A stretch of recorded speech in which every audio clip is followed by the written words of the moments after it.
Alright, I am back with another fun stream, I guess. I just tweeted out right now that I will,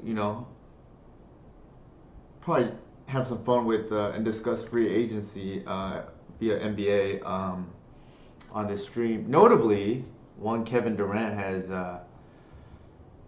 requested a trade from the Brooklyn Nets, so we'll see how that plays out. But so far, I think aside from that, a lot of the things playing out the way I think most people thought it would. Namely, looks like James Harden will probably sign or re-sign with the 76ers at a lower number so that they can improve the roster. Obviously, the big quote unquote splash so far being Jalen Brunson going to the Knicks for $110 million. How nice it would be to have to be coveted, so to speak. Um, Also, the extension of Bradley Beal, no surprise there, and I think I'm missing. Also Nikola Jokic getting the extension that he deserves. I'm sure I'm missing some players off the top of my head, but of course the big story of the day is the Kevin Durant requesting of a trade out of Brooklyn just a few days after Kyrie Irving had opted into the last year of his contract. Uh, I'll answer some NBA questions if there are any, but I'll discuss what I'm going to test today, which is namely this Yorion build that essentially cuts the cards from the devoted druid package, and we're just gonna run just some bombs. And in theory, I think I like that better because devoted druid and swift configuration were a little bit mediocre or situational by themselves, especially devoted druid that is really doing nothing if you're not comboing with it, right? I mean, it's a mana dork that has some applications, but generally below average or below curve, so to speak. Thalia and Esper Sentinel, I think, are probably the best, maybe not the best, but the options that come to mind when testing a this kind of build. One, because they're creatures, and two, because they're generically good. Last night I played actually a build with Yorian. We went 3-2. I salvaged 3-2 in the one league that I played. It didn't have Esper Sentinel, but I had Thalia and Swords of Plowshares main. I moved the Swords of Plowshares to the sideboard because it was kind of awkward to draw against these control or combo decks. One game notably against Ant, actually playing for just to salvage the 3-2. It was 2-2 at the time. I left the swords in by accident. Luckily, I ended up winning the match anyways, in spite of it, but that could be a thing that accidentally happens. I think the other thing I'd change besides adding the Esper Sentinel over the main deck Swords of Plowshares for tonight's iteration is the third Savannah. I think that's probably useful so we don't get wastelanded off double white for Yorian. The blue options tend to be Brainstorm and TBD, right? We don't know what the best card is, but I think given that going to 80 cards makes us weaker to combo already, it's nice to have Thalia in the main deck as a anti-combo card, and Esper Sentinel, while not necessarily shutting out our opponents, uh, draws us into cards that either win us the game or what's called it, or into another lock piece, right, or disruption piece. The sideboard is just like white cards only now and green cards because playing last night, given that we want to prioritize Thalia, I think it makes sense to just go to essentially Selesnya colors only instead of Abzan. There is a little bit of awkwardness with having to fetch black for discard. Maybe discard's too powerful not to play, but we'll try it.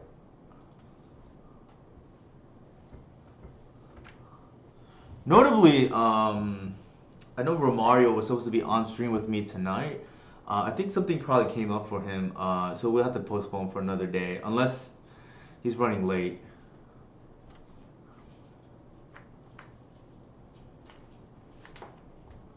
We're playing Liliana 1898, 89, or 1989.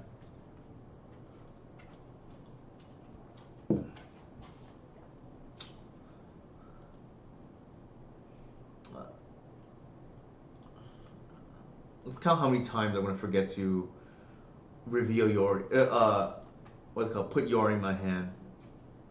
Um, Notably, Thalia won me a few, or was very effective in a few games last night. Mulligan. Oh, Jesus.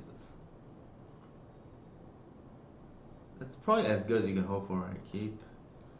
And then I feel like it's probably, well, let me see. It's probably the Shepherd, to be honest here.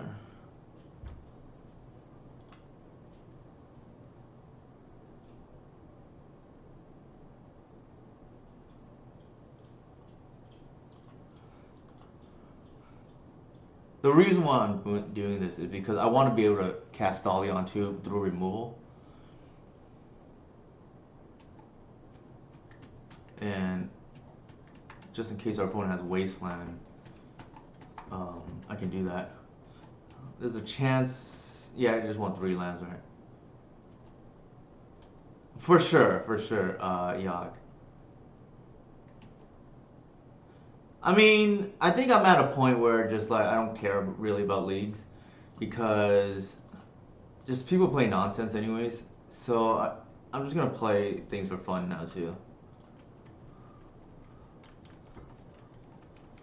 The nice thing about Esper Sentinel is it trades up on mana. Right? If they bolt it, I'm not gonna block. If they bolt it, it's gonna be a world of pain for them. And we're gonna slam Thalia. They didn't waste, which is interesting. I think we play the Cradle here because we don't want them to actually waste the Savannah. Oops.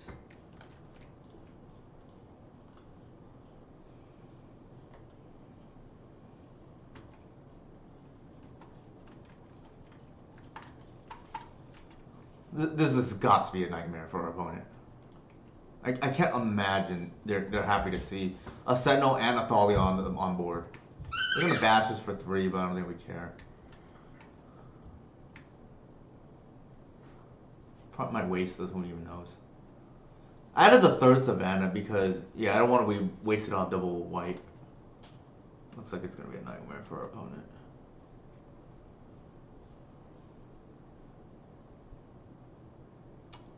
Notably here, we can't cast Natural Order yet. This is 3 mana. Sorry, 2, 3, 4. I think we're just going to do this and put Yorion into hand first.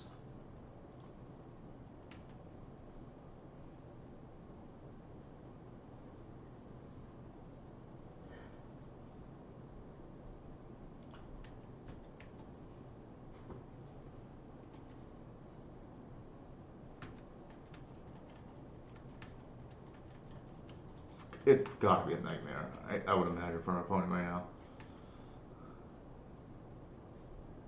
I'm not going to block the...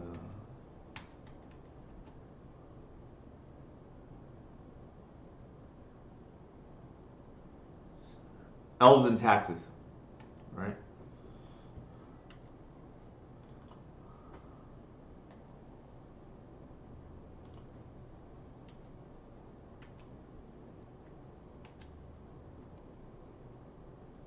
Oh my god, really?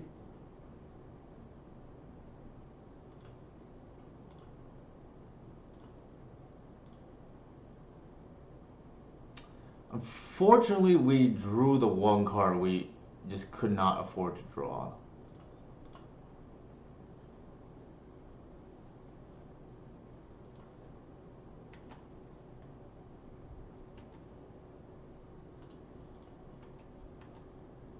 It's lethal, at least.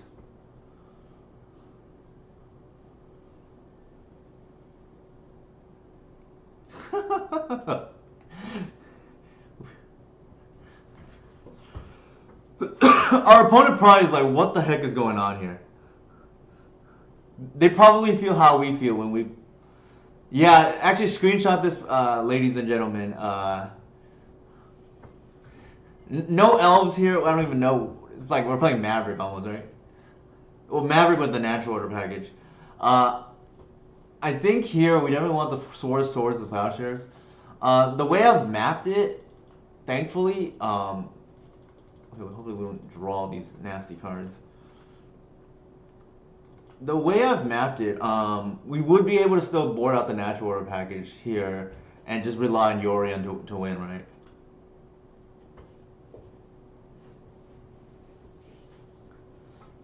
Just an absolute nightmare for Delver, I think. To face down Esper Sentinel and Thalia. One thing I've noticed is the elf win rate amongst the average elf win rate, I should say, has definitely dipped against Delver ever since Ragavan got banned. I think I saw it was like 42%, uh, which is not great, admittedly, when Ragavan was legal, and now it's like 30. It's like dropped 10 full points or whatever, and for obvious reasons, right? Like Ragavan not particularly good against elves. Like you don't really want to be stealing like a heritage druid, right? It doesn't do anything. We just have to hit land drops though. Okay, that's much better. Keep. I think the weakest card here.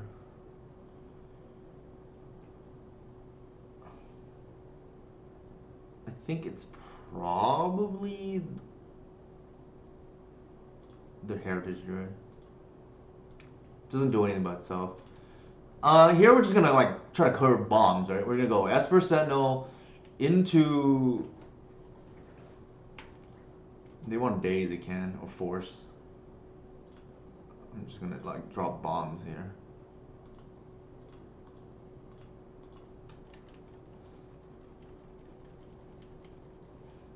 It's just an absolute nightmare, right? Like force a negation, a card that is not really good against us.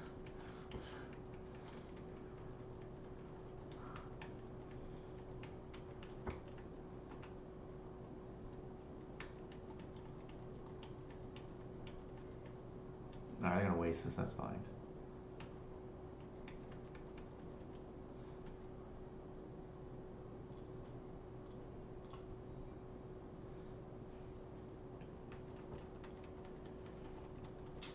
Double Delver start is super annoying though. Thank goodness the second one didn't flip.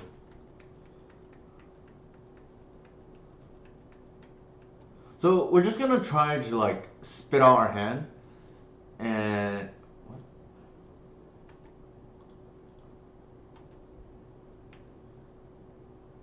Oh, they might have a end of festivities here and just get the 2-for-1, which is okay, I guess.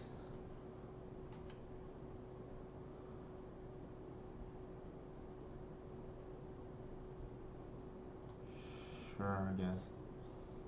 It's a 2-for-2. I don't think I care that much, and stops the aggression temporarily, at least. I think we want to do that first. Run out the Cradle.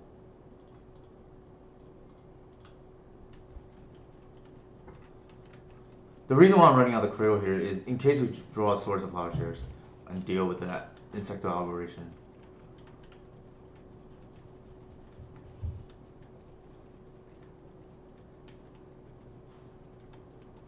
It's annoying that they had just like threat, right? Like, that's kind of annoying.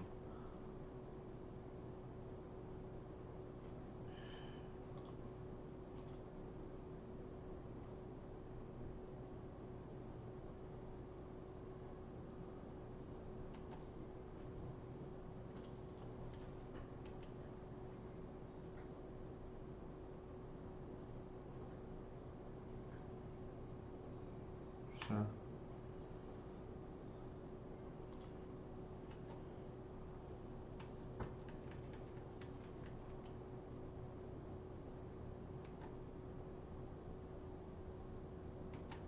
I was afraid of a bolt actually, and then just like taking lethal, but from oh my god, from our opponent. Oh, I already forgot. I was supposed to put Yori in my hand. Jesus.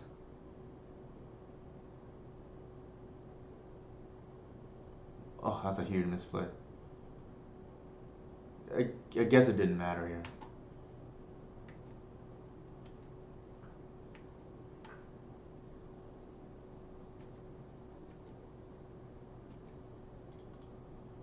Because I would have had two. Yeah, I'm gonna die anyways. It has to be swords.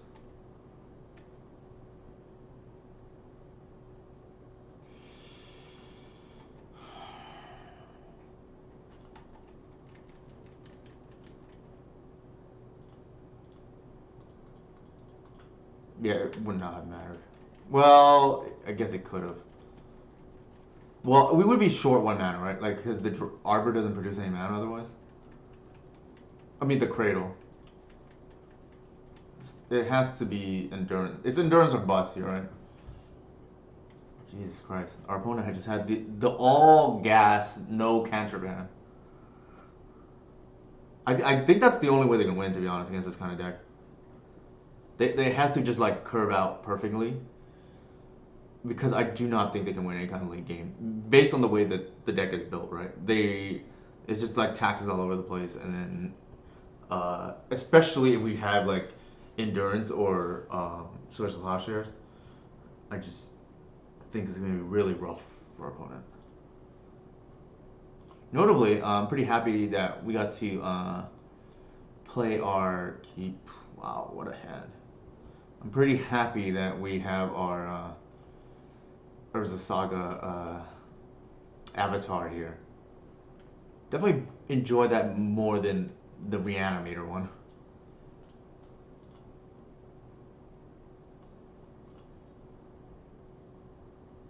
I think it has to be land here. Because I think it has to be land here.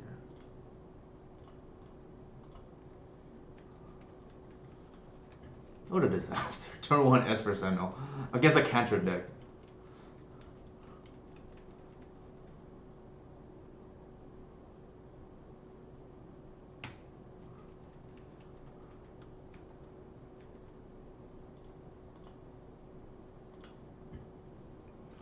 I think here we want to fetch probably just the Savannah.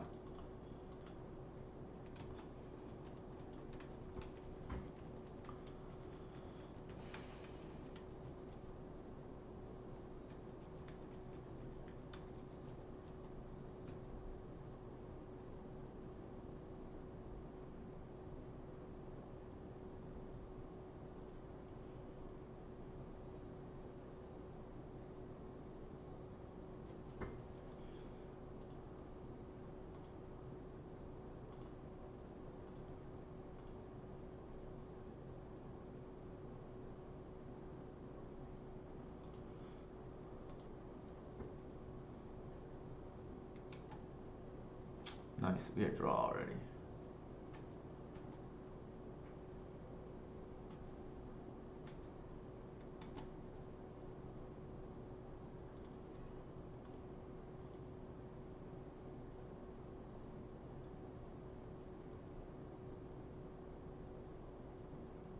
I think here, do we want to... I can get the Cradle.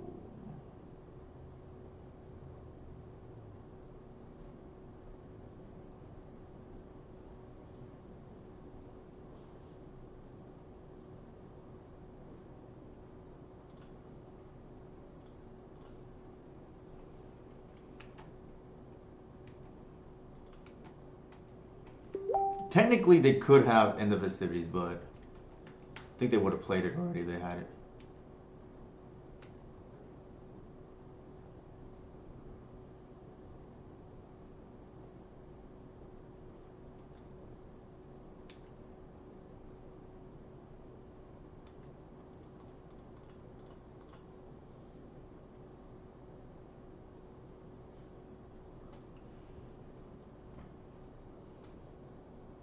Sure.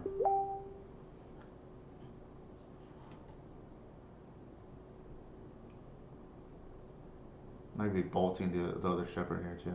I actually don't think it matters.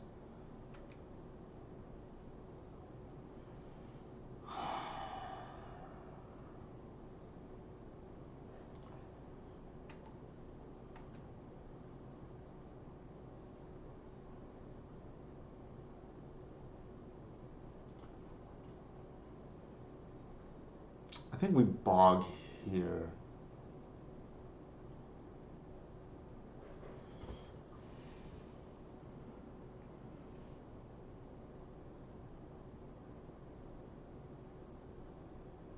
We're a mana off what I want to do.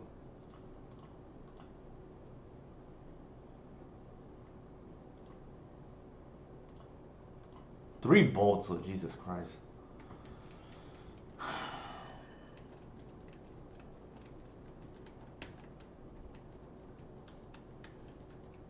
My opponent just maybe cut all their cantrips. It's just like kind of nuts.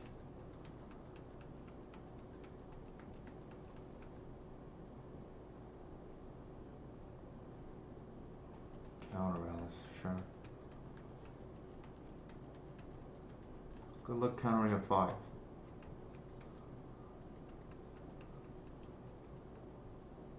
They're gonna probably waste the Cradle, I imagine. Good thing we have another one.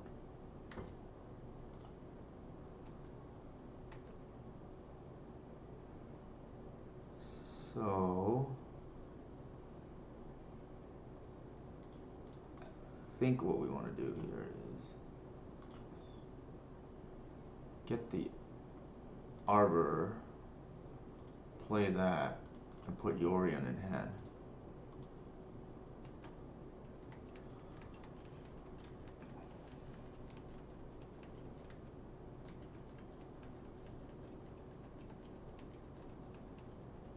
We have 2, 3, 4, 5 mana available.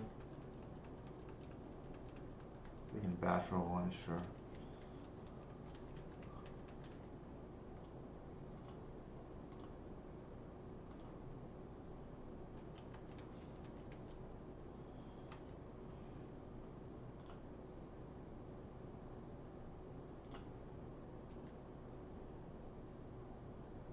Nice. Alright, that resolved.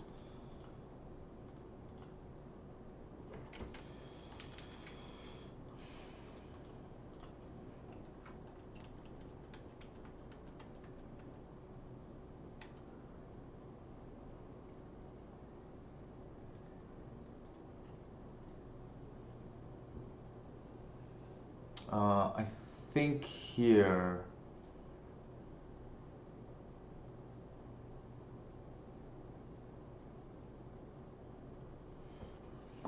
free 4 mana.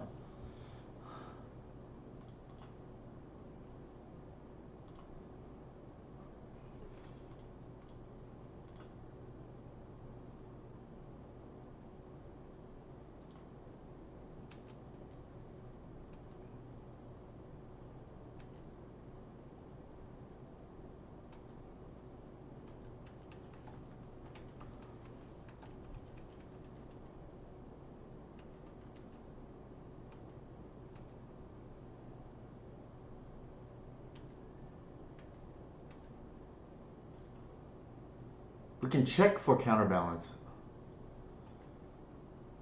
with one of our creatures and see what it, alright, they have Bolt, sure. So 3. So this will be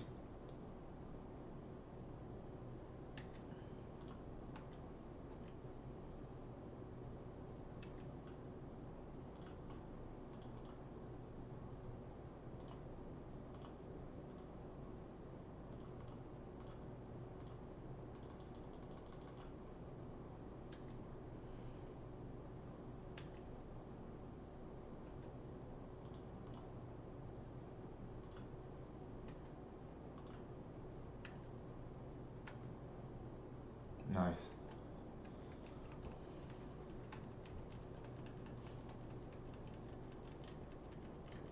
Good luck beating a Yorion.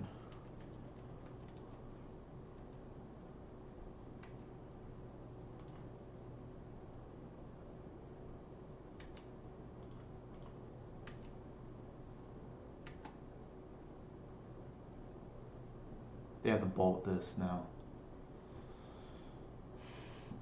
Don't think we care.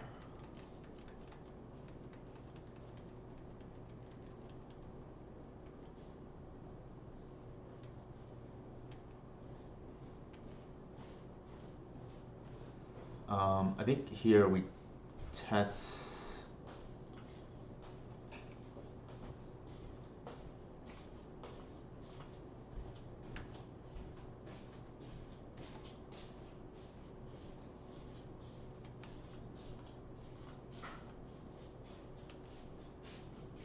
They have to block.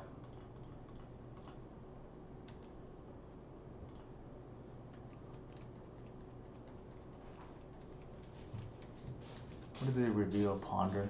Sure.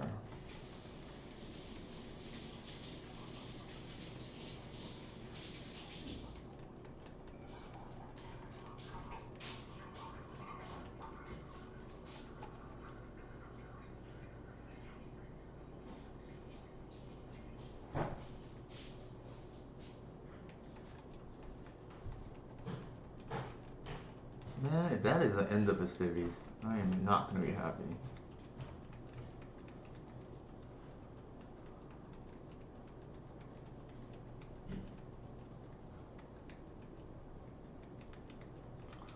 I think the frustrating thing for a lot of players who are upset about blue red right now is it's just so easy. You can make a ton of mistakes, but the floor is really high.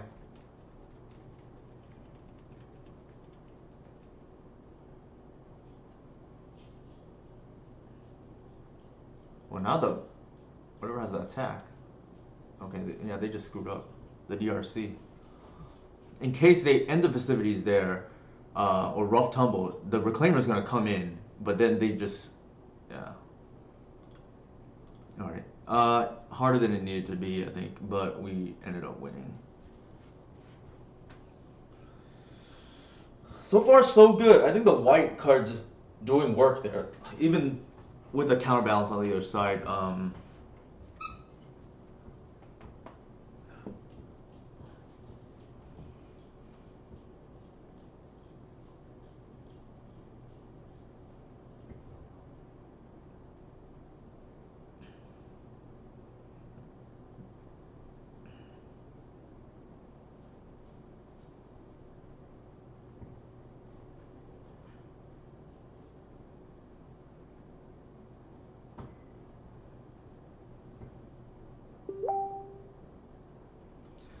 So we have. So have we fixed the Delver match regardless of splash color?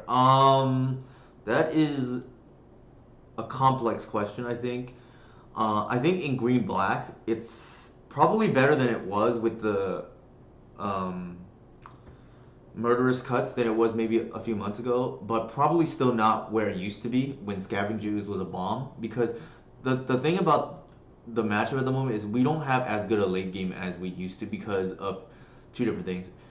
Ooze used to be win target game if you untap with it. Um, the difference is now it's just too mana intensive, right? I think we have to mull this. Does not cast two of our spells and doesn't. Yeah, I think we have to mull this. The other reason is because of expressive iteration. So before I would say elves would be unfavored in the beginning of the game, early game, and then probably favored in the mid and late game. I think right now I think my assessment is unfavored in the early game, favored in the mid game, and probably even at best in the late game, which is not wasn't the case before.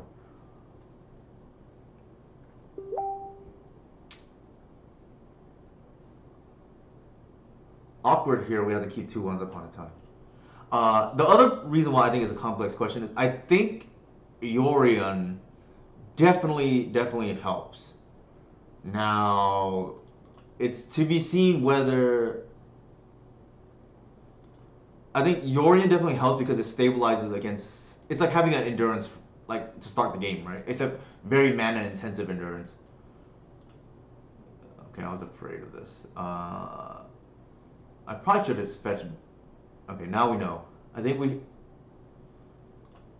I think we needed to fetch Savannah with Once Upon a Time now.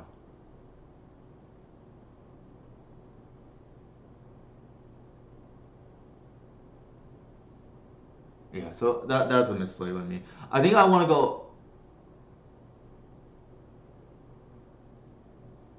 Savannah into Sentinel more often. Um, and then because I was just thinking of Thalia for a second there, which is what I played in the off stream last night.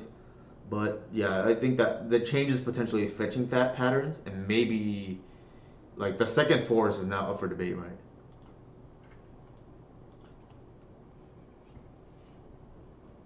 This it's a huge misplay I just made right now because in the event we hit the S%, no, it just like completely screws up their plays.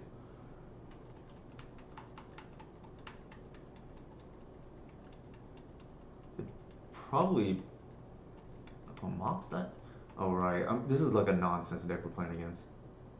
This is a nonsense like bug deck.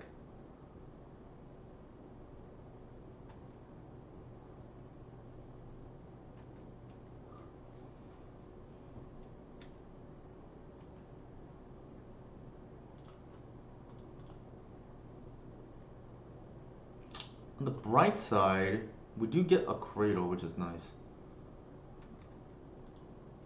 Like I don't know what they're doing with the Mox Diamond in their bug deck. Hey Dukes, how's it going? Yeah, elves and taxes, pretty much. I screwed up big time though. I was supposed to play S% turn one, and then I didn't think about it, but going forward after this game, I think if we're gonna fetch before Once Upon a Time, we have to get Savannah because we could draw in theory S%. We're so far 1-0, again 2-1 against Delver, and notably the white cards were bombs, right? Thalia, Esper Sentinel, Torch the Plowshares, Yuri, and they were all good. Actually, I think what I want to do here is maybe preemptively just.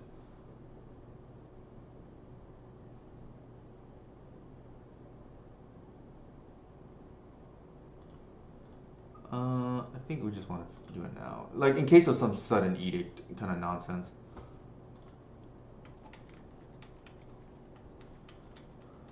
I don't like they could have anything to be honest.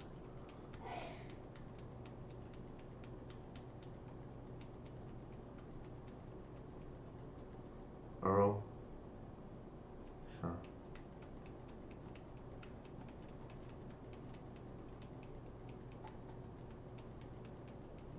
sure.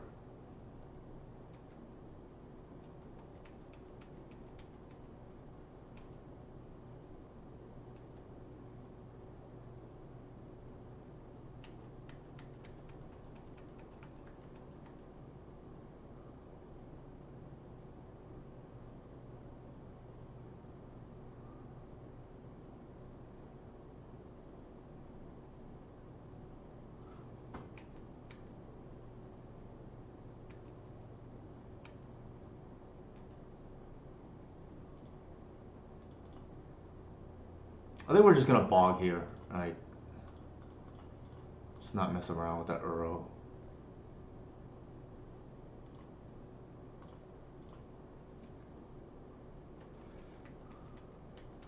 Well, I mean, we'll see how it goes, right? This elves and taxes. We're getting closer and closer to Maverick, right? I think that's why Dudes is happy about this.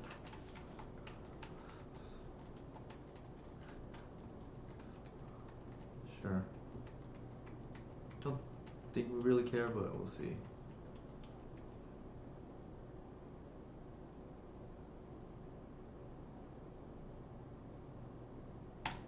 There's the sudden edict. I don't know if they had it the whole time, but kind of glad we did it there. Loam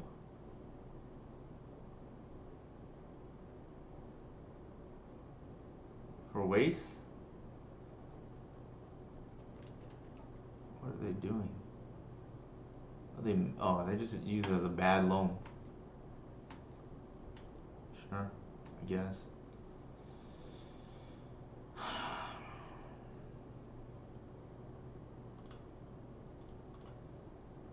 If they want to waste us again, they're more than welcome to.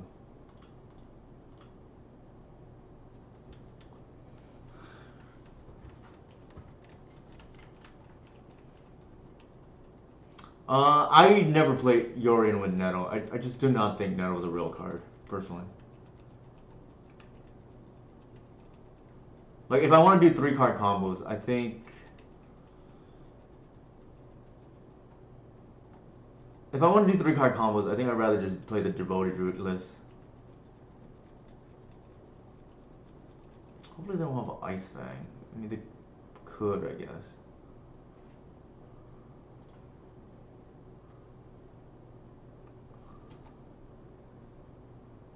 What? I better not. That's just asking for trouble, I think.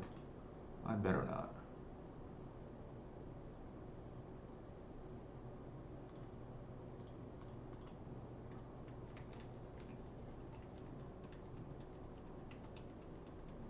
Swift...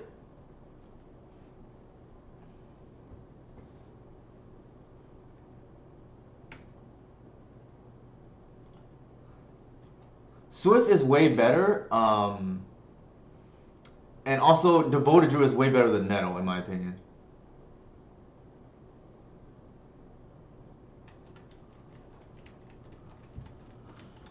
I just hate... I guess you can say the same thing about our list, but I'm sure there's going to be opponents who hate playing against us now. It's like... just nonsense on nonsense.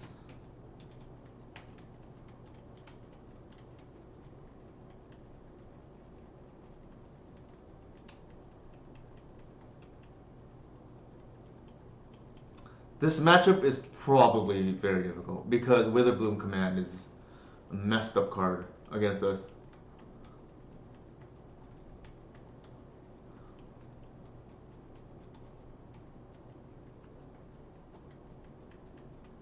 At least my gut was correct, right? To play around the Sudden Edict earlier by getting the Cradle, but they had the Wasteland to punish us for it.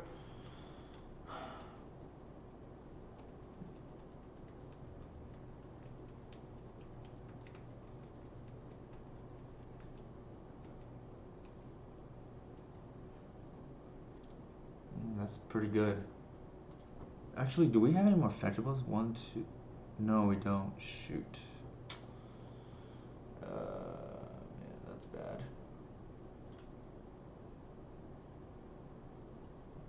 I think we have to do once into Arbor here. As awkward as that is. Because we don't have any more fetchables.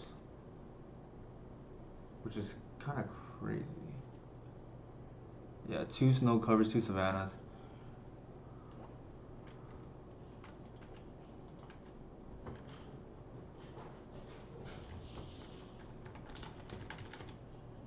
I don't think they played this card. I call. That's annoying.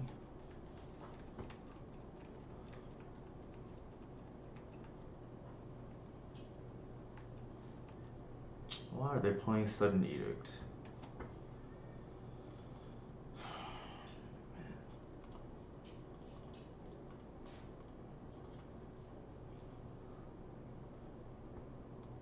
Wow, Endurance is a hell of a card right now. And I think we have to do it, otherwise we lose the game. There is a chance...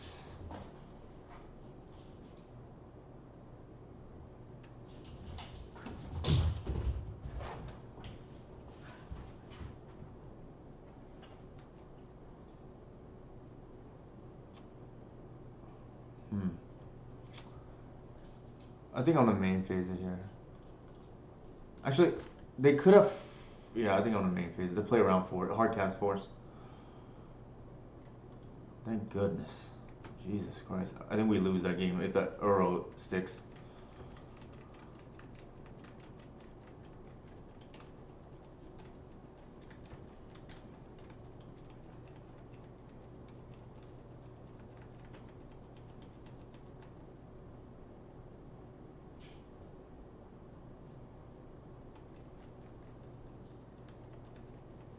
If we can pull this game out, it would be very satisfying, given how many wastelands that they had.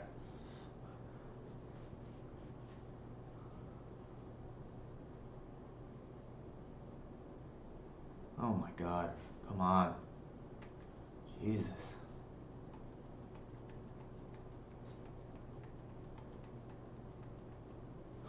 kind of unreal.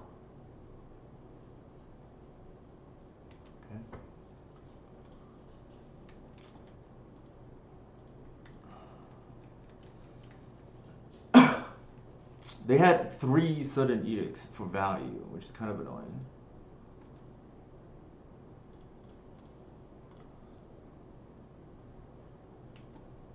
Cradle. Nope, that's not Cradle.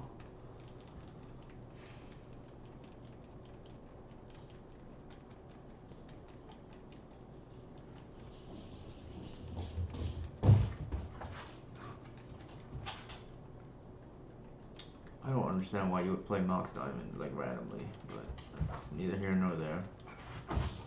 I guess the deck just really needs speed. Yeah, we need Cradle pretty badly. Ah, man. Snapcaster for Edict, I would imagine.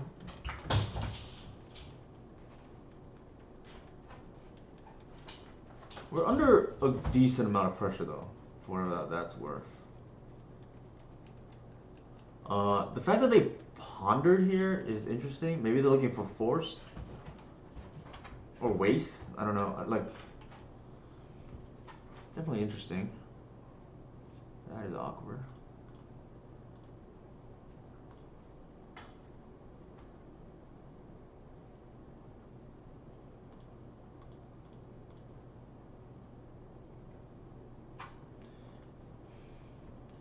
Us not having another fetchable here is like really backbreaking here. Savannah to snow cover.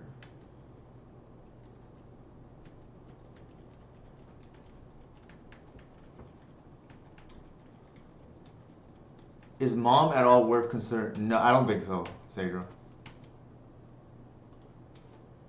I don't think mom does what we want the card to do. Like, we actually don't really care about spot removal.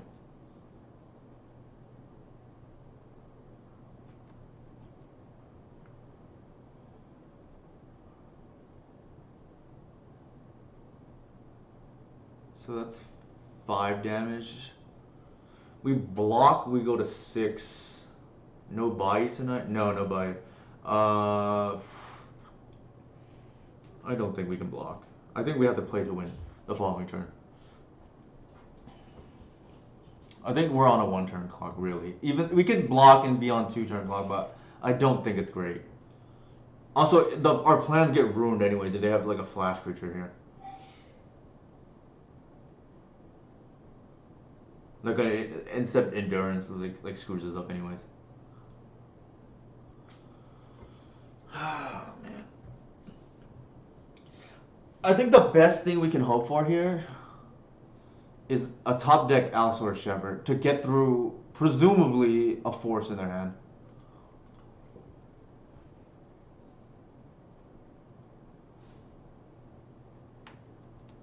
Maybe they're digging for it, who knows.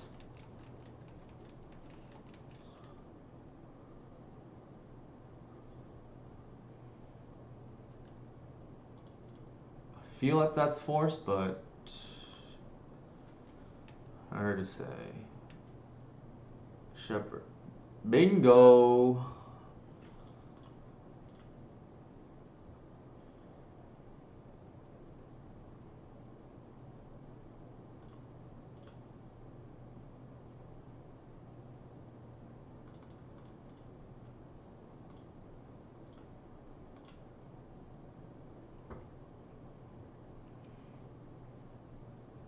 I feel like we just stole one.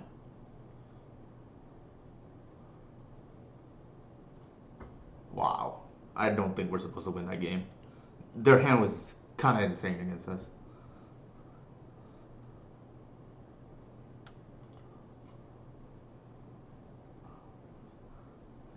Call the police is right. There's a robbery right now.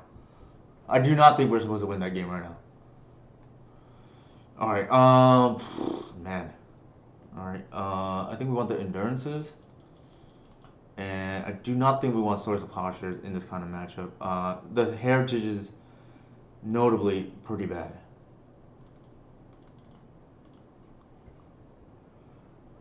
Do I care about any of this stuff? I feel like probably not.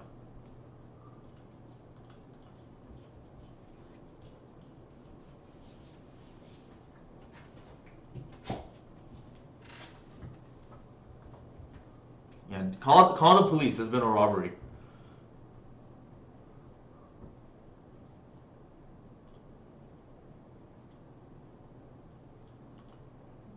Just one time. Can this not just that or progenitor does not mean the hand. Thank you, Dukes. Take care of your meeting.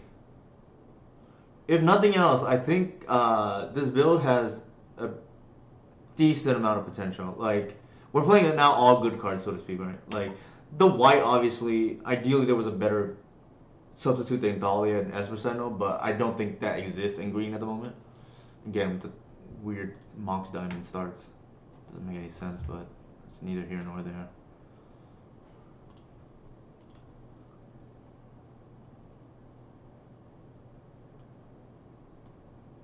Ah. Ooh, I was gonna say aha on the Thalia, and then I realized we don't have white. I think given the likelihood that they could have Wasteland, and I'm just gonna take the basic here and just play it safe.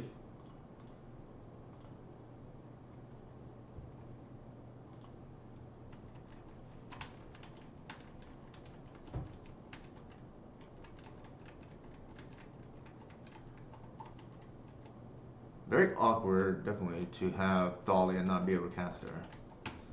Definitely would have wanted the Thalia, I think, but I think land is not the worst. It's probably the Withered Wound command. That card is a monster against us. God, I really despise that card. Oh my goodness.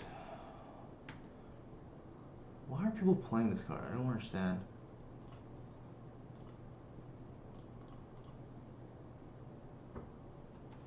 Like, it's not that great against Delver even. Like, it doesn't kill any of their threats once they flip. Like, the land is nice. The reach is irrelevant. What else is there? Oh, killing the non-creature spell, again, irrelevant against Delver. Interesting that they didn't waste us.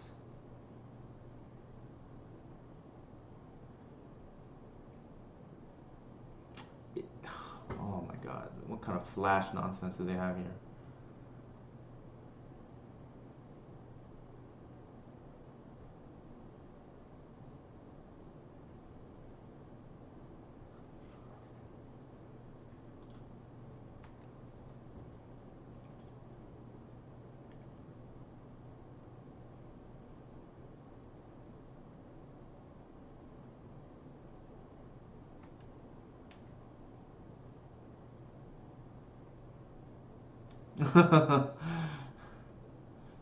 It's gotta be some kind of flash, right? Like Snapcaster. Sure. We expected them to. That's actually kind of a wrong play, right?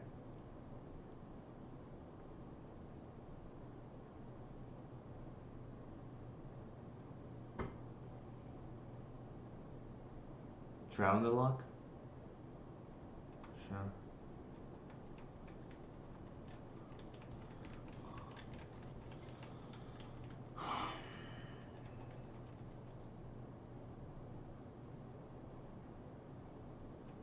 Sure.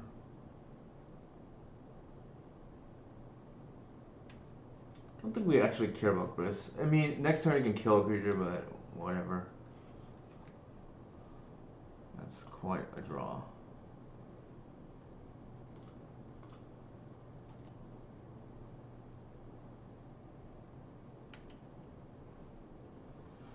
I actually screwed up. Maybe I should have Green Sun for one and get the Wirewood.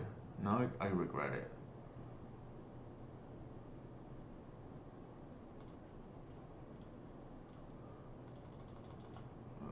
That was a mistake.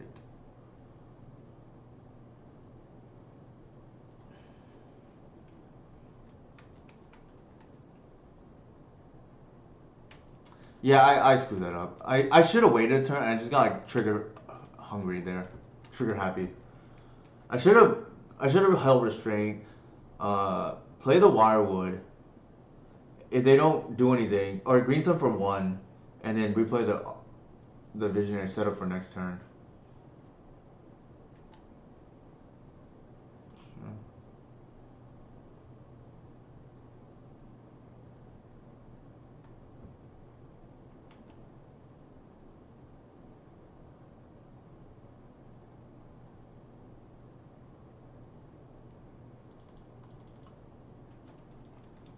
But yeah, definitely a mistake by me.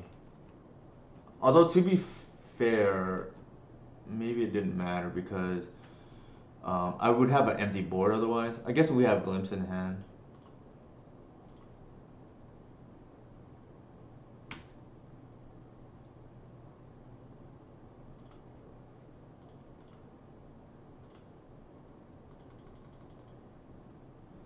Obviously, we're not playing around engineering here. If they have it, they have it.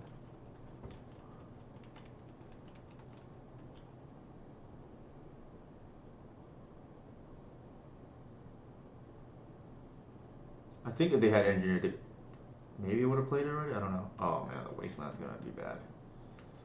Sure.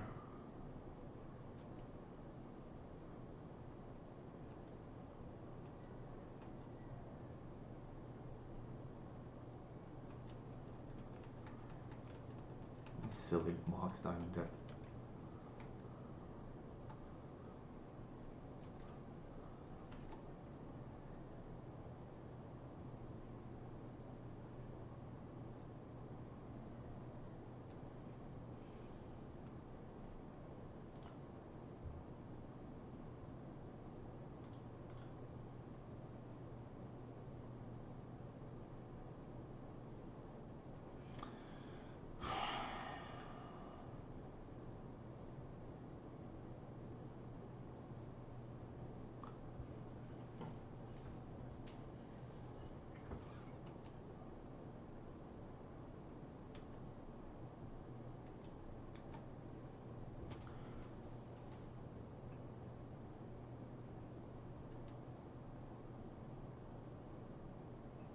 They can loan back waste, which is interesting.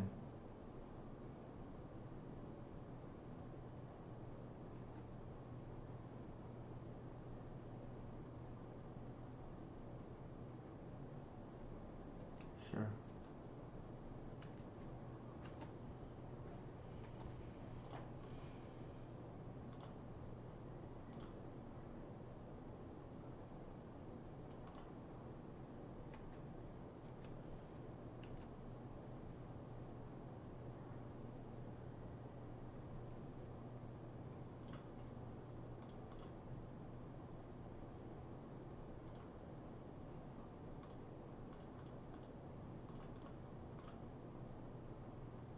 Feels like they have fours, but who knows?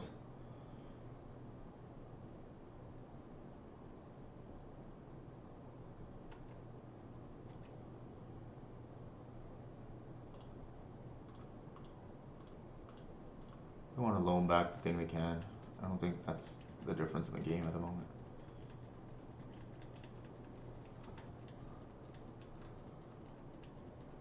Yep, I guess they are getting waste, but I don't think that's really what's the difference in the game.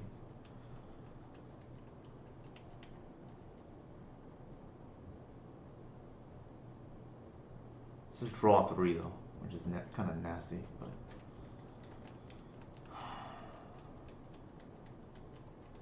And here the Cradle, presumably. Sure. Top deck Cradle here would be unbelievable.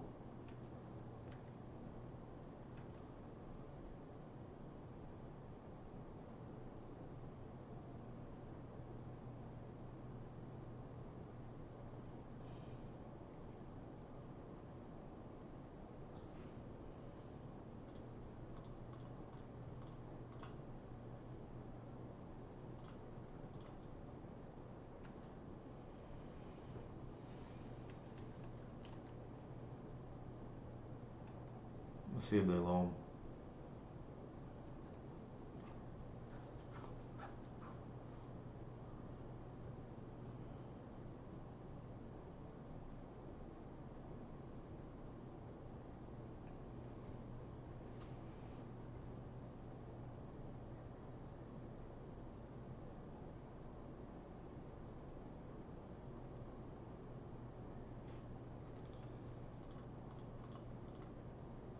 They played a land for turn already.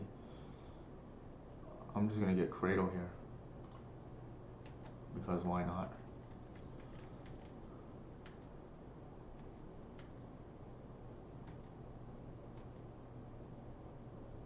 Wow.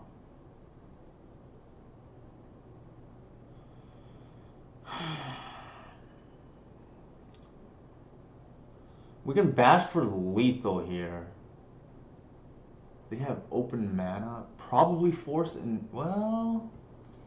Interesting that they have mana.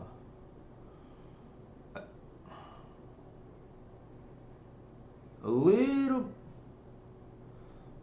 Okay, do we try for lethal or do we play Urian? I feel like we try for lethal.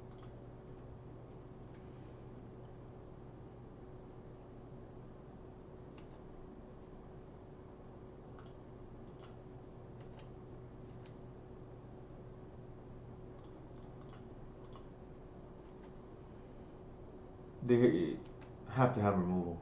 Yeah, I don't. Whew.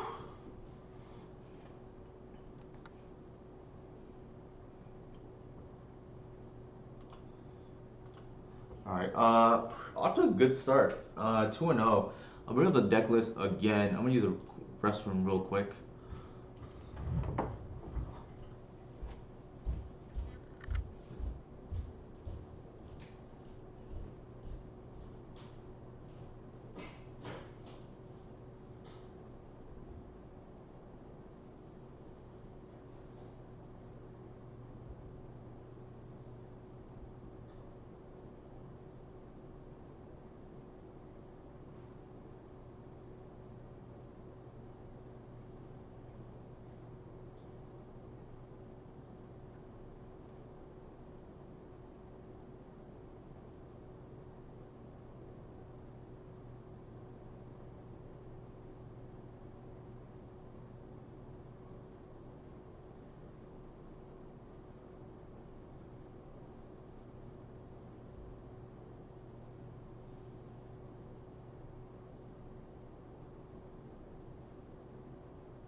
I wouldn't say the second game was a theft, but the first game definitely. I definitely think we got lucky that first game on a multitude of levels. The biggest one was top decking the endurance, or more accurately, I think we found it off once upon a time. I don't remember exactly. I definitely don't think we're supposed to win that first game. I think this matchup I played against the exact pilot the other day. I think is very difficult because Wither Bloom command is very disgusting against us. Like them getting a land back off their wasteland means that we're probably not gonna have Cradle mana. Also, it's just like a 2-for-1, right? Like for 2 mana. Not to mention these black decks like to play like 2 to 3, if not more, plague engineers, right? Is today too early for fireworks for the 4th? I think so. I think you're allowed to on the 1st, so tomorrow. It hasn't even turned July yet, so Sager, I would probably say you're one day early.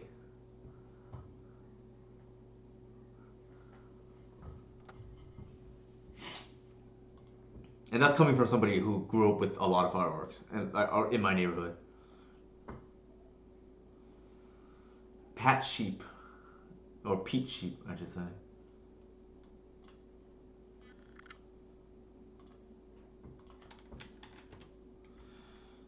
We're on the play with a one lander and natural order. If we don't do anything here, our second turn is kind of anemic. On the other hand, I don't really want to mole. I think we have to. This is better.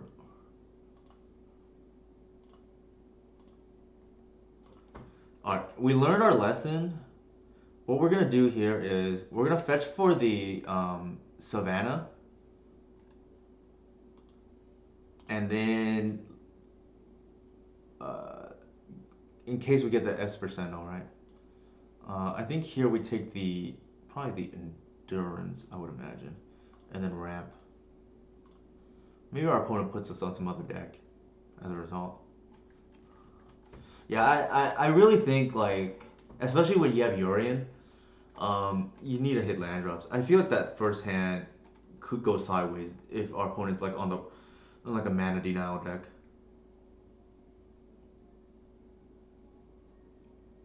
Yeah, I think the 30th is probably a little bit early for my taste. I feel like July 4th, all bets are off. I mean, sorry, July 1st, but the calendar hasn't even changed yet. So, notably, here we dodged the rest, right? I think our opponent is likely on Ant or Doomsday. Yeah, I would expect tomorrow, if anything. I think tomorrow's perfectly fine. I think the 30th is a little bit early for me, but again, I really don't mind either way.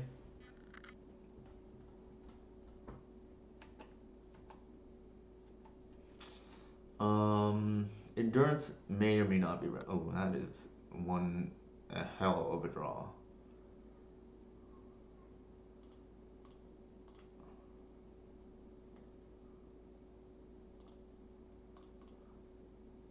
I think we're gonna just fetch non-basics here. It's like no point not to.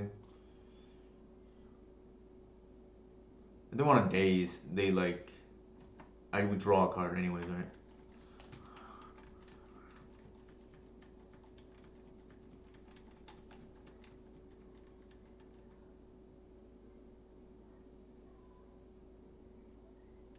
Yeah.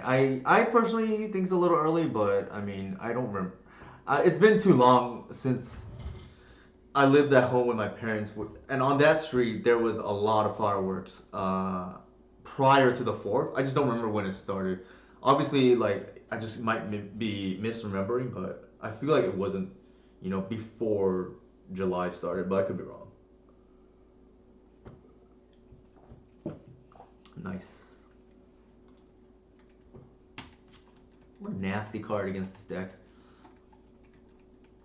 I think the interesting decision is definitely, do you Green Sun turn one or do you Sentinel turn one? Because Sentinel is just messed up early in the game.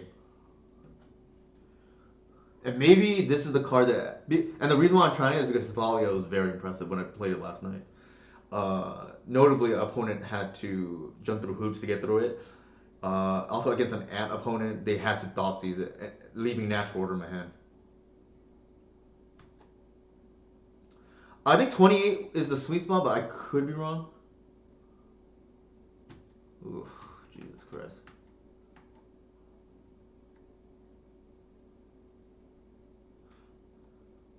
This is turn two, too. To be fair, Sadra, 28 is the ported version of 27, by the way. It's the exact ratio. And 21, sorry, 28 is the ported version of 21, which is for the 60 card version. And I do think I played more lands than most already, being at 21 lands. I mean, one fewer fetch, one more actual land, either a forest or besiege. I don't think the number of lands matters too much. Oof, that's annoying.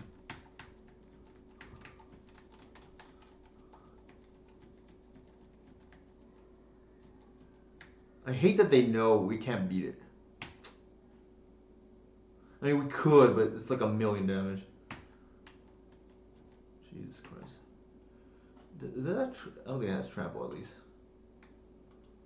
So it's 5, 9, 14, 20. Yeah, and we have to block 3 at least. That's Dahlia. Turn too late. Turn too late.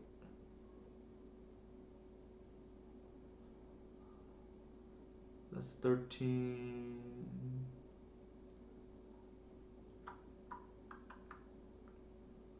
11 plus 7, 8. Ah, man, we have to block the big three.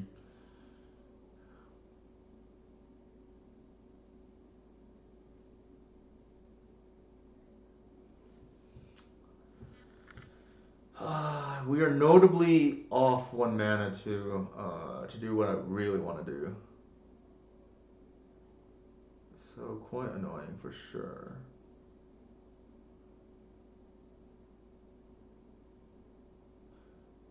Okay, we definitely need to play the Heritage Druid. That's kind of free. And then we'll play the Endurance, I guess. And then just like chump with a few. We're probably dead regardless.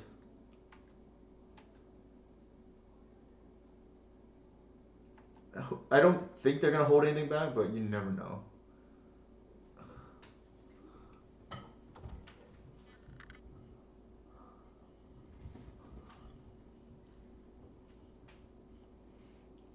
You never know. Let's see. Let's count the math. That's 15.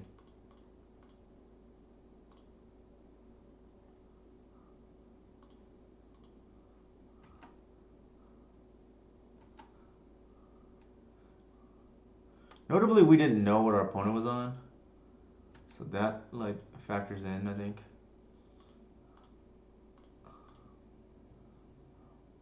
6, 11 plus 6.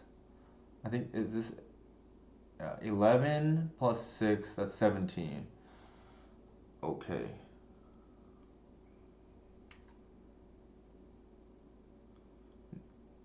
Notably, a natural order top deck is lethal here. That is not what we're looking for. Alright, we're dead now. We gave ourselves a chance, right? Like, we top deck natural order, we steal the game here. And they went off on turn 2. I don't know if they knew what we were on or not, especially when we're showing Urian, but maybe some people don't even pay attention to that. Especially when you see Hello Newton on the other side. But the good thing is we have like insane sideboard against them. Outside of the Force of Vigor, I guess, which maybe I should have cut for something else. No Gris. I think no Glimpse of Nature. We don't have the time. And then cut the one Visionary each. Yeah, we should have now insane hate against them. Slime makes me miss goblins.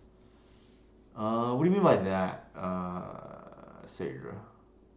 Oh, empty the warrens is probably what you mean. I do love a match against Ant, only because I think both sides are very similar. They're a little bit faster than us, but I don't think it's like that much faster. And obviously we have some bombs, aka Deafening Silence. I'm gonna go ahead and just like tank on this a little bit. Maybe our opponent will like keep a weaker hand. Very difficult for them to be a Deafening Silence. Not impossible, but very difficult.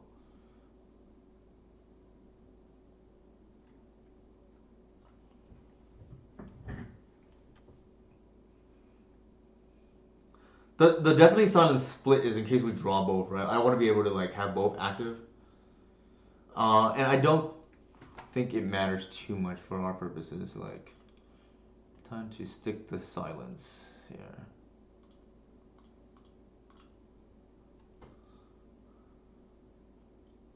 Just an absolute haymaker against them.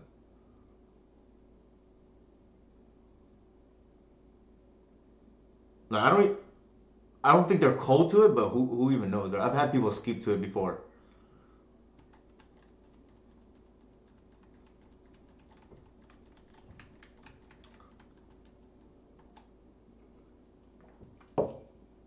Definitely one of my favorite cards printed in the last few years.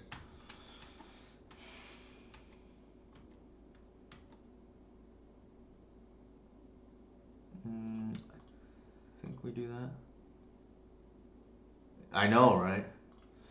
In this case, we're gonna leave the endurance pitch, just in case it matters.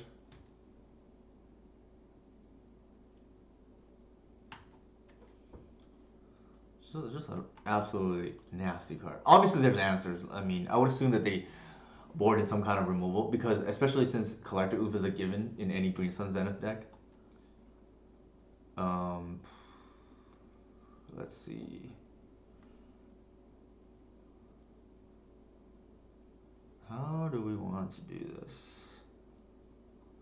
I think we can go once. I think we have to leave the heritage in hand as pitch, but we can once, and then if we hit a Thalia especially, not a Thalia, but not bad.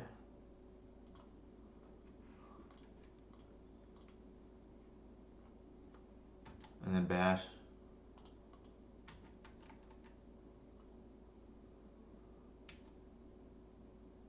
I know, right?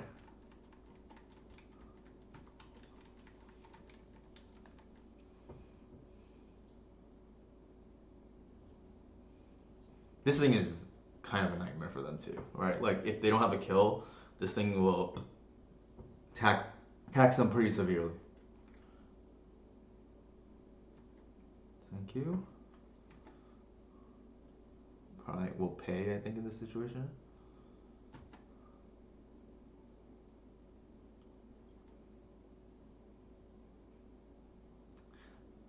What I've done with this list here is make ourselves worse in the mirror, but I just don't care anymore about the mirror. Okay. I think we have it, yeah. If my math is right here. Actually, there you go. One of my all-time A plus B combos. Deafening Silence into Archon on instant is one of my all-time favorite A plus B combos. That's game, I think. Like literal game. Yeah.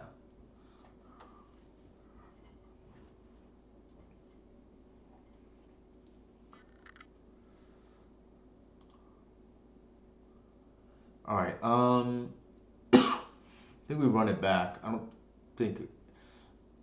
Kind of wish we had something in this slot, but I do think we will be kind of weak to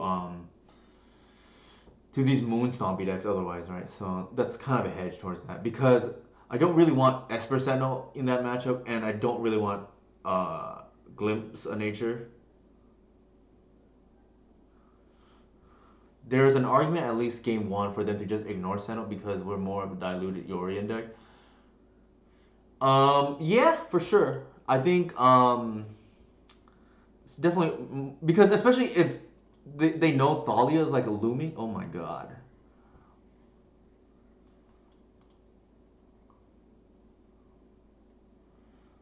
This is the reason for white. Uh, I'm assuming that's Jeff, right? Jalen. Also, resident Esperval slash friend of the program, Jeff, here in chat. The thing is, like, we played the Devoted Druid combo, but the thing is, Devoted Druid is kind of bad by itself, the individual cards. Here, I was just like, here I'm just like essentially spamming, here I'm more or less just spamming, what is it called? What was I gonna say? Just bombs, right?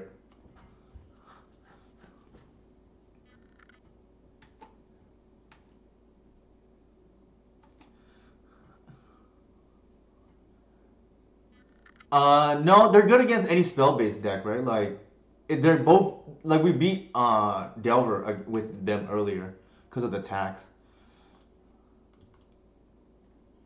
I think we don't play around Massacre here. They have it. They have it.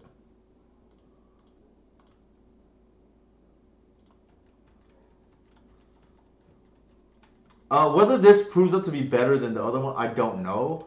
But if nothing else, it feels like the Delver matchup is better now. In theory, your fair matchup should get better. I don't know if that's the case or not, but we're 2-0. Possible we're just outplaying our opponent, who knows.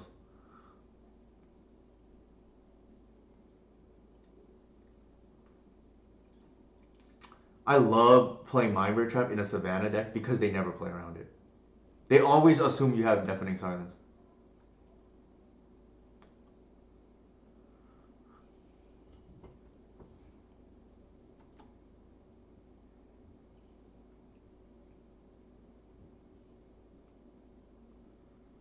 They usually get mad too when you have it because they're like, "Why don't you play deafening silence?" Because, and the answer is because you expect it.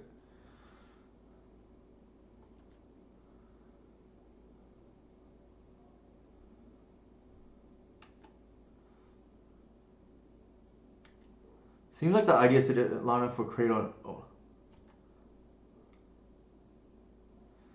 Yeah, and also for Urian to be like kind of a blocker, right? That helps the Delver matchup significantly. It's just whether you can fill up the hole was caused by the dilution of the deck, right, to make it worth it.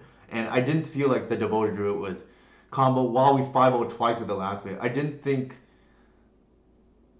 it's quite there, if that makes sense. Because your fair matchups, sorry, your control matchup is not necessarily better, but your combo matchup feels significantly worse. Without, if we do play Swords of Plowshares to address the Delver matchup,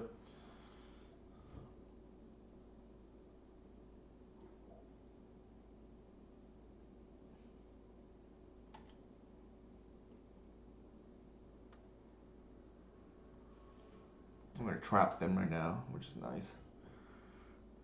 The game is more or less over.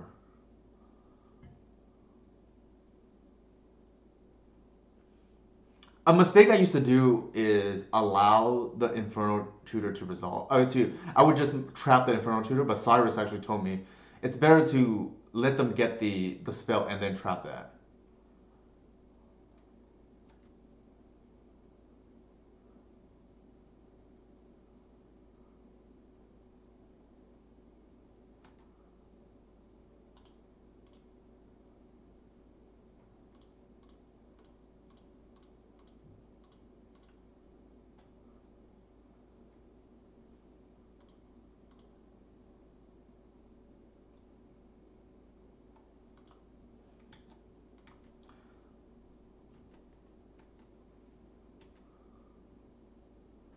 All right, we'll just lock up the game right here.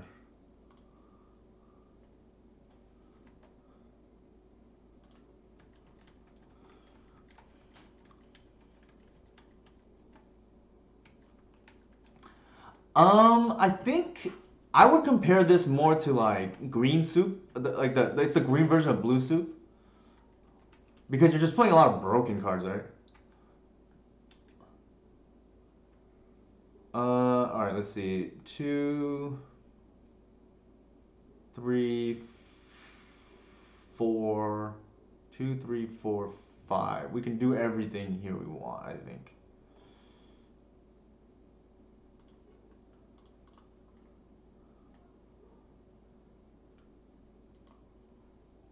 So if I this is 3 mana, 4 mana, and then we just do everything now.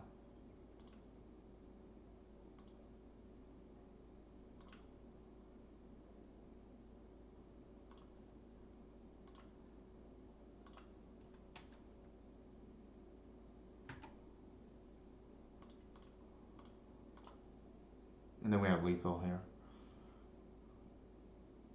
Where's Hoof?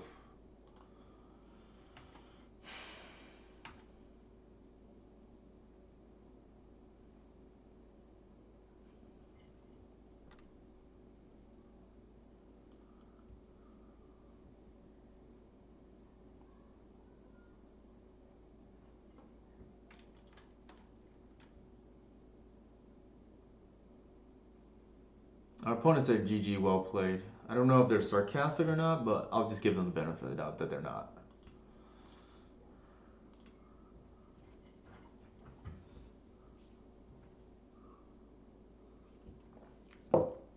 I mean, so far it's felt pretty good, admittedly. I think against Liliana here, we might have lost if we play the traditional build. Here, I don't think it matters too much, although Thalia helps.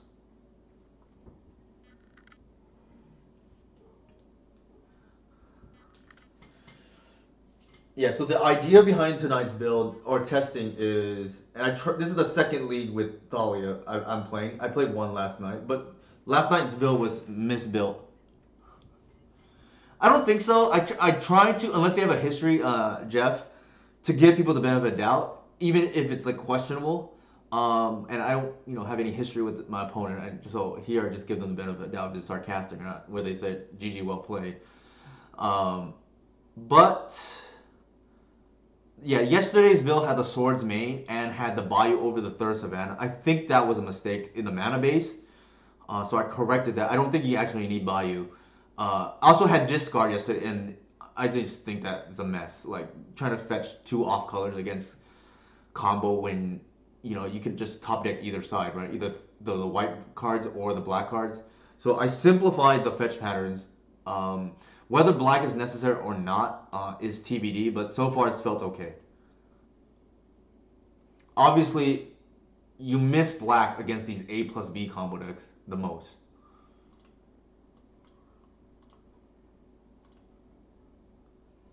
Oof.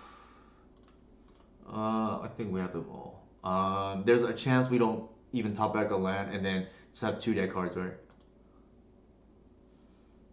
This is better.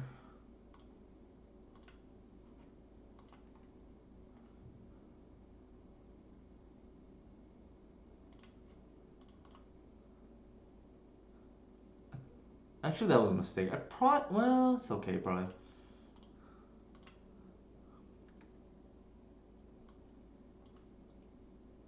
Well, plans foiled there.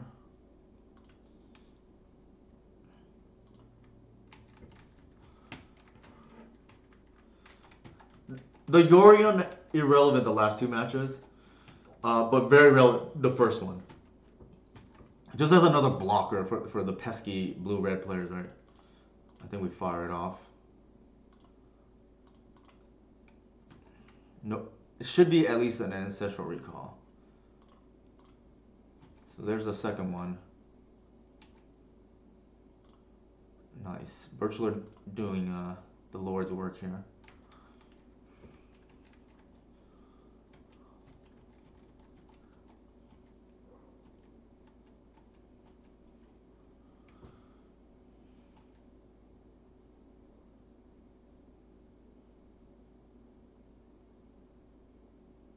Thank you.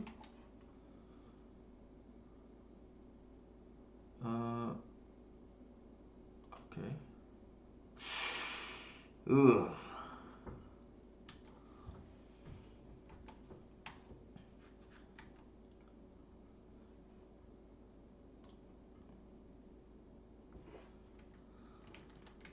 I guess we leave. Well, I guess we leave with that. See what they do.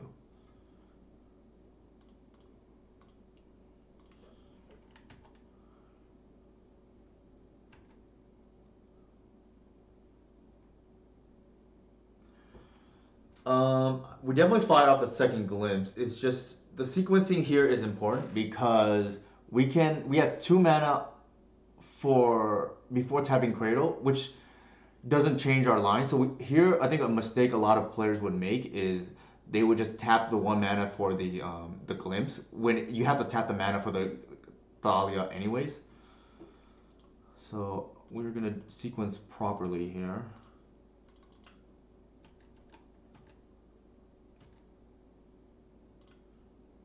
This is kind of bananas.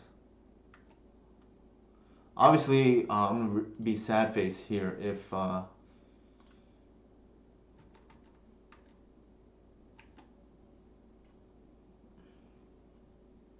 think we played the Savannah and put the Yorion in hand.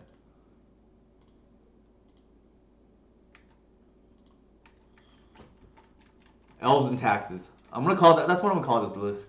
If we end up, if it's a real thing, right? This is a nightmare for blue decks.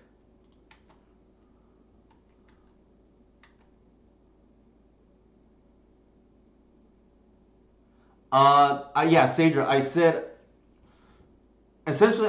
that my I think it's closer to blue soup. It's the green version of it, right? You're just playing all the best green cards.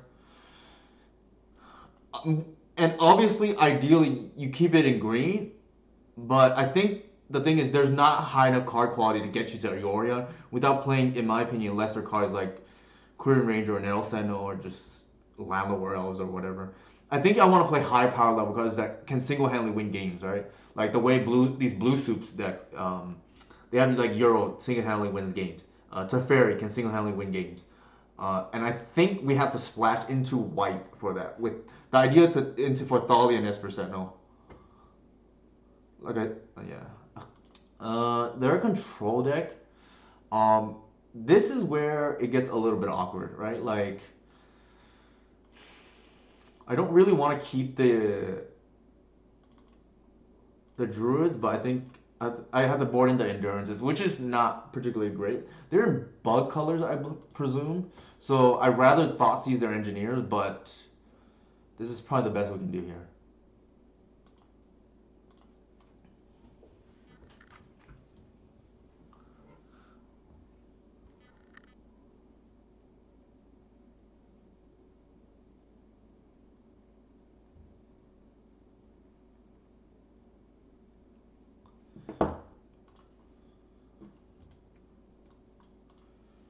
Ugh.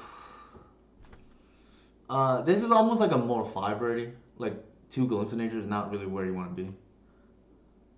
This is reasonable.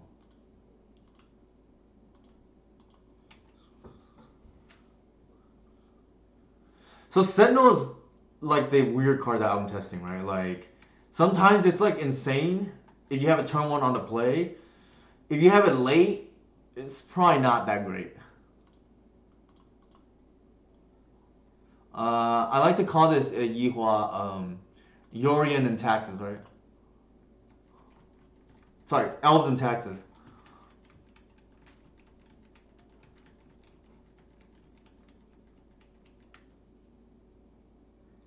Probably gonna kill it. Yeah, there's no way they're letting that live.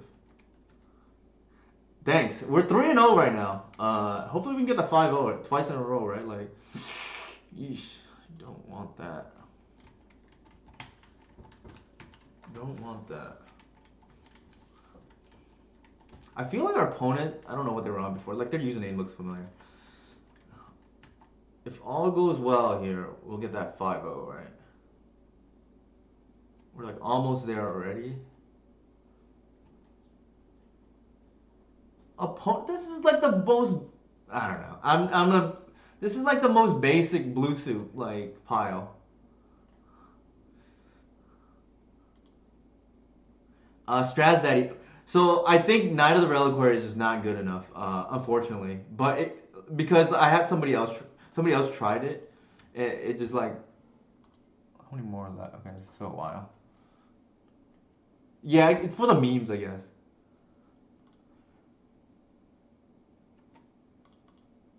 Shots fired, my homegirl.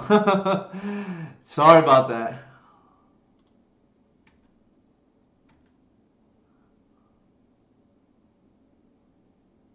I think Shepherd top deck to force an endurance through is pretty neat. That's not bad too. I think I play the. I think I play the Cradle here. Not tomato soup tonight. Yeah.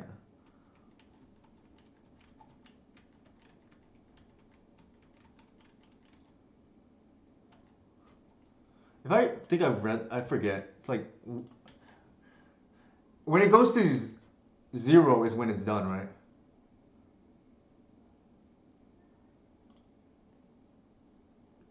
Sure.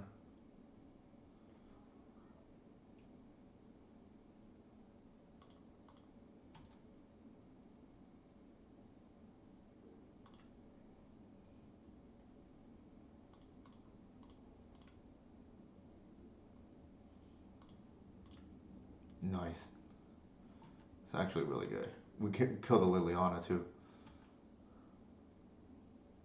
She is Reclaimer's big sister. That is a very accurate statement. We're gonna bash.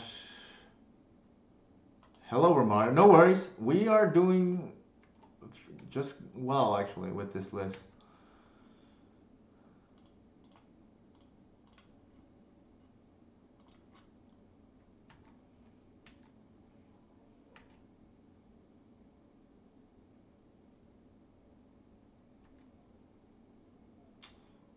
that's gonna be annoying. They'll draw 3. Maybe our deck is a little too slow though. Allow that to resolve.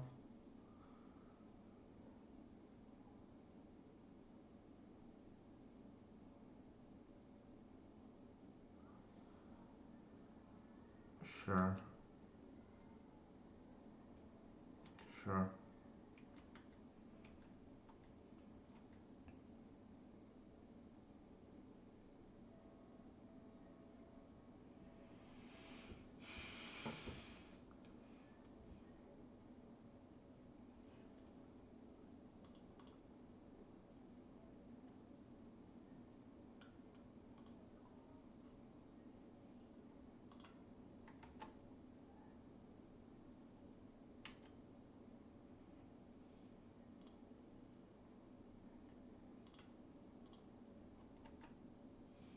I don't even know they have Earl or not, but I guess it's a fun debate to have.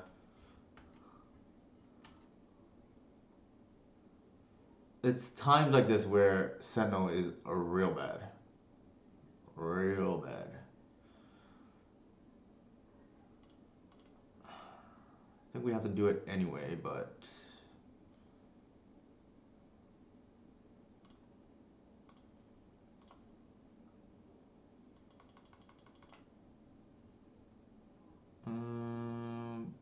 probably this.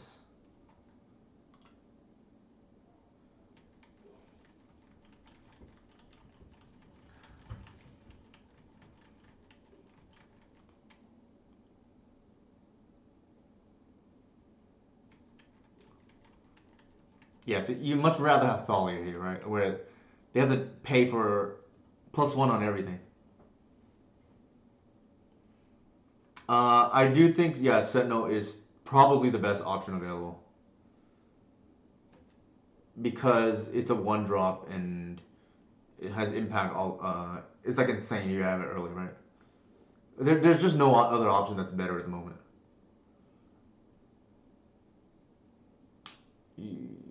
Sure. Probably Elf. Yeah, makes sense.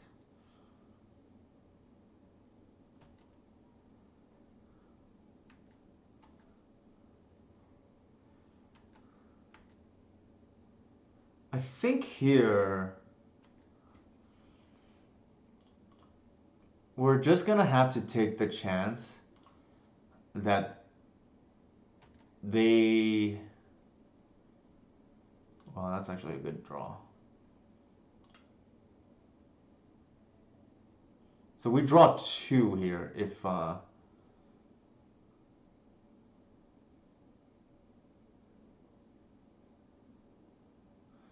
Do I want to? Yeah, I think I pitched the Arbor here.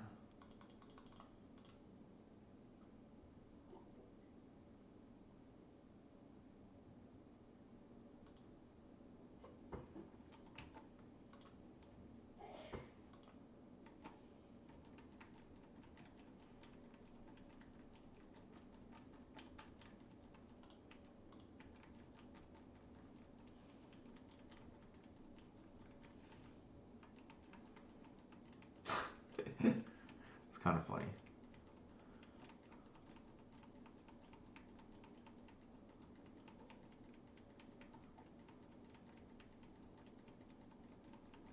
It's a 1 mana Elvish Visionary, right? Like if you get even 1 time, the trample is annoying, but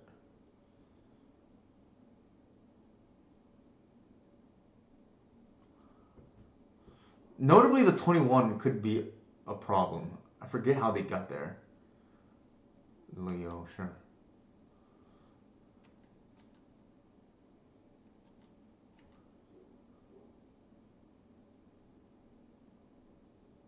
Yeah, that's definitely annoying.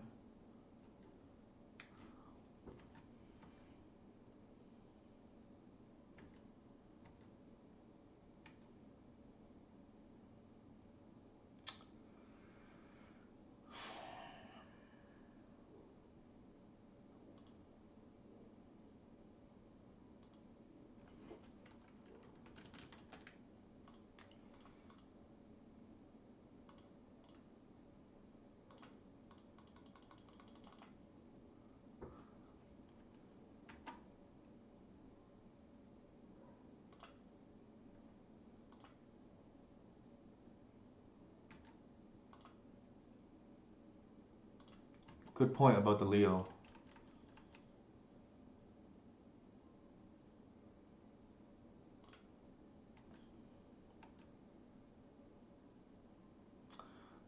Is there any reason that we? Okay, actually, we don't want to target them.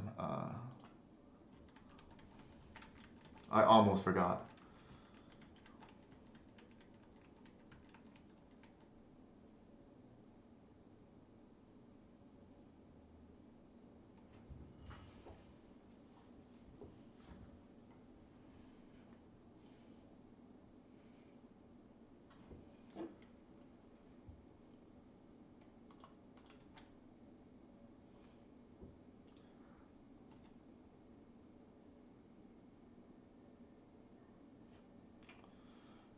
I don't think. I think we don't want the land.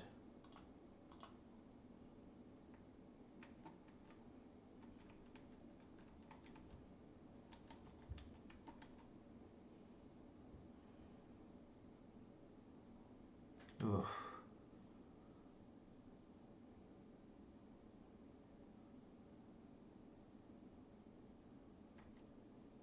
That's kind of bad.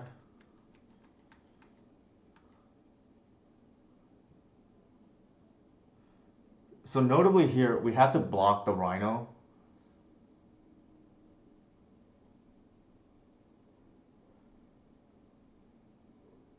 I don't. Oh shoot! It doesn't target. I forgot about that, Jeff.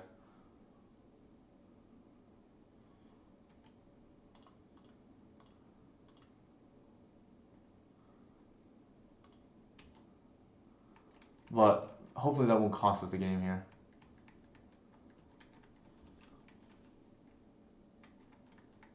It might actually.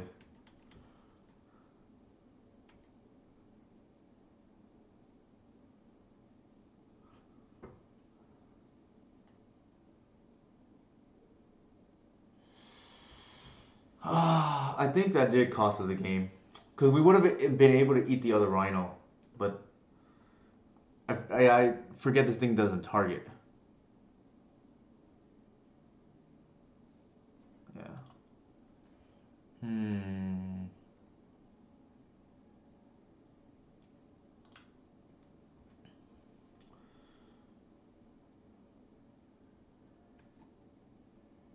So we attack, we lose. So I don't think we can attack.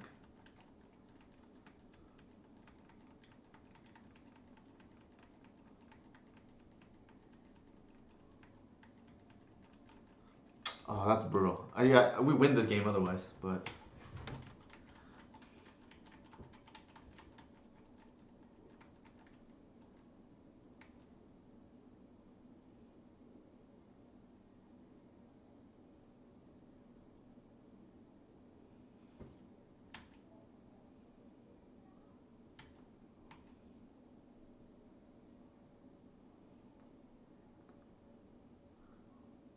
Yeah, they're giving us outs here, which is interesting.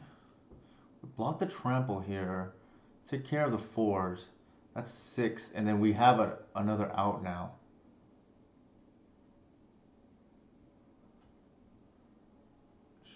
Sure.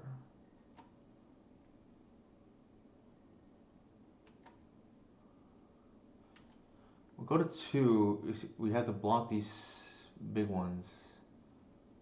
I don't think we can do anything yet.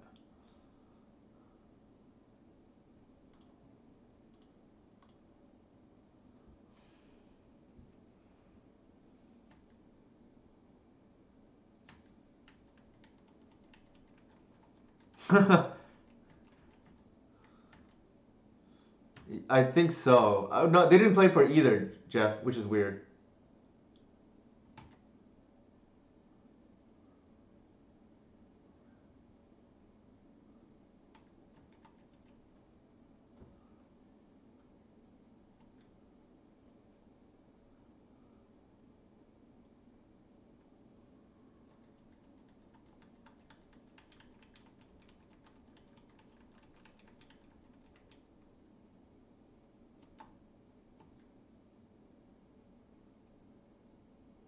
Are they gonna dare run things in? Attacking with agent doesn't do anything.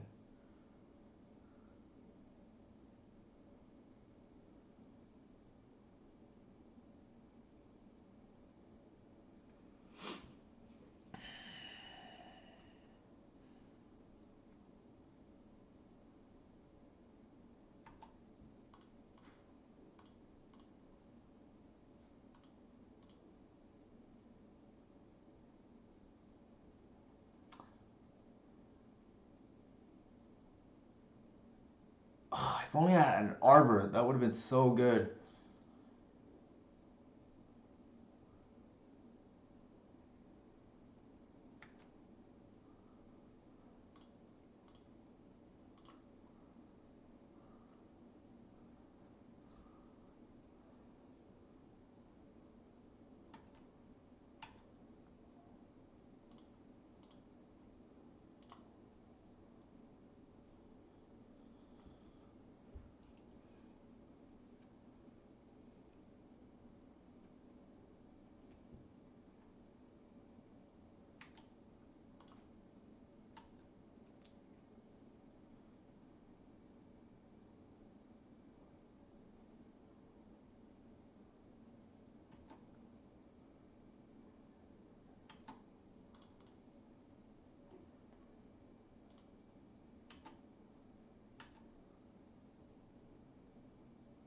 Nope, almost. Thanks, Jeff. Yeah, I saw that. We win this game if I just like I just wasn't aware. How did they get to 21? What the heck happened earlier? I don't even remember. How in the world did they get to 21 life?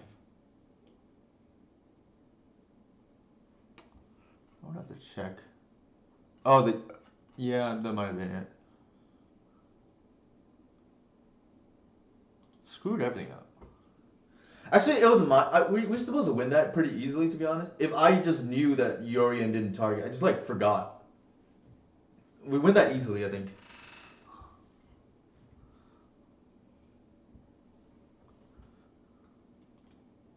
Just not paying attention. Might have cost us the 5-0 now. I was afraid of this.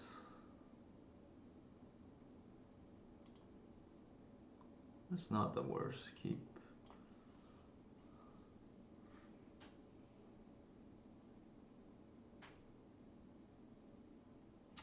The question is, do we want the land? Done. I think we want the Warwood.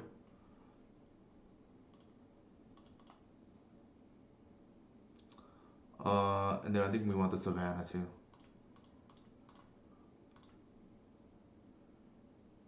The third arbor.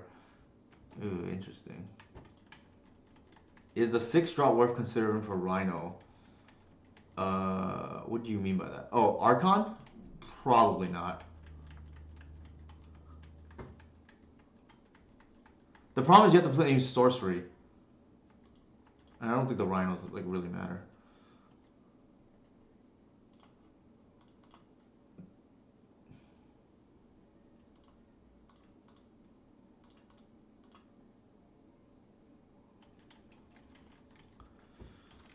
We screwed up though. We should have won that game. That one's on me.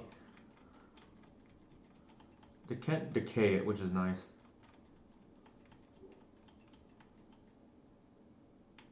Koyev? What the heck? You don't test for this. Oh my god. No.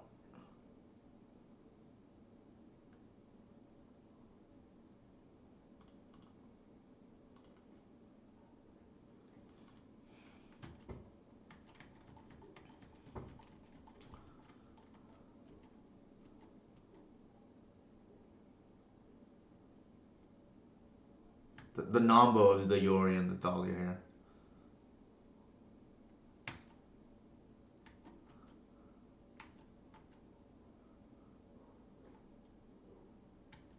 That's a problem.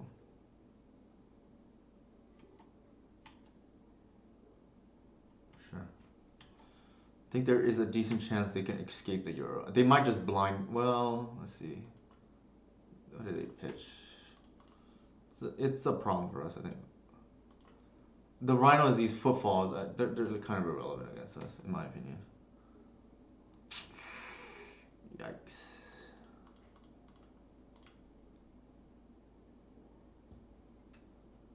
What in the world? I guess we take the land.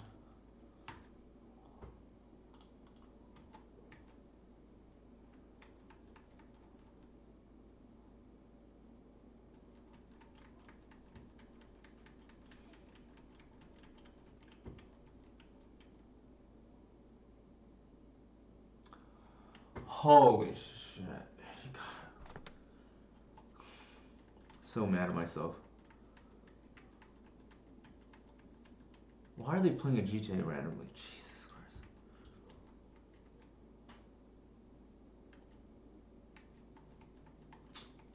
Very mad at myself. Should be 4-0 right now. I threw that other game. Just great. Now we're gonna lose.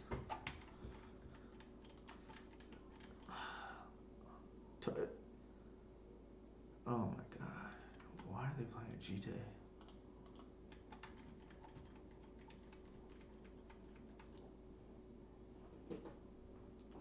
Yeah, no, they're talking about Archon to name on sorcery for the Rhinos, Jeff.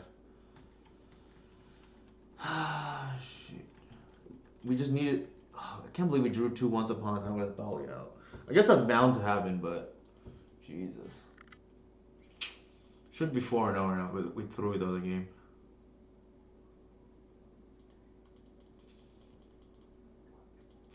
And our opponent, for some reason, has a GTA that we cannot deal with.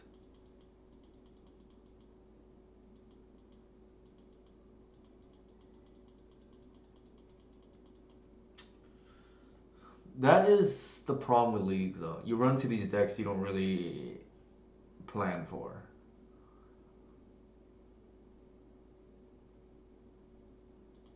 Sure.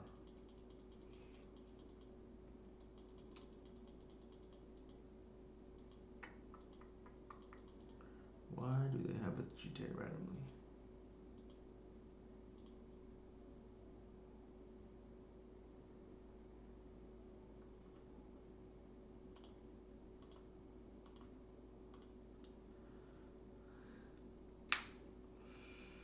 Feels bad. Should be 4-0 right now, playing for the 5-0. But that one's on me. We threw game 2. And then game 3, we mulled and then they somehow, some reason, are playing a GTA in their deck.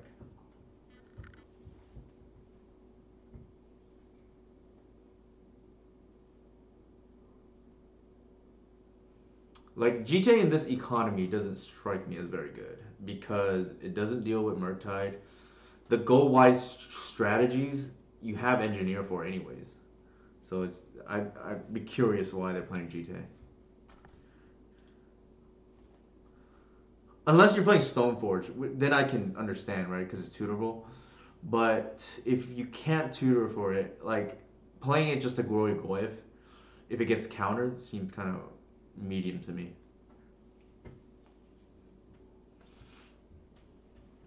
And like I said, you have engineer for the go wide strategies in general already. So I don't really understand that.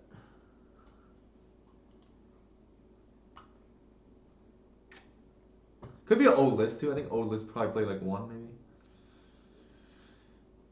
Just regretting that game game 2 loss from earlier. Can we just not keep drawing these? Jesus.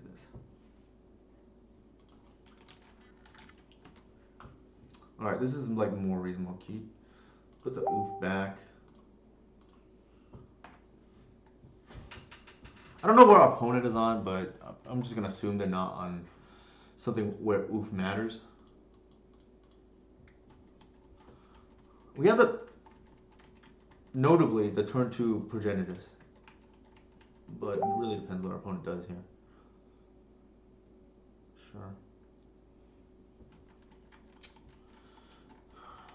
Maybe lands. Could be a couple of different things. I think here we get the reclaimer out. In case they waste us again, we draw a land.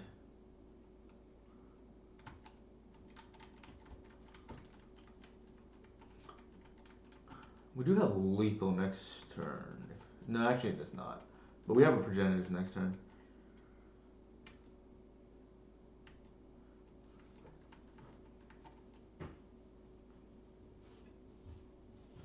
Sure.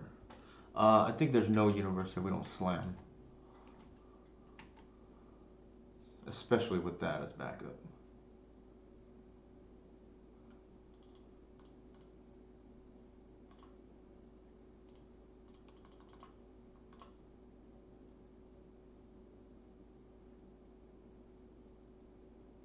Gotta be force. I think given that that resolves, okay, if we get a hoof here, that's 6 plus 8. That's 14. Hold on. We get a hoof here, that'd be 6 plus 8. That's 14. They go to 5. Might just be worth it. No, actually, no. Whatever is safe. The progenitus is safe.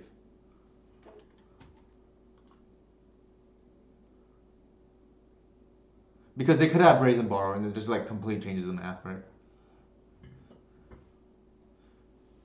We also notably have a natural order next turn anyways. So let's play it safe. I have been punished in the past for thinking, oh, if I just get hooked or concede earlier, that's not what we want to do. I did this once to a Pox player just thinking they had no outs, and they actually ended up being able to stall. Because if you don't win with hoof, then it can get hard if you can't go wide anymore, depending on the board state. Well, it wouldn't be for vigilance, right? It'd be hoof for hoof. But yes, bringing these very important cards and take out the natural order package.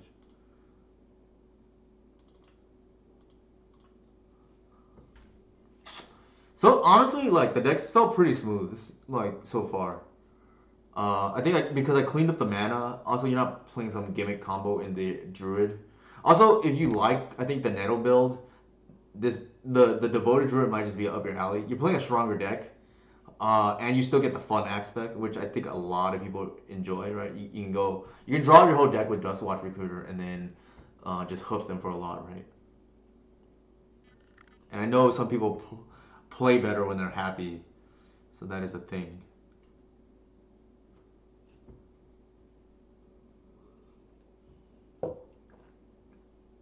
Yeah, I agree, Mike.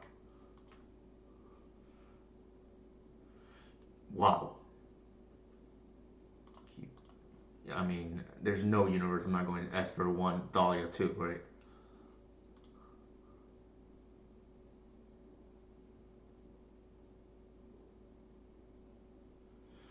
For sure, Sadra. I don't mind that third game. I'm really, like, it happens, right? Especially in a deck without Brainstorm.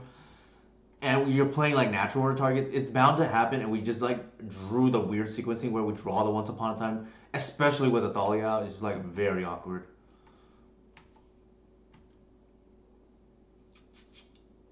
I think here, like, we're not going to play scared.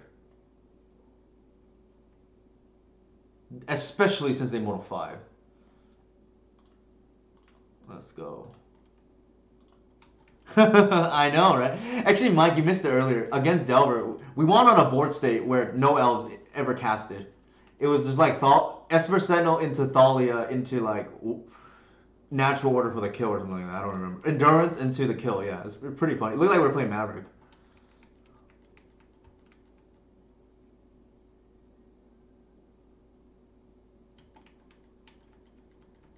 Nice abrade. It's funny we're the deck trading up on mana here.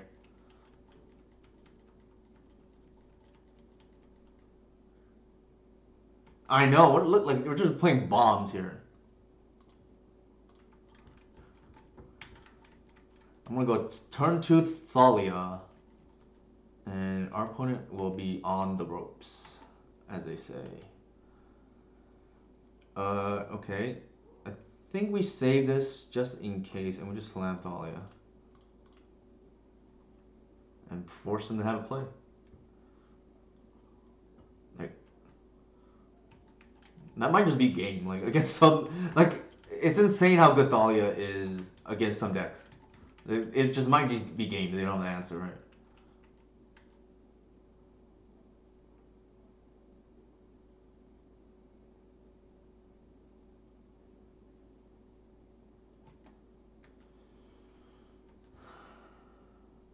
Wow, that is nuts.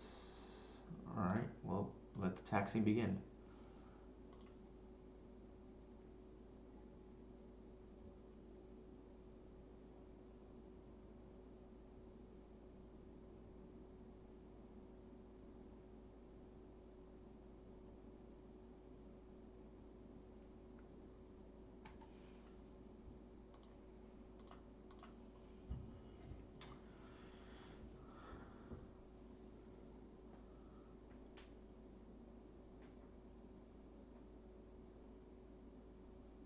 The awkward thing here is we can't endurance this turn,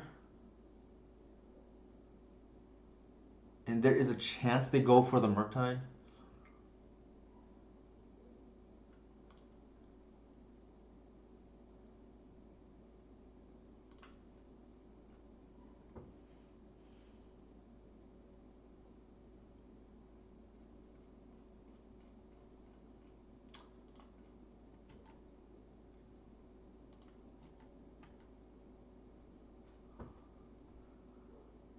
I know, right?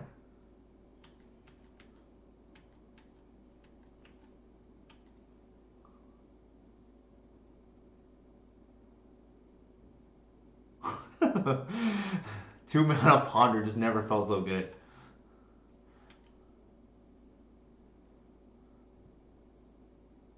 I think the game is already over, personally. We're gonna slam the endurance here, and it's for all intents and purposes over.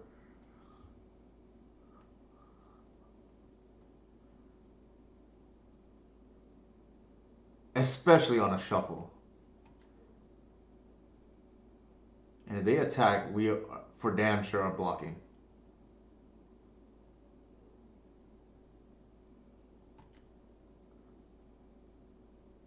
Oh. I don't think you realize what's going on.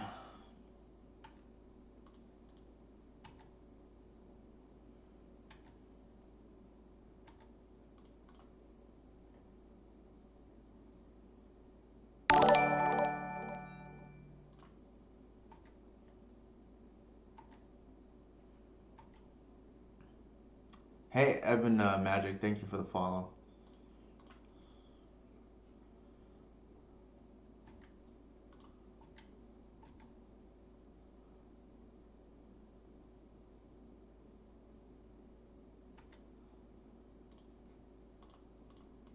I'm gonna main phase this.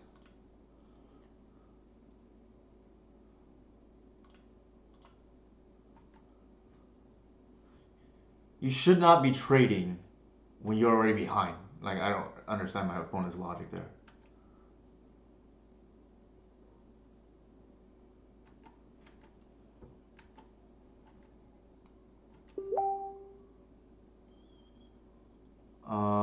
Interesting here. Three, four, five. I think we just slam the Green Sun Zenith for Gris, and just the game is over now.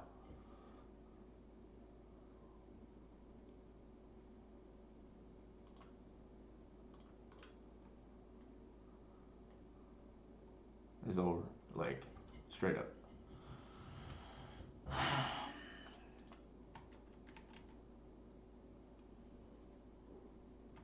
Yeah, I agree, Evan Magic. Like, I'm not gonna walk into end of festivities. That's the only way I probably lose, right? You just play safe here. They just like their stuff is like double taxed, and they haven't even dealt with Athalia yet. This is probably end of festivities here. Wanted us to walk into it or something. Nope, that's a bad expressive iteration, right? This game was like Evan said. over multiple turns ago. Yeah. And I'm pretty impressed, to be honest. Maybe it's just good against Delver because, but dang, does Thalia and Esper Sentinel carry?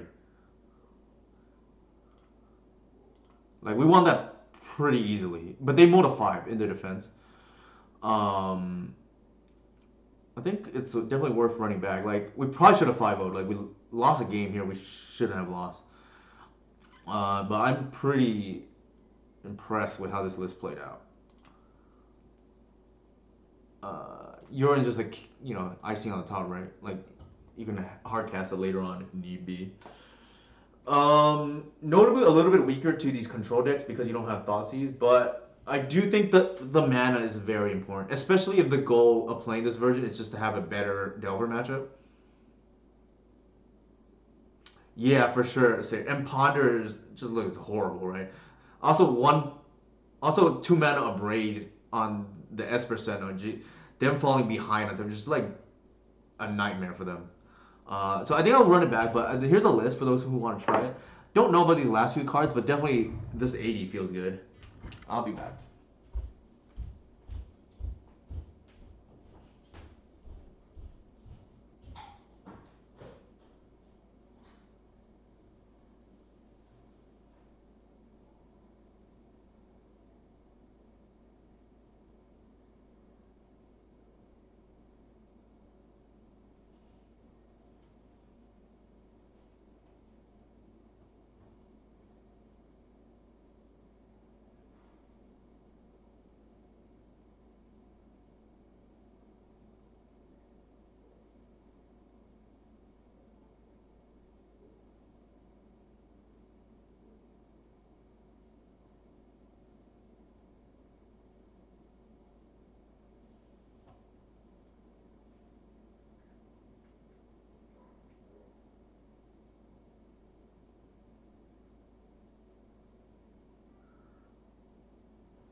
All right.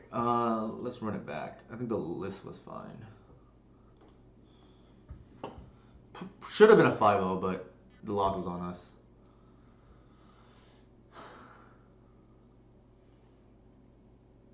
I know, right? Straz Daddy or Dukes, if they're still in the chat, they would definitely appreciate this list. We have all the Maverick cards, right? Thalia, Esper Sentinel, although they don't play it. I think this card is kind of absurd for what it's worth. Um, and for us, actually, it's probably better in our build than it is in like Maverick because Maverick you don't really want bad top decks. Here, when you're a bad top deck, you're still pitched to, you still cycle with Glimpse or add to Cradle or Natural Order Math, right? Not to mention just a bomb if you have to turn one, right? So yeah, I think this card probably underexplored in Legacy. To be honest, it's kind of like a Ragavan in white.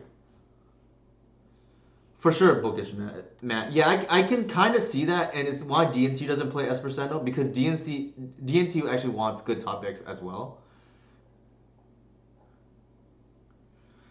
Yeah, the reason the decks that's been good in that I've seen is the decks that don't have a problem with the late game. So like in the Lands version that ran this deck, again, Lands is a very good late game deck that doesn't need necessarily all good top decks, right? Because if you have the loam engine going, it doesn't matter.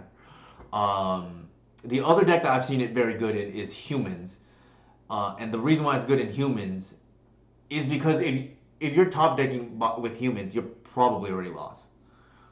Like humans is a deck that relies on just playing everything to the board and just like going wide, right?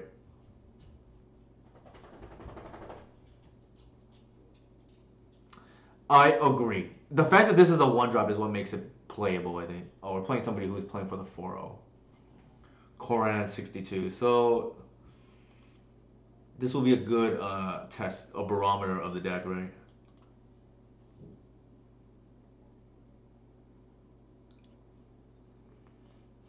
Yeah, I can see the problems with Sentinel and Maverick because Maverick, unlike Elves, does not have a way to utilize the card if it's not great, right? I think we have to keep this here actually.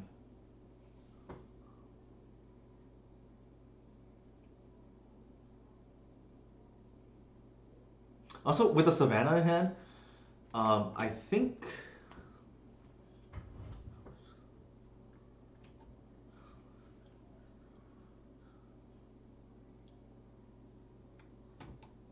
Interesting. I think they're on D&T.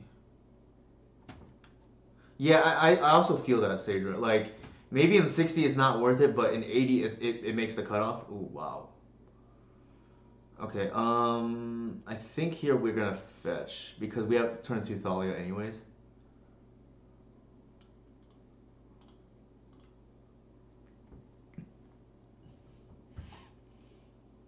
They're probably like, what the hell is going on?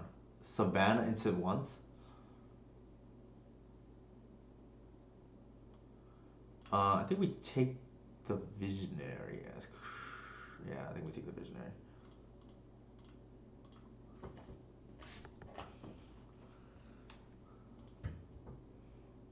But I'm on to a main D&T. Yeah, 80 cards or what? I feel like Espresseno is a card you either want 4-0 for what it's worth.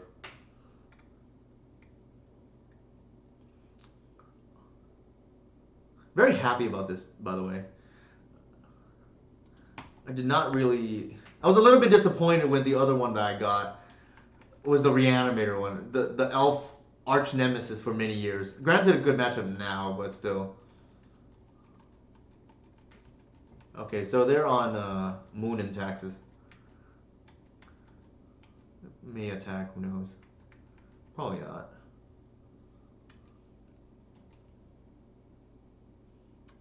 I think here, Thalia not particularly great against it. I think I'm just gonna play the Visionary and just cycle.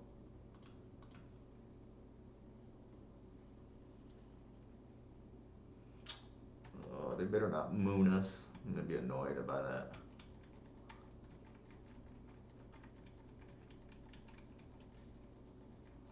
Might be the 3-1 enchantment killer. Yeah, the white Pride Mage. Yeah, they have moon. I'm gonna be very upset.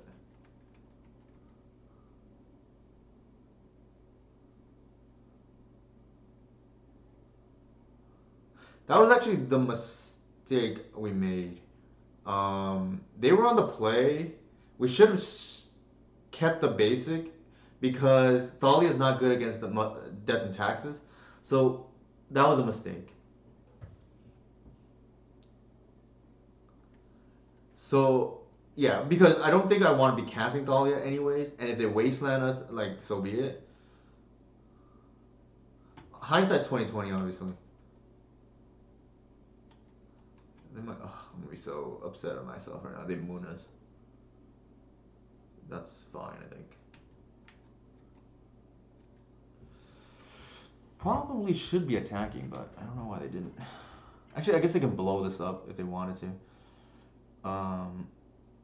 Midnight Hunt did Primage dirty. I know, right? What is going on there? I'm gonna fire off the glimpse first.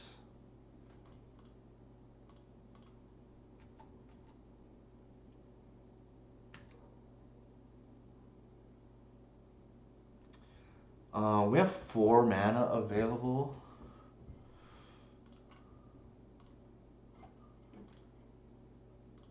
I think we want a Green Sun for Wirewood.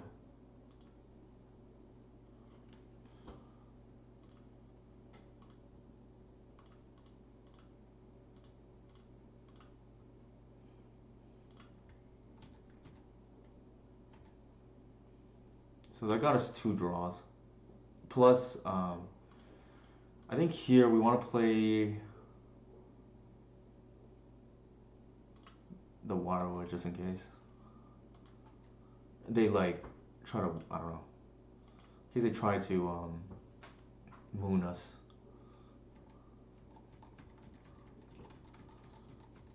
Pretty good draw to be honest. We drew 3 there for off the Ancestral Recall.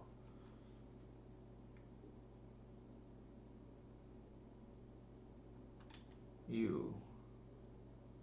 Okay. Natural Jite. Must be nice.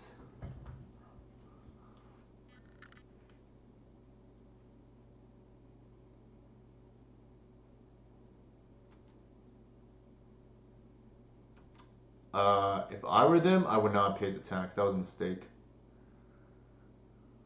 Because you kill 2 immediately, even if you give me 1 draw. That will be a grave mistake for our opponent. That would be a grave mistake.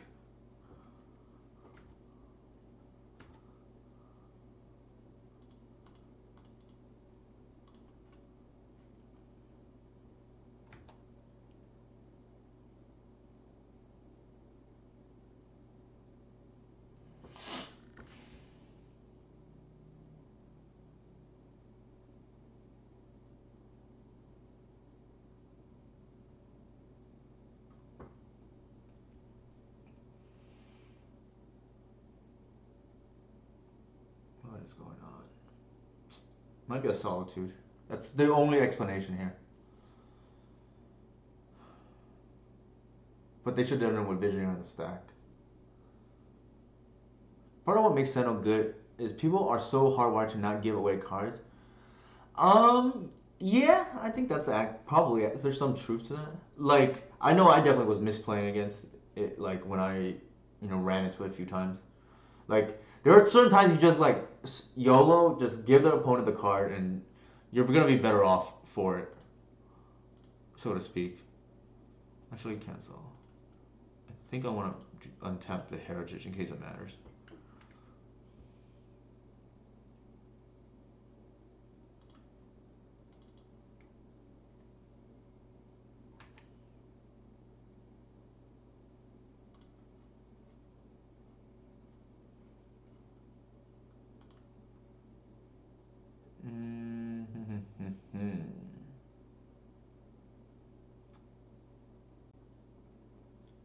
Awkwardly don't have the Bayou in the deck.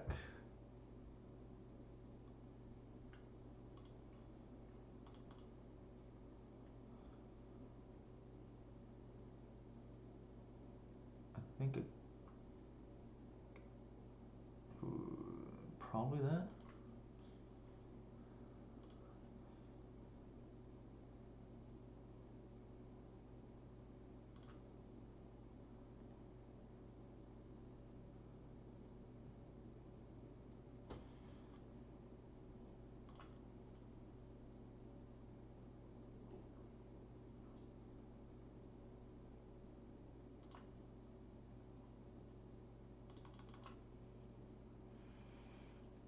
You can even make black for whatever that's worth.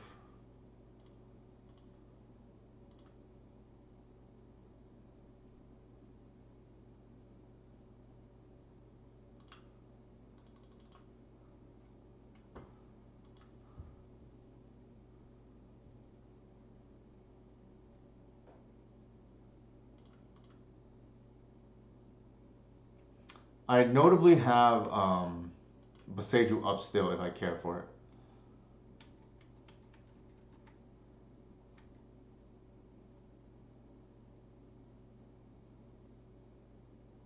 Oh no, my god, that's a swords. That's kind of bad for us. At least we have another draw. That is like the worst card to swords.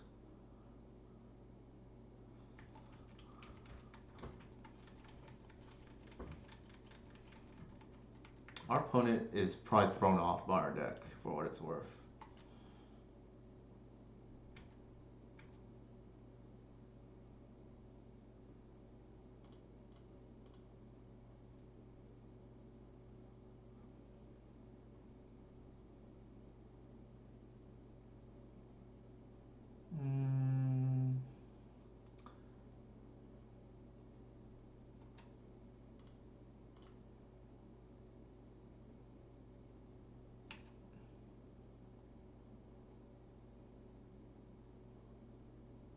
Is for sure.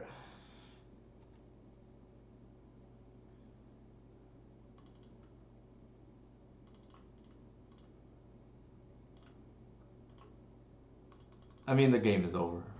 Like, quite frankly, our opponent had a small window where they could have killed two of our creatures and given us a card, which would have been a better trade. But took, in my opinion, the worst line and severely, severely punished.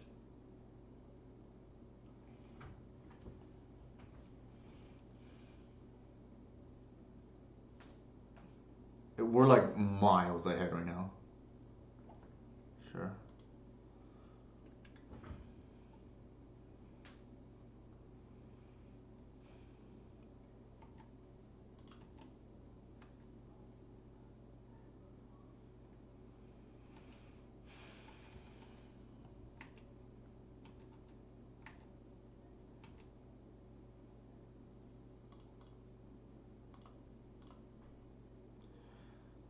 Ship is just game. Yeah, there's just a lot of things here that are just game. I think these awkward Thalias though.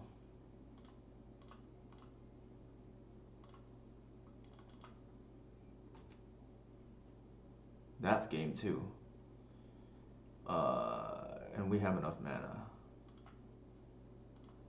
No need to get cute here. I guess we just kill that.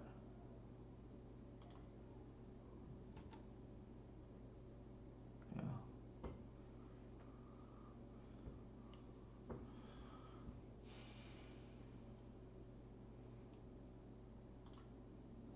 Even with 80 cards and Thalias and whatnot in the deck, still a good matchup. The Force of Vigors are good and the Plows are good. The Bog is not. I think we have to keep the Esper Sentinels because there's just like nothing else. This is another reason why I had the Force of Vigors, by the way, like to map better against something like DNT, which we otherwise just don't have much.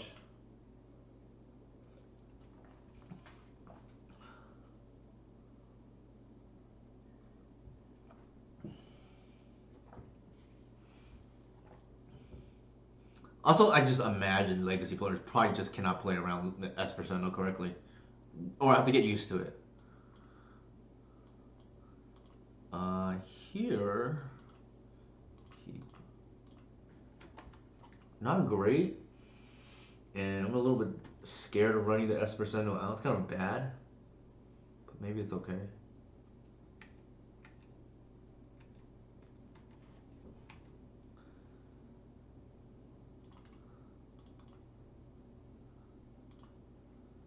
I think here we run out.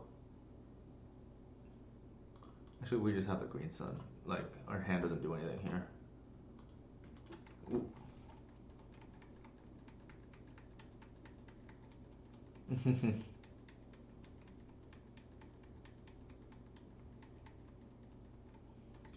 Actually, quite possible we're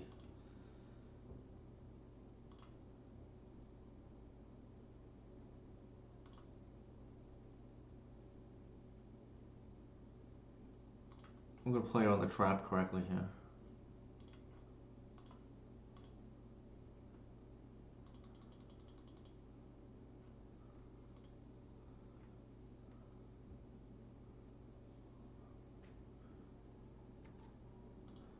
Whenever possible, play around trap. Alright, now we can bash for a lot.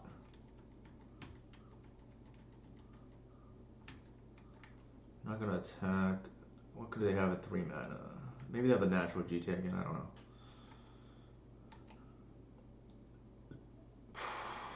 Jesus.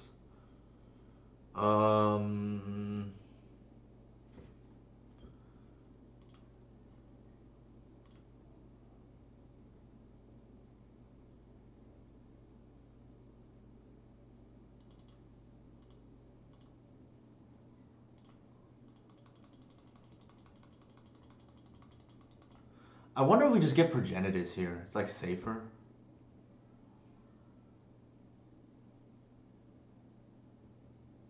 Because if they, well, it's still a lot of damage. Actually, let's get the hoof.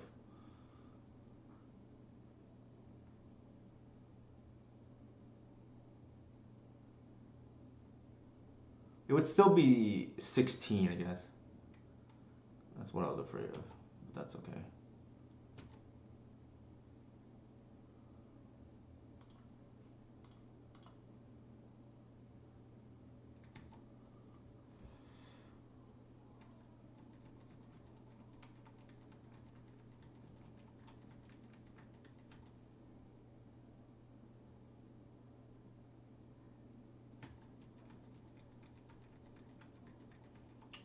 I wonder what they get here.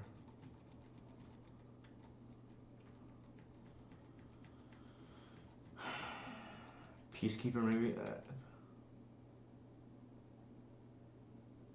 It kind of is. It like doesn't really matter, I think, on this board state because of the mom. It'd be different if they had the mom, but yeah, it doesn't really matter here. Stone Forge, sure. That makes sense, I guess.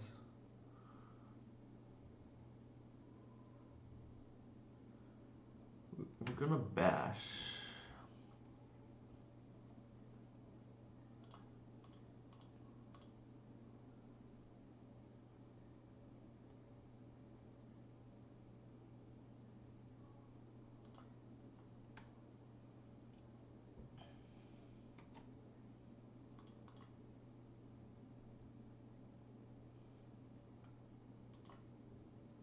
Just the way it's neutered can hit. Yeah, for sure.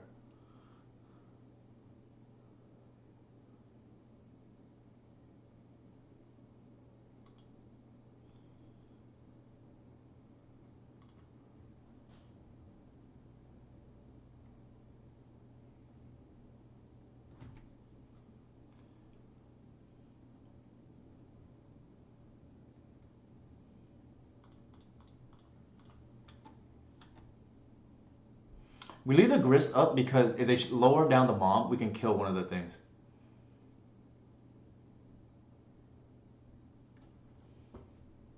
I think we had to. Well, we didn't have to, I guess, but like, I felt like going for the win there was probably worth it.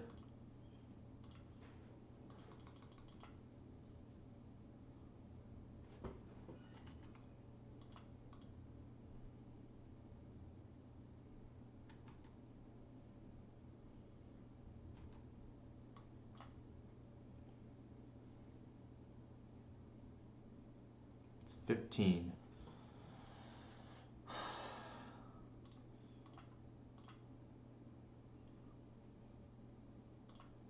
I think we minus here. I'm just debating what to eat.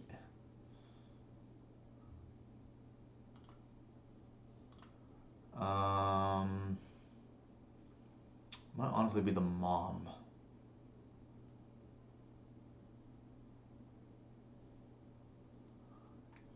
Well, the problem is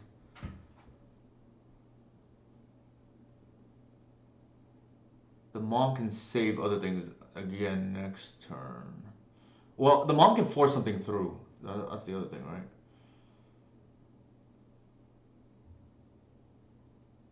I think the priest probably, because it's a 2-1.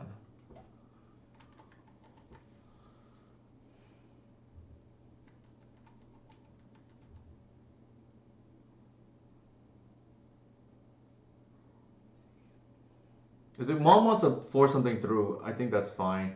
They have to wasteland the cradle and then to deal with the grist or whatever.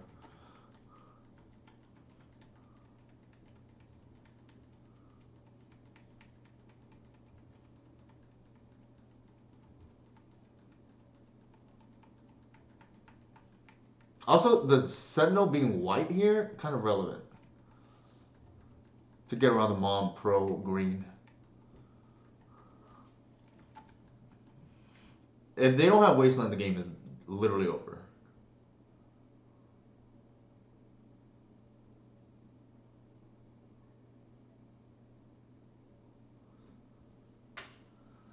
It's debatable between whether to take the priest off the board or the spirit.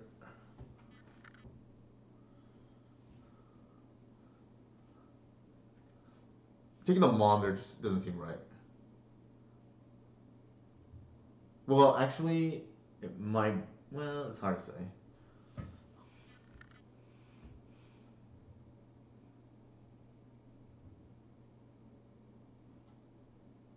The thing is, if we green sun for something, we probably green sun for visionary. To be fair, so that would be the argument against priest. The argument against spirit is they probably have more copies. If anything, we don't want to turn that on by accident.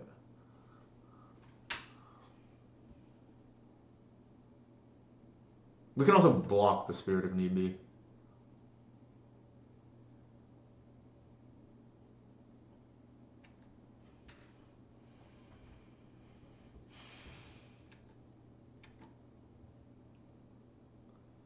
Probably bad, but with the taxing effects of the deck, would it be worth testing Dust Bowl to fling? I don't think so. Dust Bowl is like really bad.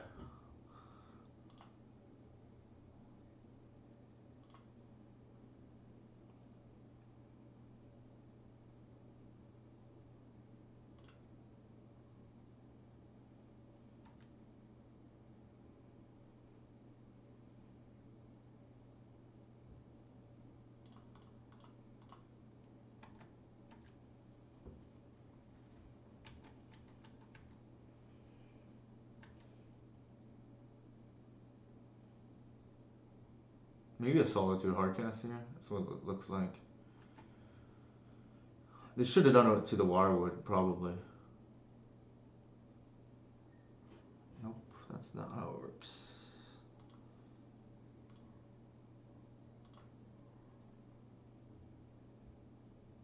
Yeah, see, that our opponent is probably not familiar with this matchup.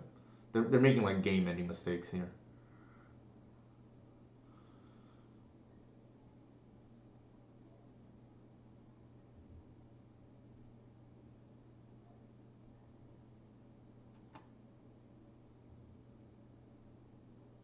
So they go to 1.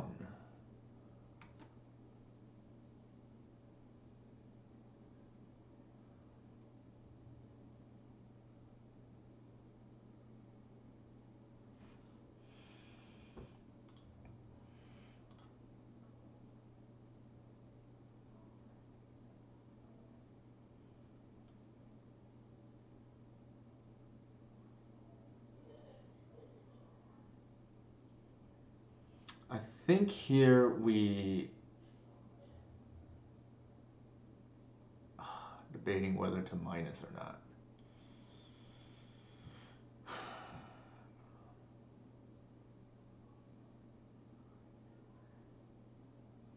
We probably hit the mom, to be honest.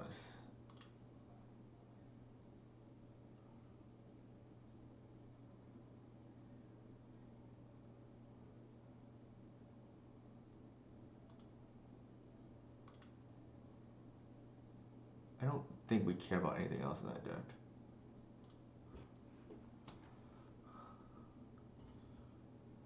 Actually, let's just play everything out. In case they have removal. Sure. That this almost does us as a favor, which is kind of funny. Oh, no, we couldn't draw because of the spirit.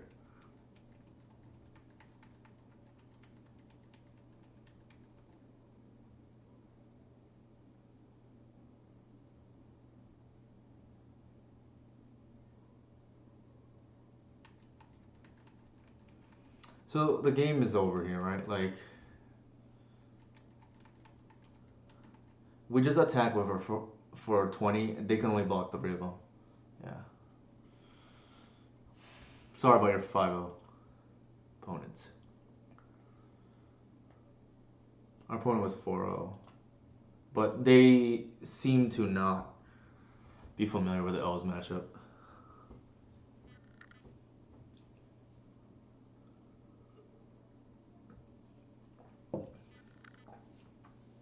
If anything, Sadra, the first Wasteland is like kind of interesting again, right? Like, if you see your opponent is stumbling, you just lock up the game, right? You shoot it for a Wasteland, they just lose. All right, we're playing against Mitchell.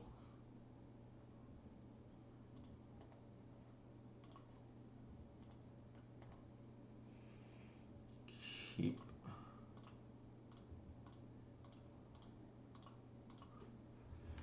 I think here we just fetch basic and go.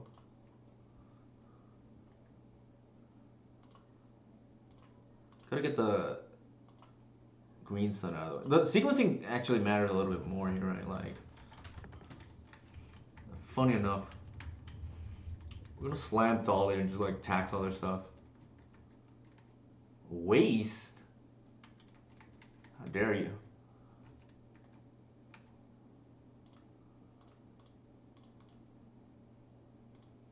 That's gotta draw a force probably.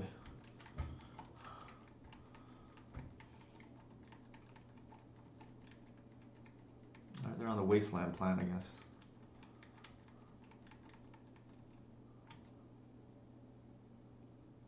I think we want to do that into that.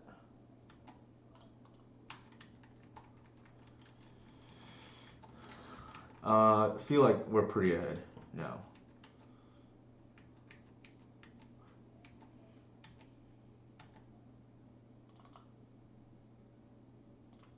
I think we just want to draw lands. They want to daze, that's probably okay.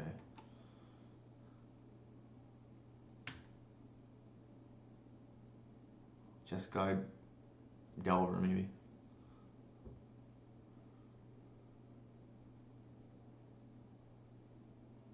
The thing is, it's awkward because if they daze, they're never gonna get to kill the Thalia.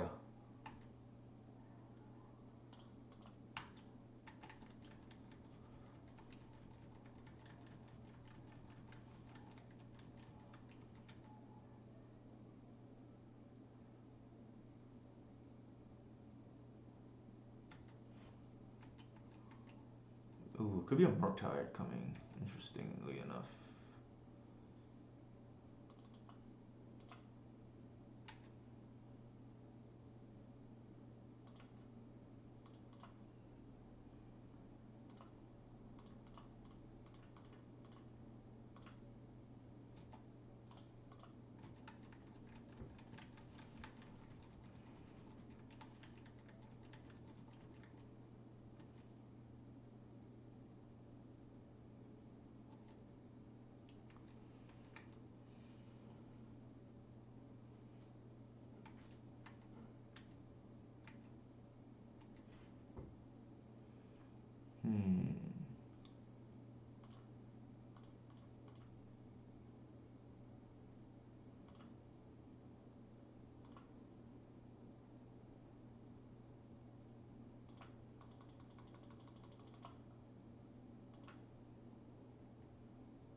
Yeah, that would be pretty nice.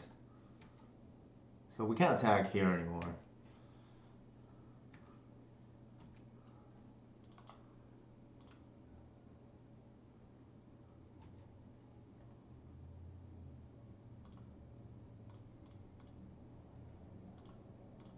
Oops, almost screwed that up.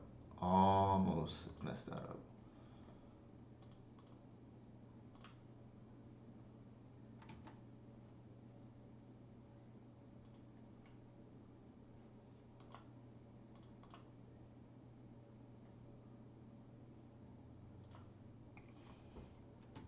And then we'll pass.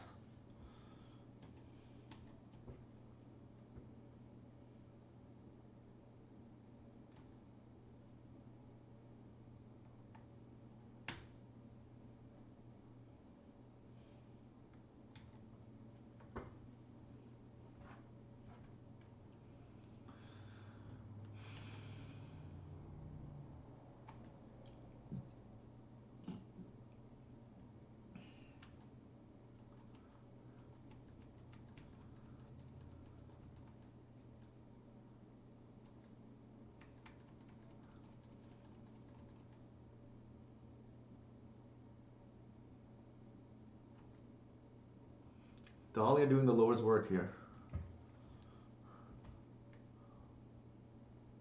Yeah. So the good thing is, Mitchell does have respect for me. So if he thinks it's over, he will concede. So that's kind of nice. How do we want to board here? There's like a wasteland deck, with Stoneforge package. I don't think I love endurance, to be honest, in this matchup. I think we want this. When we saw the Stoneforge Mystic, I wonder if.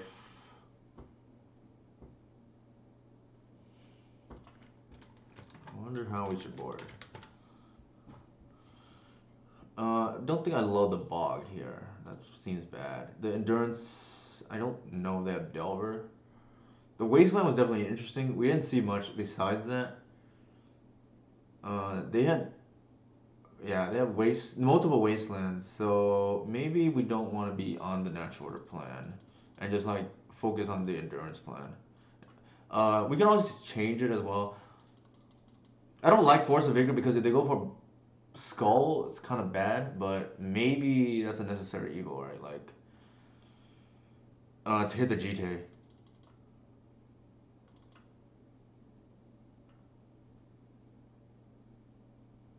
But nah, ugh, this is like awkward. And then we keep the Collector Oof in, I think. Yeah, this is probably fine.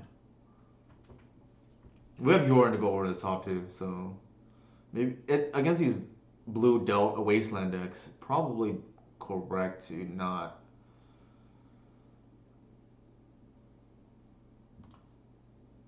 Try to resolve a natural order. It seems like a losing proposition.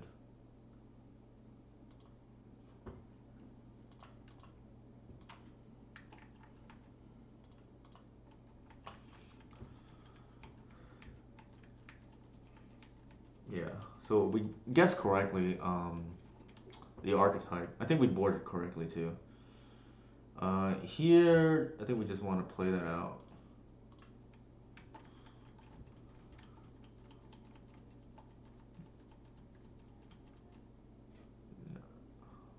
So had the same effect as a, um, what is it called?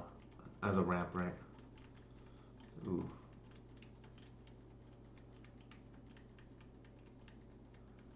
I think here we're gonna go.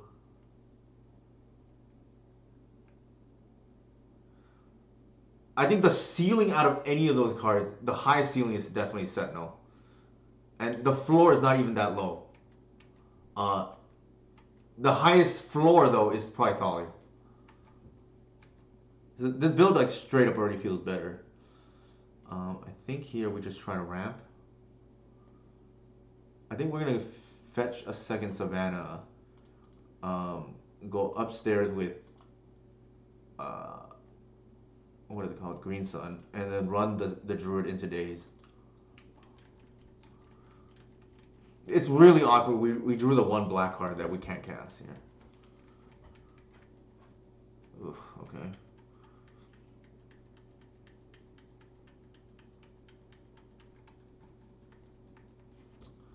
What did they reveal off the Delver? I already missed it. Oh, swords. Sure. Uh,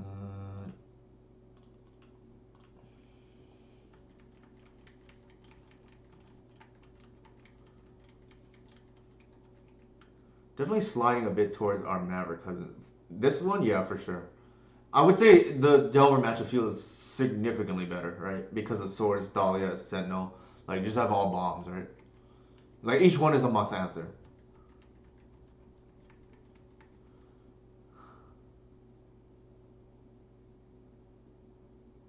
Jesus Christ. Also, this is like, what is all the blue? Didn't they get the memo? We can't afford to fetch.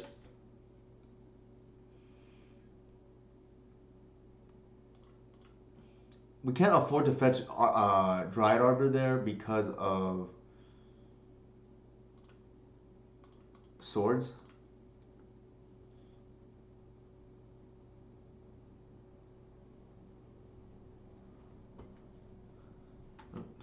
Actually, I made a mistake. I probably should have. Well, it's probably a losing mistake.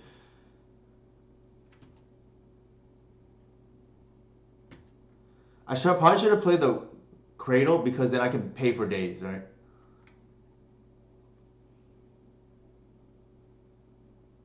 I made this mistake just the other day too. Because the Grace is not being hard casted anyway, so I'm using the Endurance as a counter spell. Oh my god, that is brutal.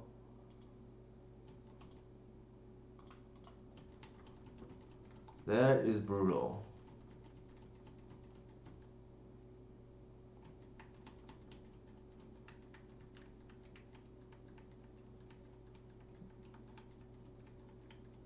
Although, to be fair, probably doesn't matter.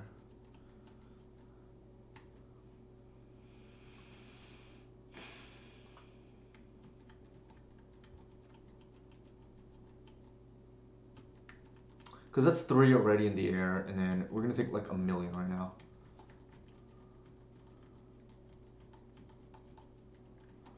Yeah, we're dead. So, have you wanted to buy much? No, I don't think so. This is like literally the only card, and we happen to draw it. We had the, in emergency case, the bog too. Oh, it didn't matter. I think we just keep it as is. We wanted to buy you, like honestly, this game here, we just really lost the double end of festivities that we just couldn't not. Well, we played it around a little bit, right? But I just think our opponent's hand was just like really strong, and ours was okay, right?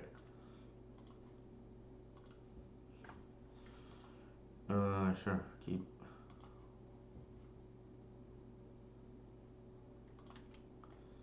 I think here we're gonna run the Baseju out and then ramp. Awkwardly have the Grist again.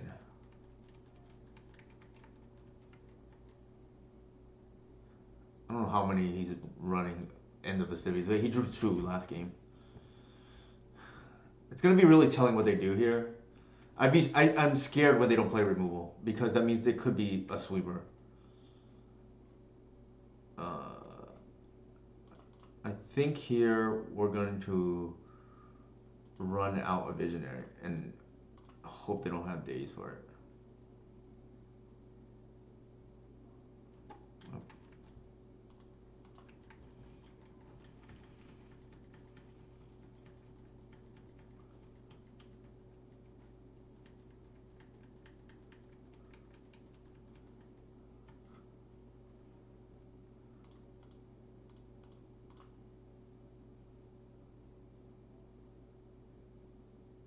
Oh my god.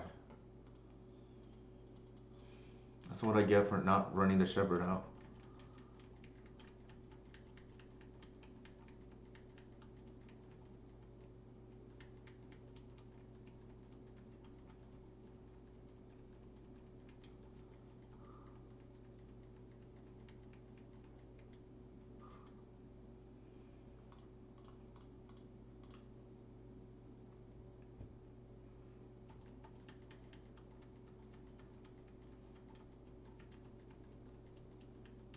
Might be a brainstorm, yeah.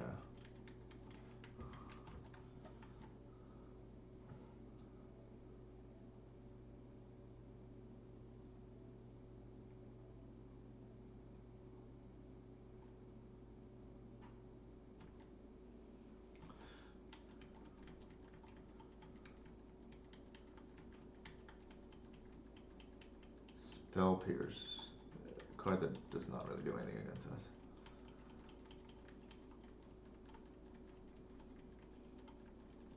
It's gonna be awkward. I think we're gonna have to likely walk into a sweeper here if they choose not to answer the Dahlia. Might be a Stoneforge Mystic here too. Okay, that's fine.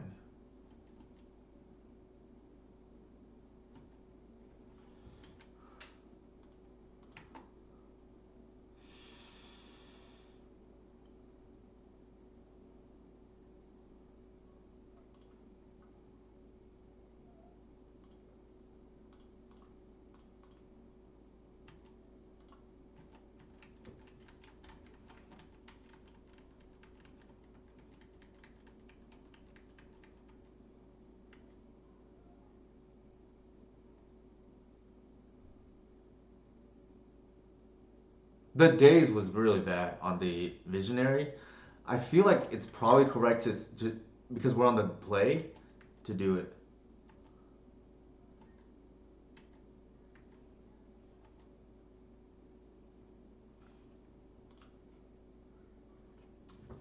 I think the line here is hold up swords.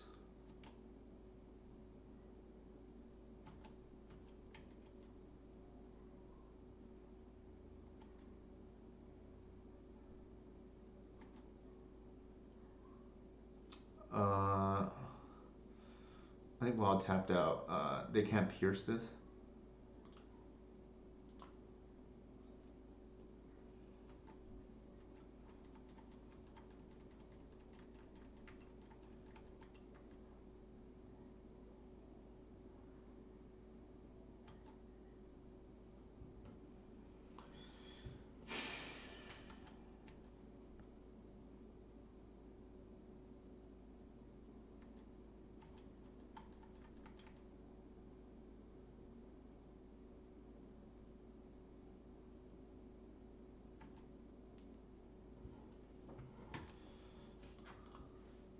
Yeah, it's possible we should have not run the visionary out like that. I feel like typically when we're on the plate, like setting the back of mana is probably worth it, but might not be in this situation.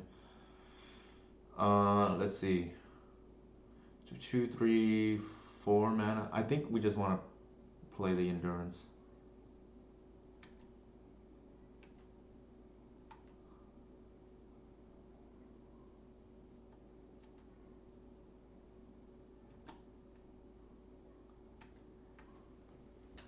This is like quite awkward because we had to kill the cauldron. They had both.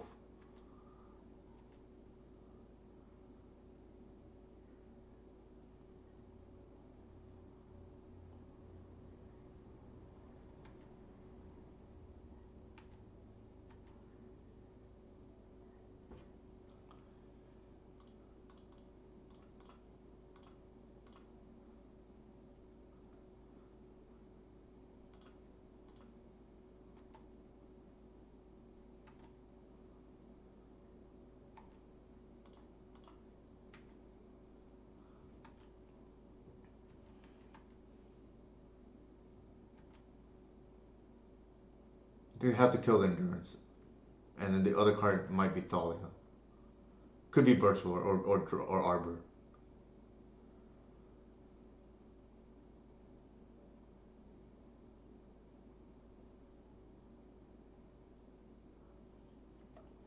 If the game was lost anywhere, it would. It was the turn we ran the visionary into days, but I in general I like that play.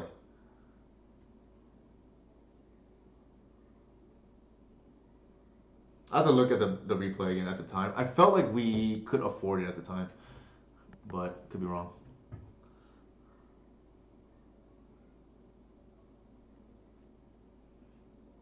He also has a spell pierce we know about that's still in hand, so there is a decent chance it's gonna be on the shepherd. Oh my god, another one? It's gotta be Batterskull this time. Okay, never mind. Boarded it out.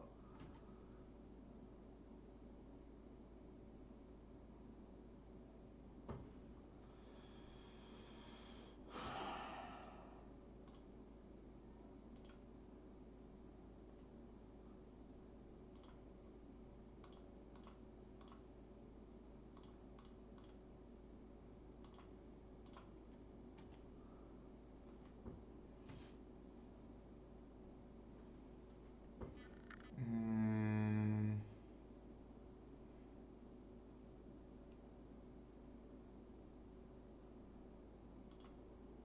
probably plus.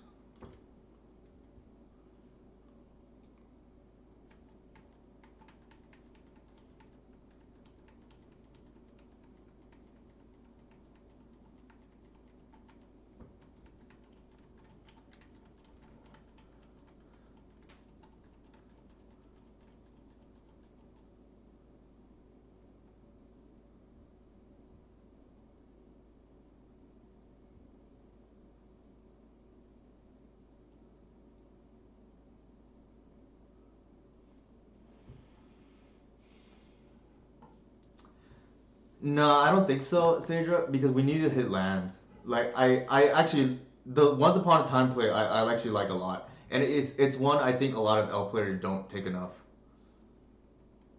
If it was lost on the Visionary. I'm actually okay with the way it kind of played out there. Just didn't work out though.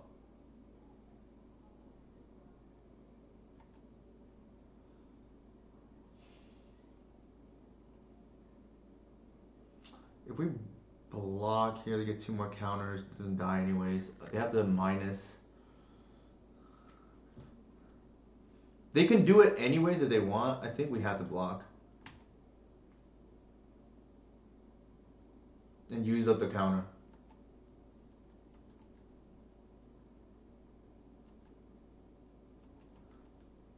So if I'm Mitchell, I actually think the correct line there is to kill the Thalia first, attack.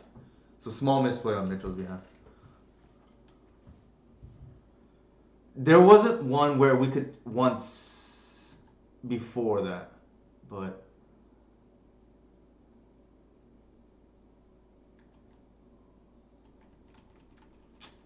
hurts to lose this matchup. We never got to Yori on here.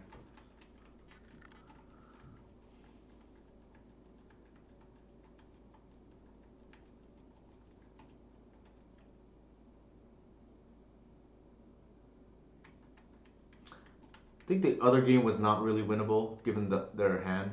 I think this game probably, but we really got set back a lot by that daze. That is like pretty reasonable. They have a spell pierce that we know about. I think we plus here for mana.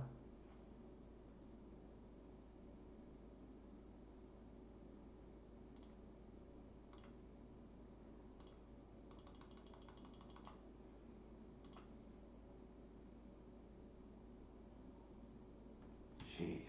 All right.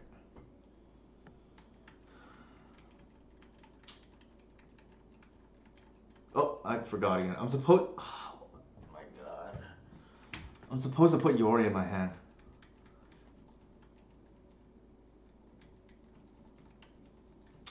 That is going to be a recurring trend.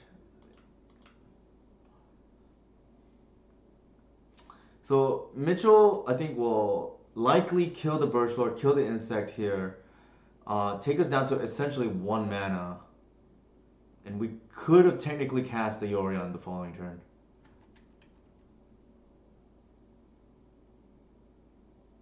Ugh, we would have to top deck obviously a fetch land or Savannah, but definitely possible. And then we just like screwed that up.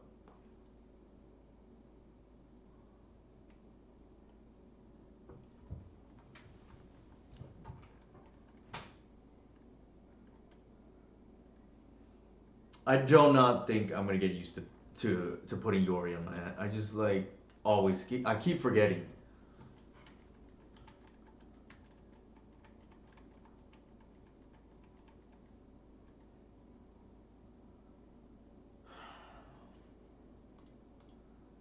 I think we triple block because we have to.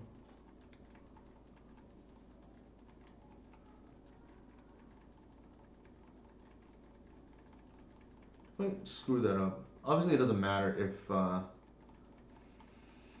we don't draw anything relevant here. Jesus.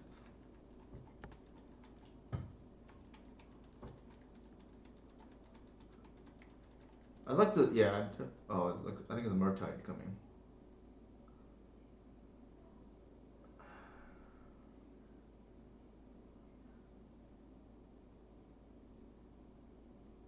We're also not used to playing against this deck. The whale. Jesus Christ.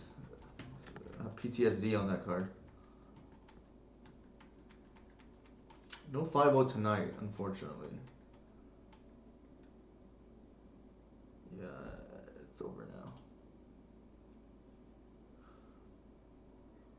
Well, I guess we can still do it.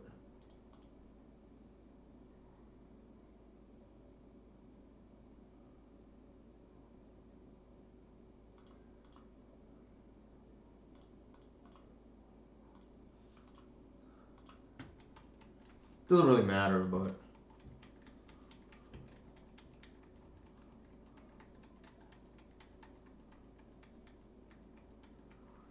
agreed, Sager. I think this list is significantly better than the Druid list because Thalia is kind of nuts, and so is Sentinel. Like both cards are like highly relevant, and Mitchell's very good for what it's worth. Nothing we can do about that. Actually, we might just be drawing dead, like straight up. Yeah, I think we are. So I'm gonna GG.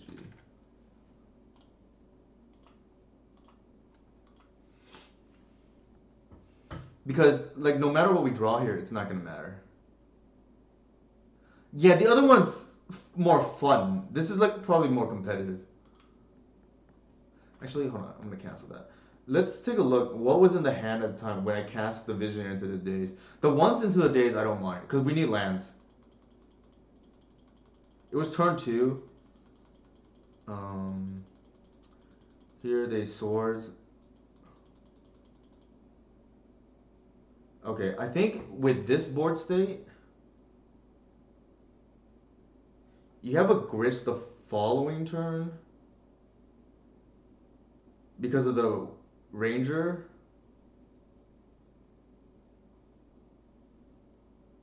Yeah, probably correct here because of the birch lore. Um, yeah, probably correct here. Probably correct here to play the shepherd into the birch lore, and then if they kill the shepherd, then you play the visionary into the days. Um, obviously the days here, okay, and then I don't know if they have another removal spell. I forget, but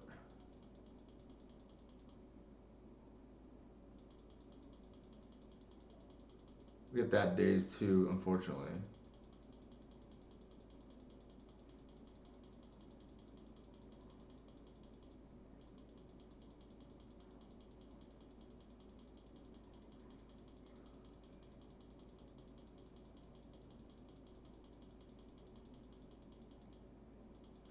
Yeah, I think likely what happens is if we play that, we probably can't. I think the game probably plays out a little bit differently. So that's on me.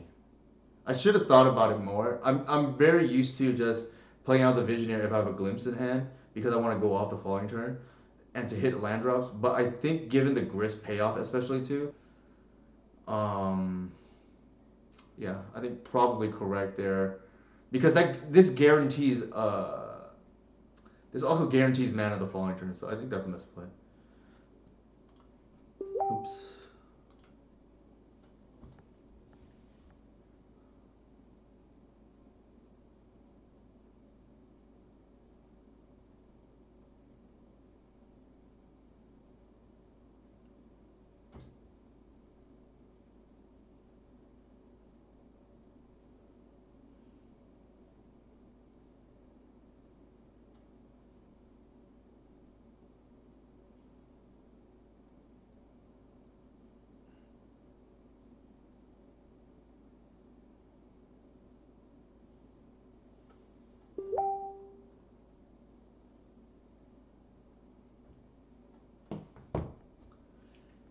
But yeah, I think that definitely feels very strong for what that's worth. Also, they could have just forced Thalia. There's that too, I guess. But like, I think we're okay with that.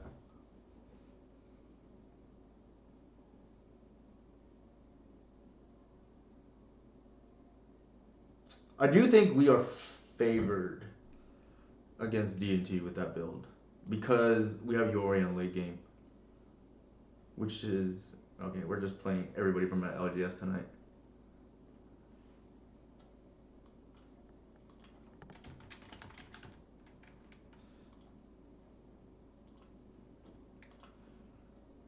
I'm playing against Max here. Yeah. What do I want to do? I guess it's not great. I guess I keep.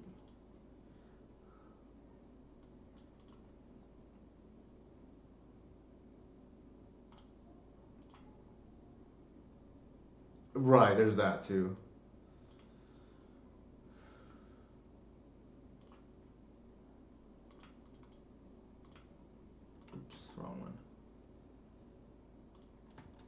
Oh shoot, my mistake. Didn't matter, I guess.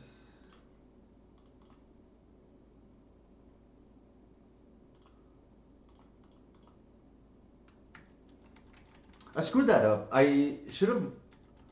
It kind of worked out, I guess, but like I'm supposed to. I didn't. I thought it was my turn, and then I'm supposed to once on my turn.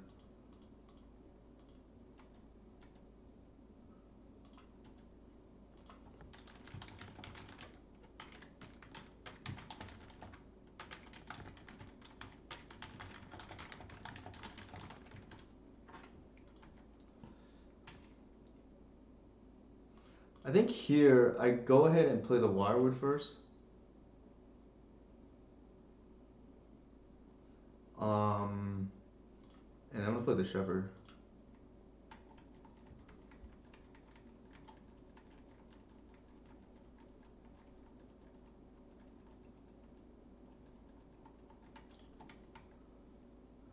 It worked out, like I said. I got the cradle, but definitely not the correct play.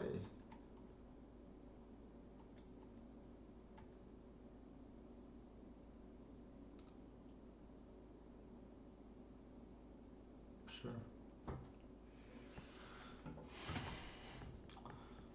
All right. We do have a progenitus, or we could just take the Narset off the board.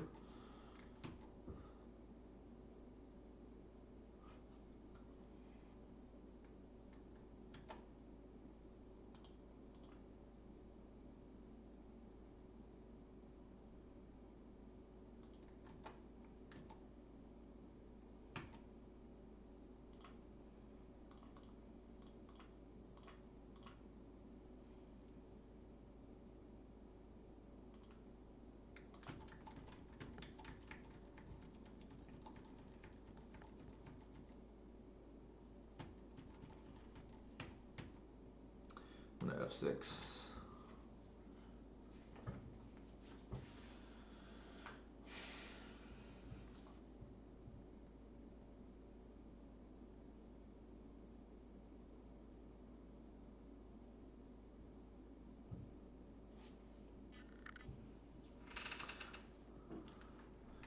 Yeah, our opponents in this league are definitely a notch up, whatever that's worth.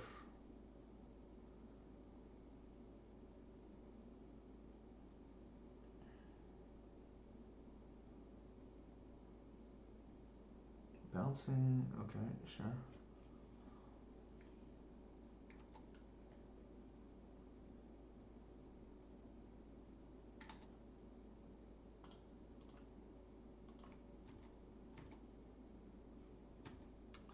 The question here is, I don't think I commit anything more to the board.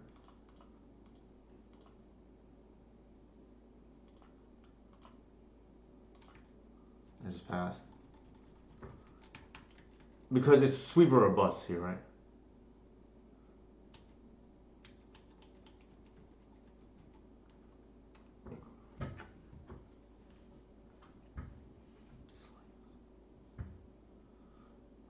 Okay, yeah. So I took a calculated risk, right? I'm thinking this is way harder to deal with, and then I will live with it if they have the Narcs into a supreme verdict, right? Like that's just something. It's like a calculated risk. Here, notably, I don't want the collector oof. I don't want. I think I saw Jeskai colors. If I'm right. I don't love the heritage druids here either. I think I'm just gonna board into the mid-range game plan. Submit.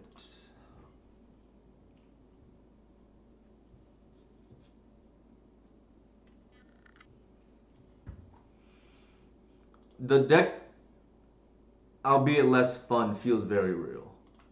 Like notably, the Delver matchup is a lot better. I think the control matchup might be a little bit worse, but can't have everything.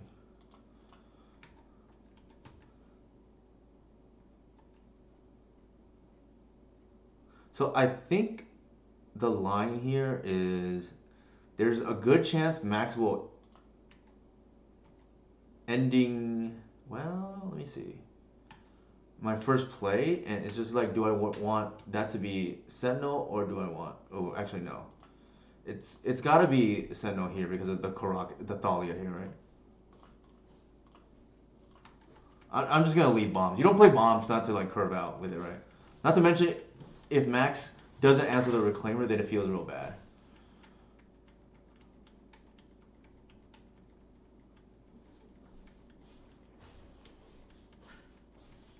There's also this, right? Like, we're trading up on mana.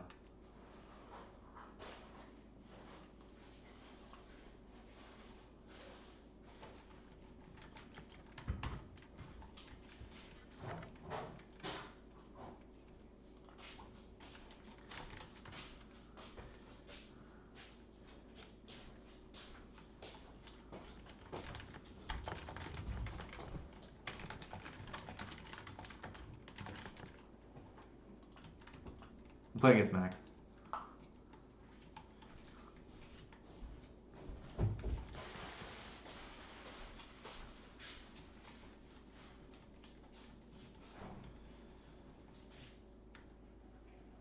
I feel like we're playing DNT. We even got the Caracas naturally. Oh my god, that is quite the card.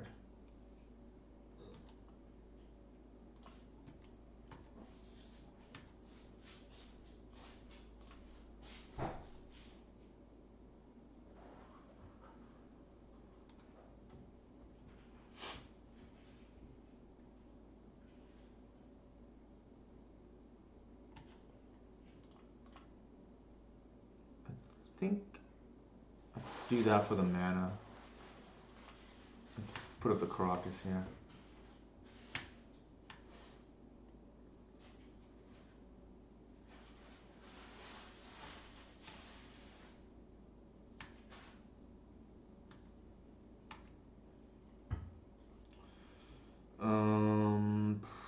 Is there? It could be Ice Fang.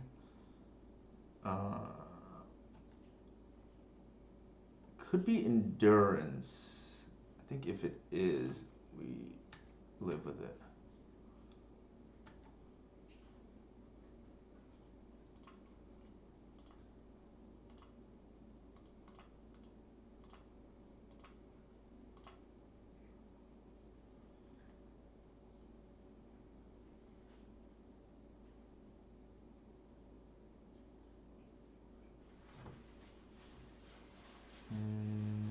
We get the Progenitors again.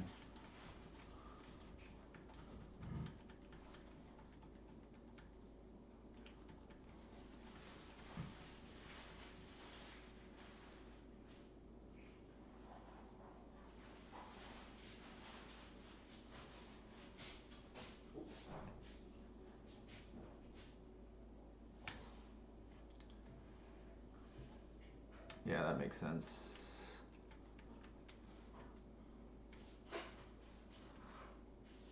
Here, we're gonna put Max on a 1-turn clock.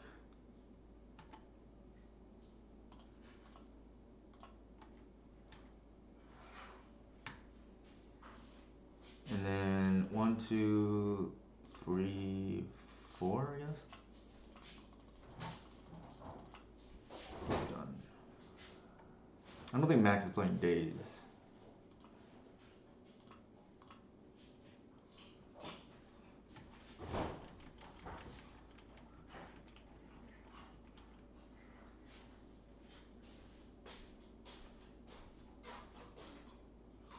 Could be Supreme right here, but if it is, then we at least.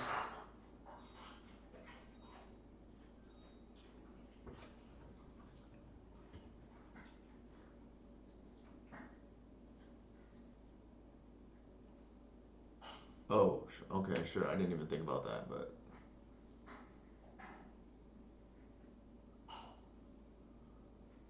That's right. Max was playing this deck. I just forgot. I think he needs to actually hit Mox Amber though. Otherwise, he's gonna run out of mana.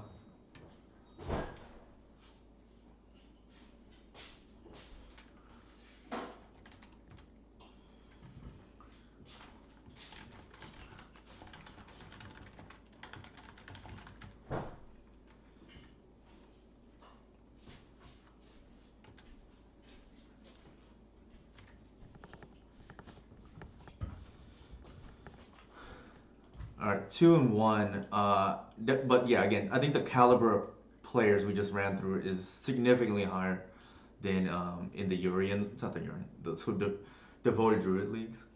Actually, I'm gonna pause this for a second. I'm gonna use the restroom.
Hey Sadra, great question. Um, I think looking at the list right now, like it's entirely possible this splits just before Mindbreak Traps or something like that. Um, but I think as is, it's felt pretty good. Like the endurances give you something to do in these matches where you want to board out Thalia. Sorry, not Thalia. In these control matches where you want to board out Heritage.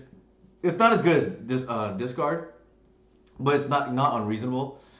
I definitely think the Force Swords is probably correct because you want to just straight swap for Thalia against these creature decks.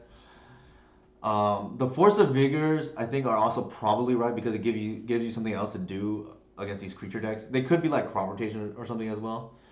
The Archon is definitely correct. I think the debate is whether the silences should be something else, and there's a possibility one of those could be like a crop rotation, so for something more flexible. I feel like the Archon is correct. The Yorion, obviously. The three endurances are correct, and the four swords are correct, and probably the two traps are correct. Um, because you just want to bridge the Thalia, right? Like, or it's just like the longer the game goes, the more problem these white cards are, and I think the main deck is probably perfect as is. It's like elves and taxes, right? The thing that also helps me is I've played like you just have all these bombs now as one drops, right? Sentinel, Reclaimer, Green Sun. Um, so I think that helps a lot. I think Sentinel actually is what we were missing for a long time when we played Yorion, like in 2020 or whatever it was. Like I didn't think about playing this card. It's like not quite good enough for 60, but it's like exactly what we need for 80. And the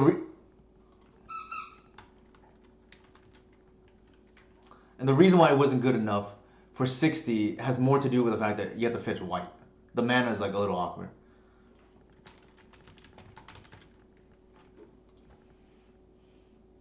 Oh my god. Our opponent is Last seen with Blood Moon aggro.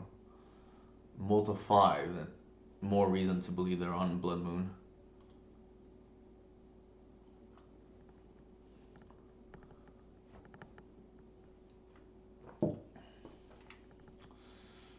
I'm gonna regret it if they are on Blood Moon. I'm gonna regret it. They were not, for whatever it's worth, the other day when I played against them. So I'm praying that they're not on Blood Moon here. Please be not. This is definitely the high reward play, right? Yeah, it looks like they are.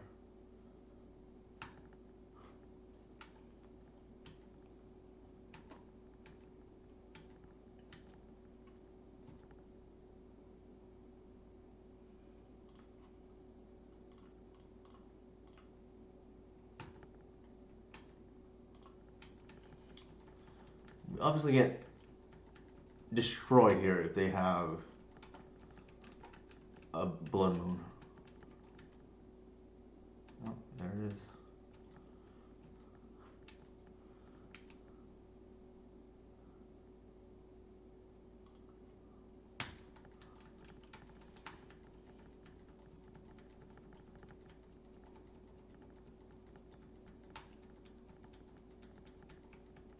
Although, to be fair, we're probably in trouble with this hand anyways. This might be a bad matchup. This might just be a bad matchup. Like, given how this is going. Our opponent plays a lot of Belcher, for whatever that's worth.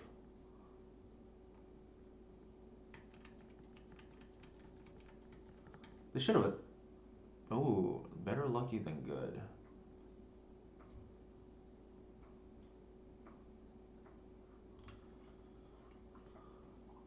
So here, we can actually stick a whatever under face down.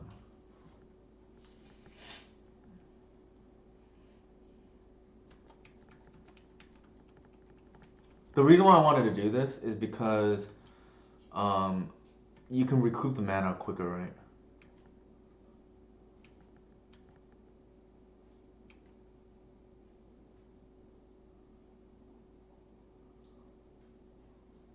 Nice. Okay, we get another draw. They're probably not going to be able to play around it much. They pitched a Spirit Guide, sure.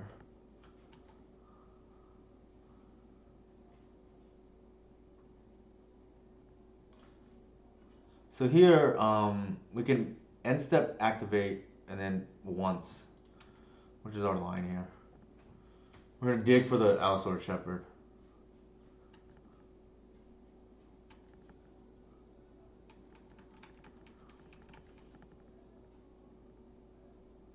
Rabmaster? No, that's fine. Notably, Natural Order is a very live top deck.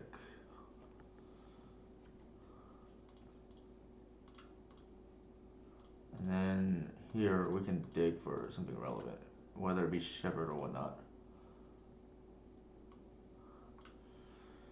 Speaking of the devil, there is the Shepherd. The Visionary, I don't think what we want. Well, yeah, I think we take the Shepherd to turn on our other cards here.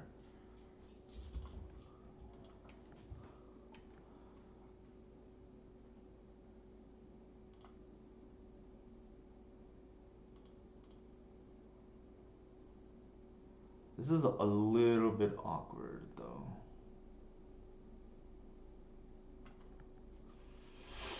The reason why is because we're just short of casting the Endurance. But I think that's okay. And then we pass. If they have Fury, like, we can't really play around it in this instance.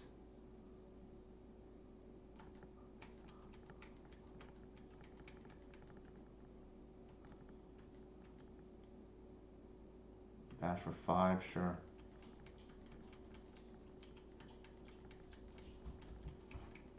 We can take 4. That's not a big problem. All right. Here we're gonna cast the druid because that unlocks more mana. And three.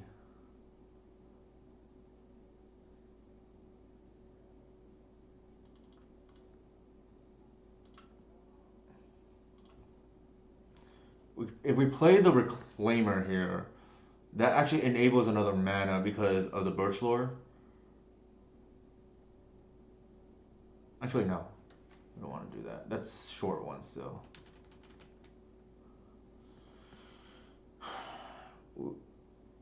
That's 2 mana, so I think we leave the Endurance to block. Yeah, I think we want the Endurance to block.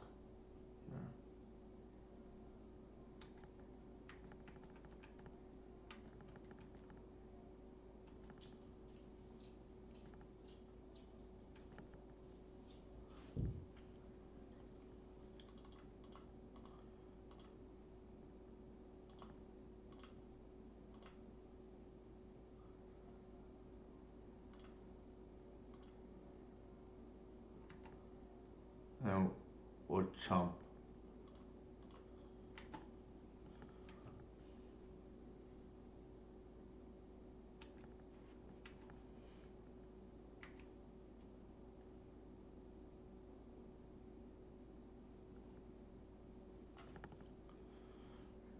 Any Yori on top deck here is like pretty insane here.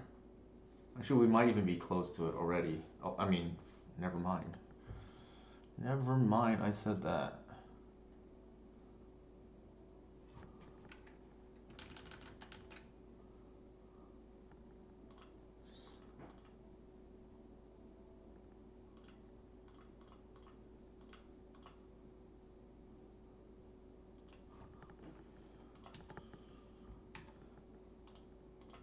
We got admittedly lucky for whatever it's worth to top deck the land.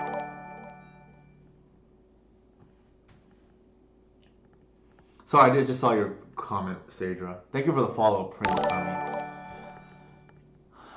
Yeah, Sentinel doing work here probably because they're a deck that can't really play around it. The problem is the Chalice is like a non-normal and the Moon, right? Like I do think we have to probably board it out. But yeah, it was quite good. Do we have anything else? I think the Forces and the Vigors are good. Definitely don't think we want a Glimpse. It feels horrible. I think based on how this maps here, ugh, might have to leave in the Sentinels. Not where I want to be, but I feel like that might just. Oh my god. What is better, Glimpse or Sentinel? I think the answer it's probably Sentinel. As crazy as that sounds.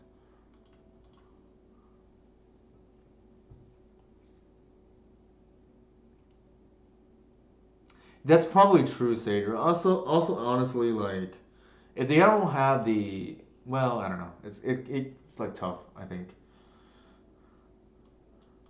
I feel like Glimpse might just be better, but who the heck knows? Oh, I mean, also it helps if you just draw this, right?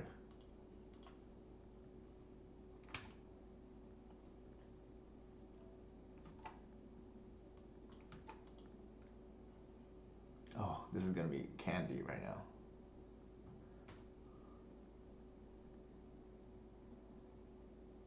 Ugh. Not what I was hoping to see.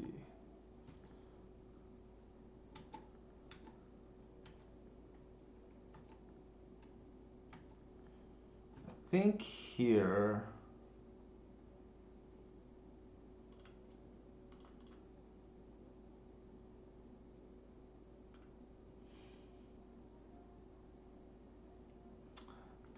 This is like very tough.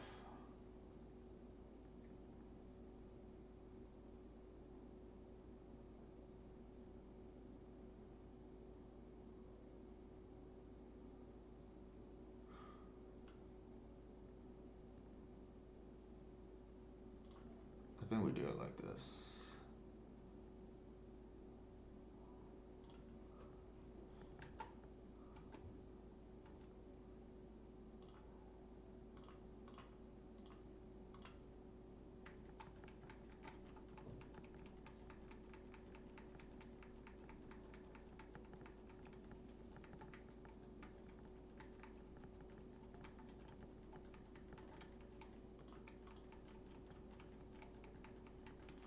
We're gonna take a lot of damage. Jesus Christ. I just don't think we can afford to lose the moon here, right? Like a Magus or something. They've shown the propensity to do that already.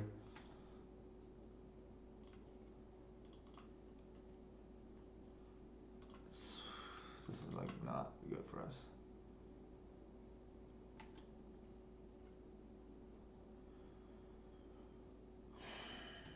We're not going to block, presumably. We're just gonna take a lot of damage there. 7.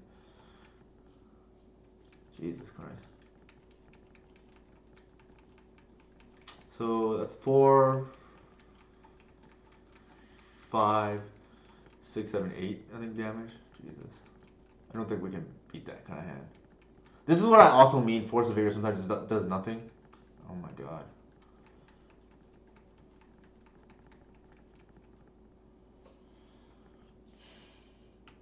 That is a mistake. Our opponent is just very trigger happy.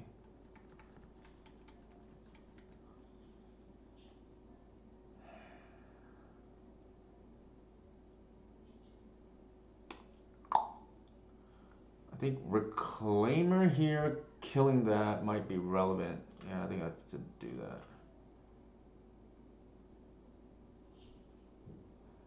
Table Master, Rabble Master, yeah, it's such a fast clock, agreed.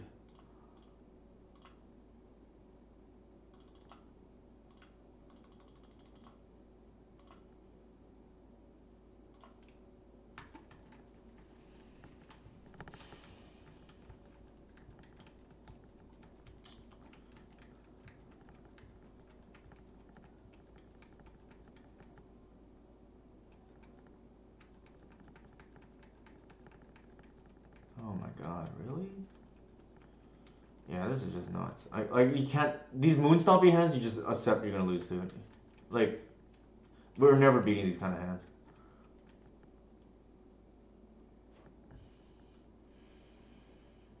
Yeah, we're just dead.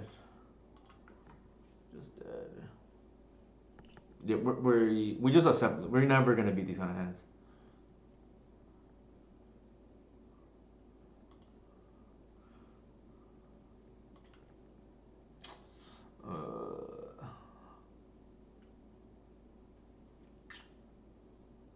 Do I actually swords might be interesting. It's the same problem as Sentinel though.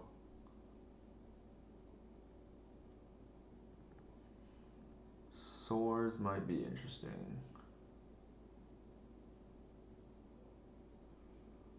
You still think it's not worth the cyber stuff? Which card are you talking about?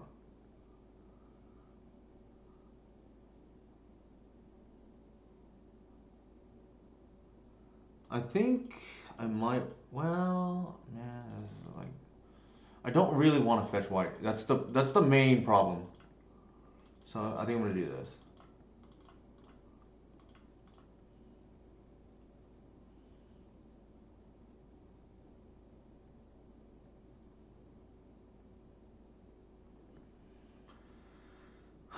We're gonna probably lose to this person.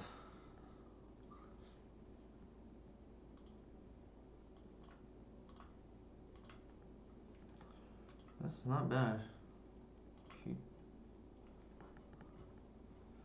For a while, you said it was too much of a coin flip to warrant.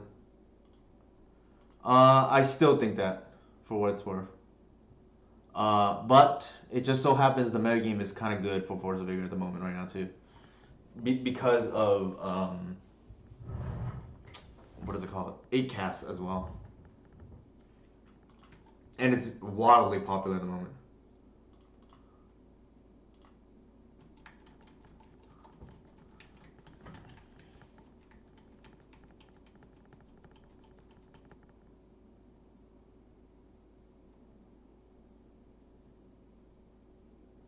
The if they do have Moon, they probably Fury here, so that I can't fetch for basic, for whatever that's worth.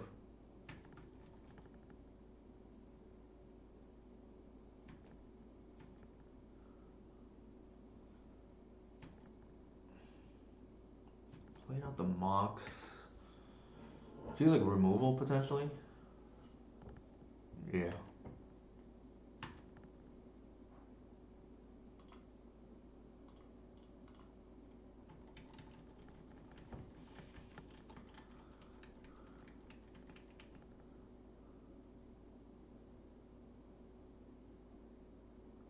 There's nothing we can do about that. Nothing we can do about that.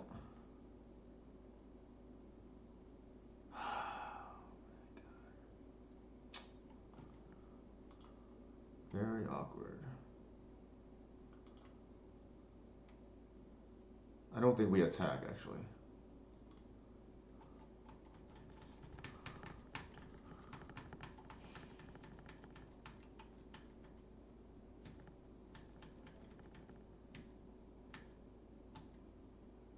Nice.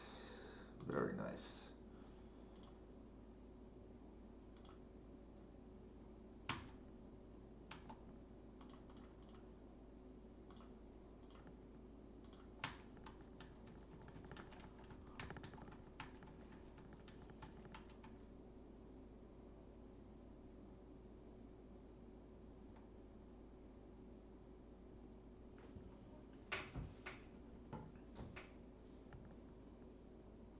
Yeah, Zakram, 23.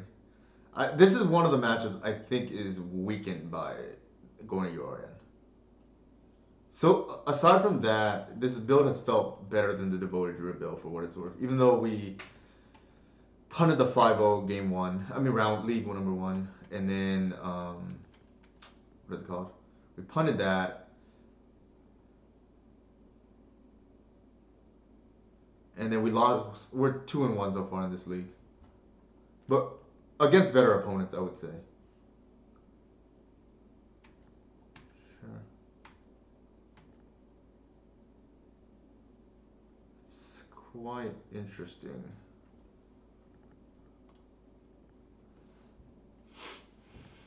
What do I want to do here?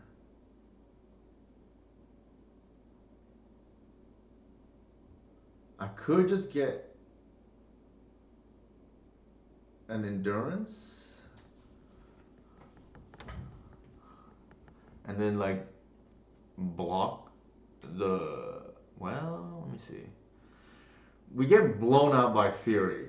This is the other thing. You think Moon is going to get down there and hit it out, or is this going to be? Actually, we could just get Collector Oof, right? And just well, again, that loses to Fury.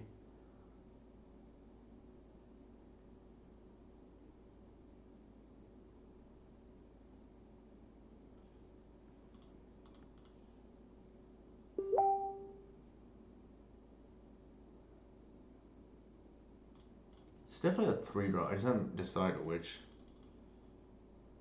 I should cancel.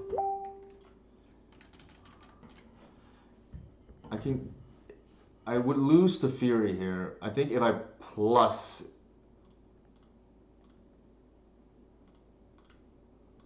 It's pretty good.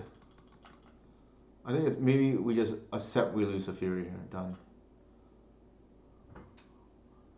We get Gris, we plus.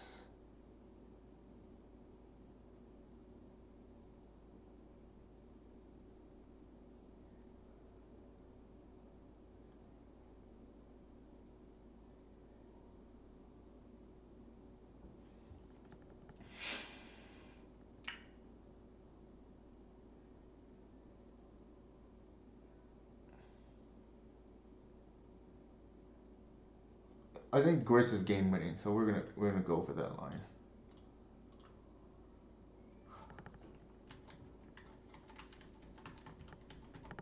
Obviously, we get blown out by Fury here, but it is what it is.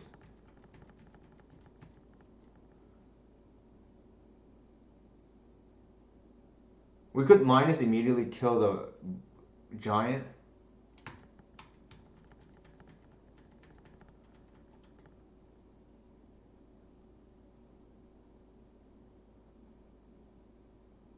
I don't think they had Fury. Otherwise, they would have played it.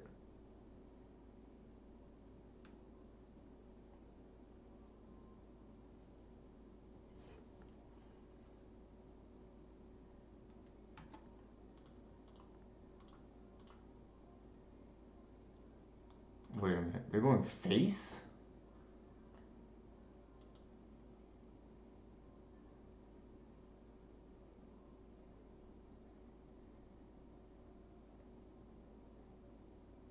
Oh, no, no. They're going.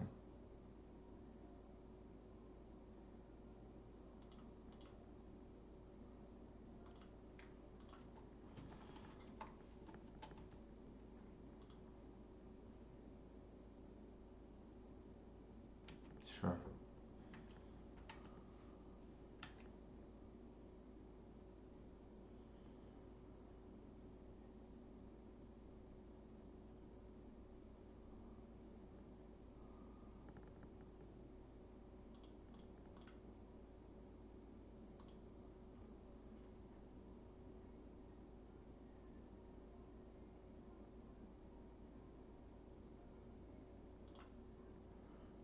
I can continue to plus, I guess.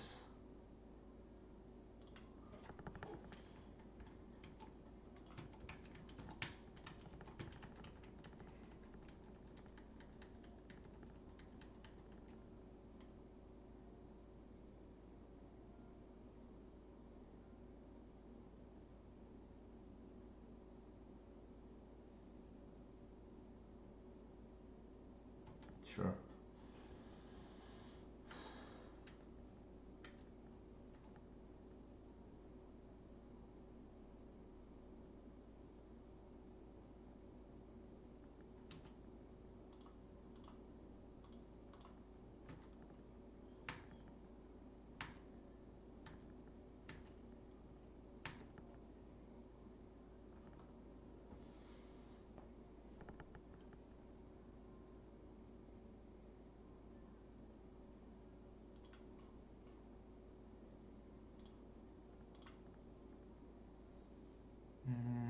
I think that.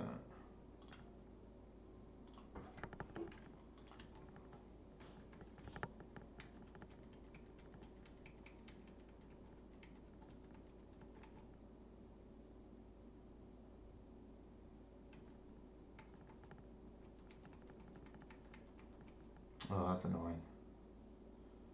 That is annoying.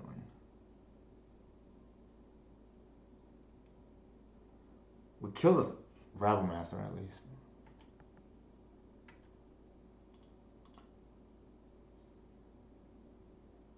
And then I don't think we don't block. I don't think.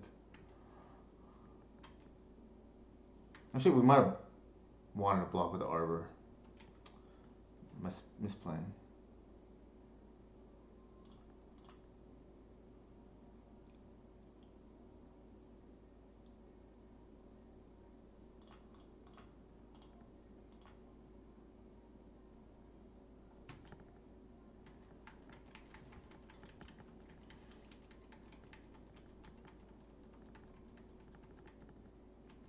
Yeah, first strike being a problem for them. Moonstomp, I feel like is kind of hard to hate out. Its natural predator is DNT, but it also loses to itself sometimes.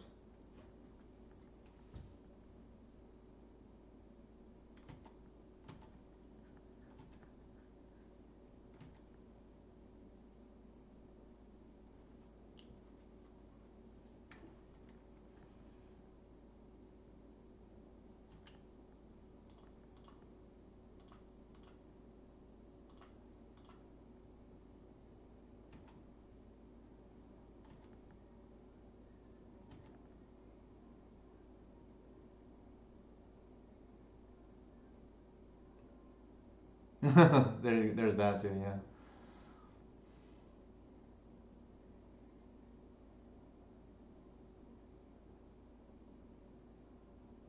Jesus.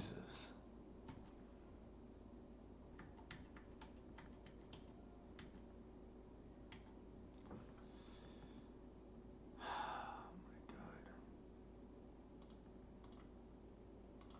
my god. I think we're gonna lose this game. God, these mono red players.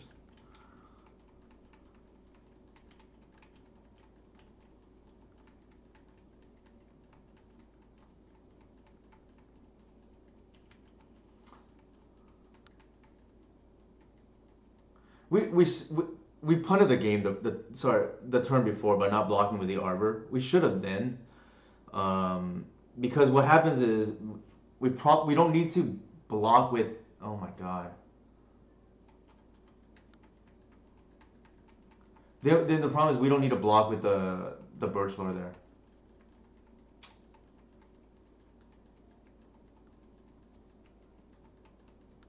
Yeah, we threw this game. This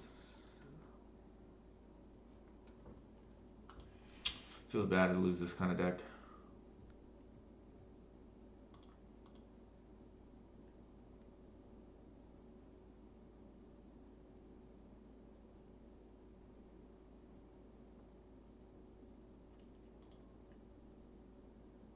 Well, that would have helped, ironically enough. But I think we're in trouble anyways.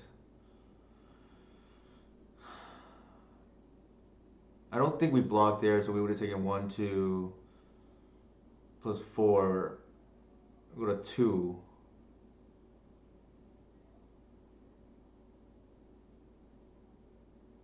And then they attack with all, I think, and then we probably just die.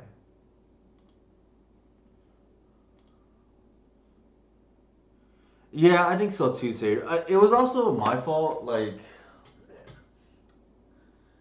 I needed to block with the arm. I realized it right away, and then we got immediately punished.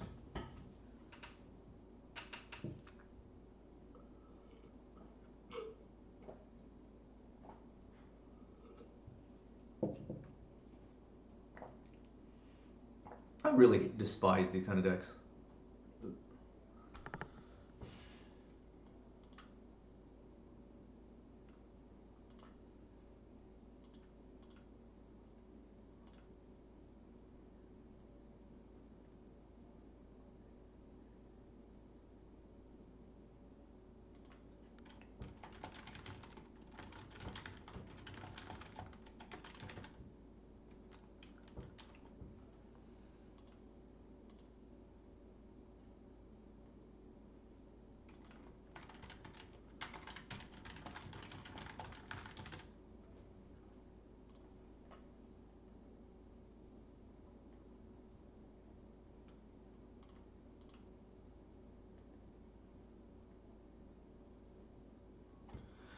The thing is, like Confluence, like they don't continue to get push damage though, right? And then our 3/4 tribal can take over the game.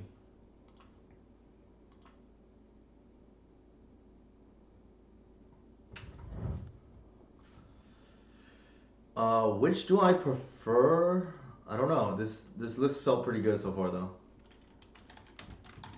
Usually 60 cards, definitely better than the devoted druid deck, but I don't know about this. This is like has felt pretty good.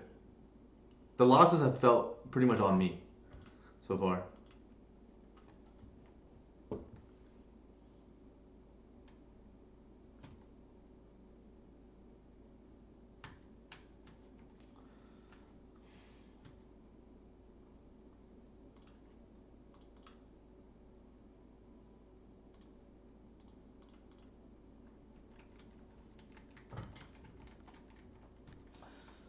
Would it punish me anyway?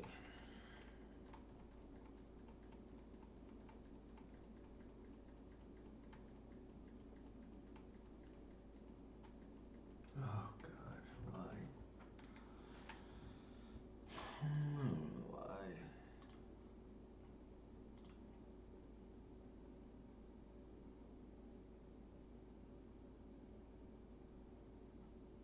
I think we pass here. I think I want the mana. Well, I get the mana anyways, but the untap is like pretty relevant. I think I want to set up for a glimpse turn. I feel like the previous game was potentially winnable, but that one not block was like pretty bad. It forced us to make a different block the following turn. We're not gonna block here.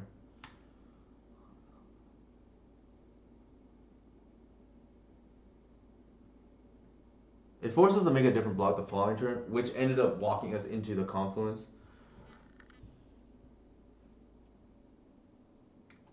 But in general, the matchup is gonna be harder because we're in two colors instead of one, right? All right. We can kind of go off here.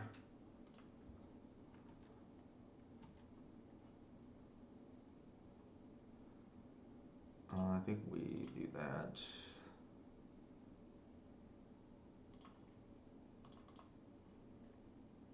Get the free mana up front is what I always like to say.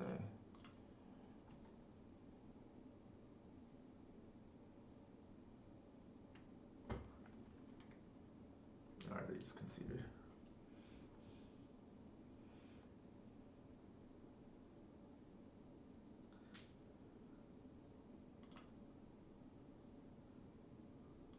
Yeah, it's tough against the Moon Stompy when you have 8 cards that are off color. So Moon becomes more relevant than you would like. Not to mention, um, yeah. So yeah, you have 8 cards that essentially you don't really want, but it is what it is. In this kind of matchup, I feel like the swords are relevant now, right? You just swords, they're veteran explorers. Um, do we care about? I feel like we probably still want the Thalia. The Sentinels don't seem great to me, but I could be wrong. Actually, the Shepherds are bad. There we go. The Shepherds are bad. The Endurance, one of probably not, I think, in the dark. And I think that's probably fine.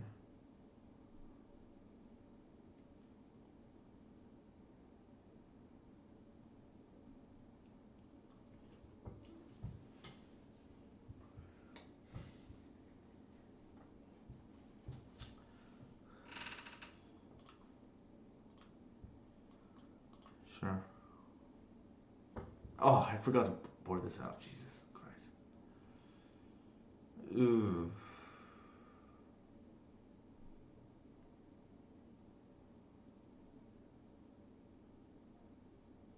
Whatever, YOLO.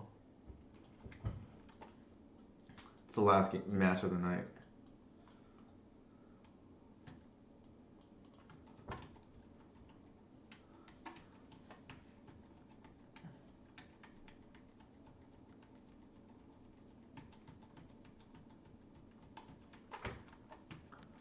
Took the swords, which is to be. Oh my god, why?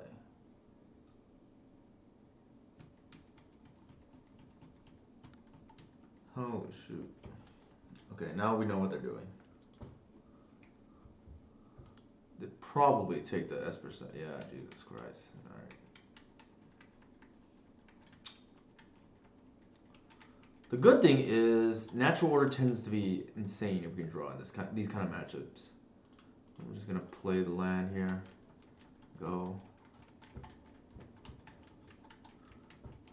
We made the mistake of, oh my god.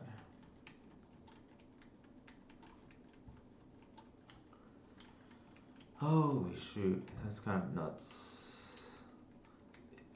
Against these kind of matchups is where you really want discard to break up these janky combos.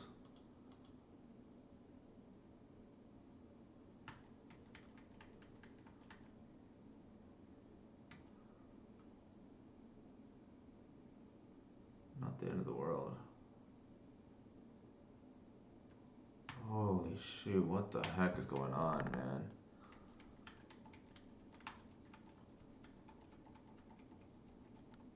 Although, to be fair, if you're on the draw, it doesn't matter if you have discard. Holy shit. We're getting like Thoughtseize, FM rated out of the game here. Where do they pitch? Another grief. This is the type of deck that Delver would destroy.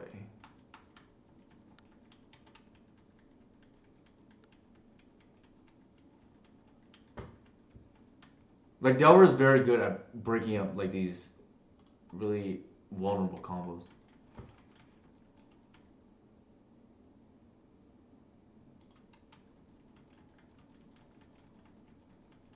I should have fetched there. I just like, I guess I'm tired.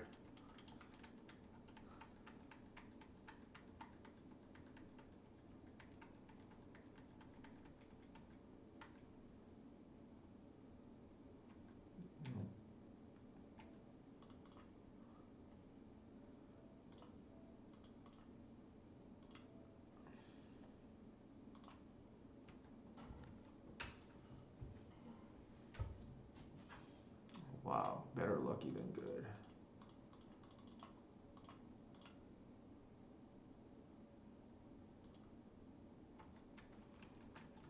This is what I mean, right? The natural order, you just don't want to. You don't want to care about what their deck's doing. Now they have to edict the Progenitus while at the same time taking the Arbor off the board somehow. Sure, that's not gonna matter.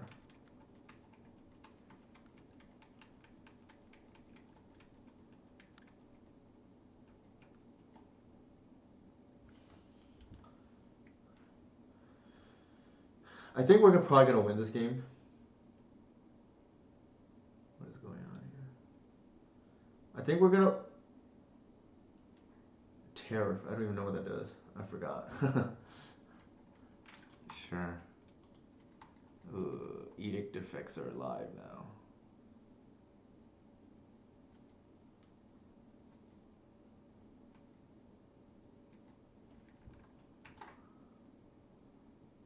Well, not anymore.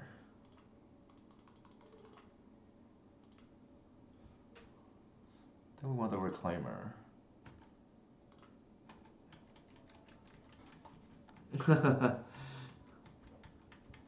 I think it's probably game. I'm just gonna like, as Romari likes to put it, it's everything's in God's hands now.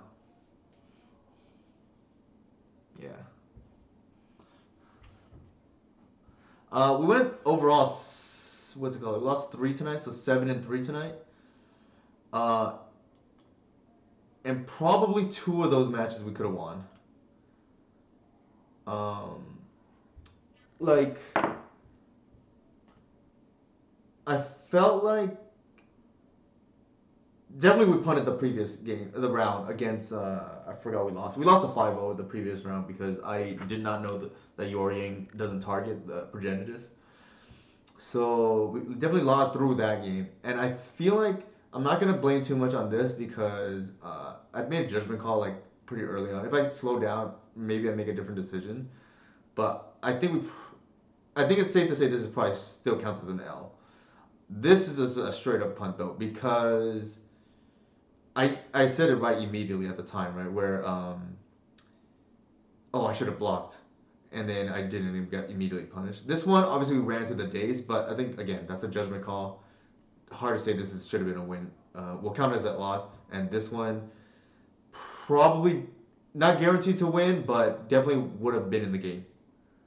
But overall, I think the list, for what it's worth, felt pretty good and definitely better against Delver than the normal list because these 8 cards are just monsters against Delver.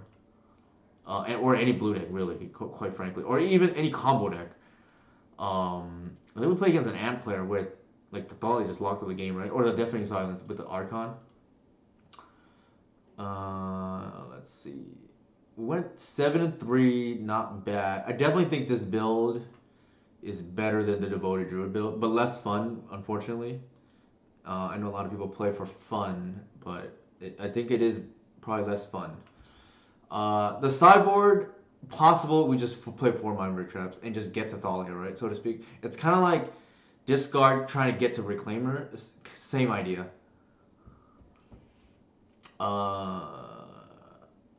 Yeah, it's possible this just be 4 Mind Rig Traps, like I said. Also, I can reasonably think I can also think maybe we trim somewhere else.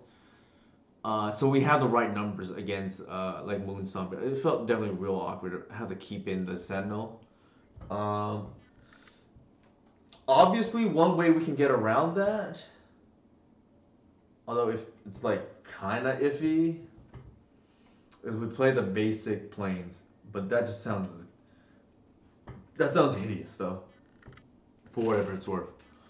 And also, what it would do is the mana base completely changes, right? Like we probably have to play Prismatic Vista if we want to like go down that route.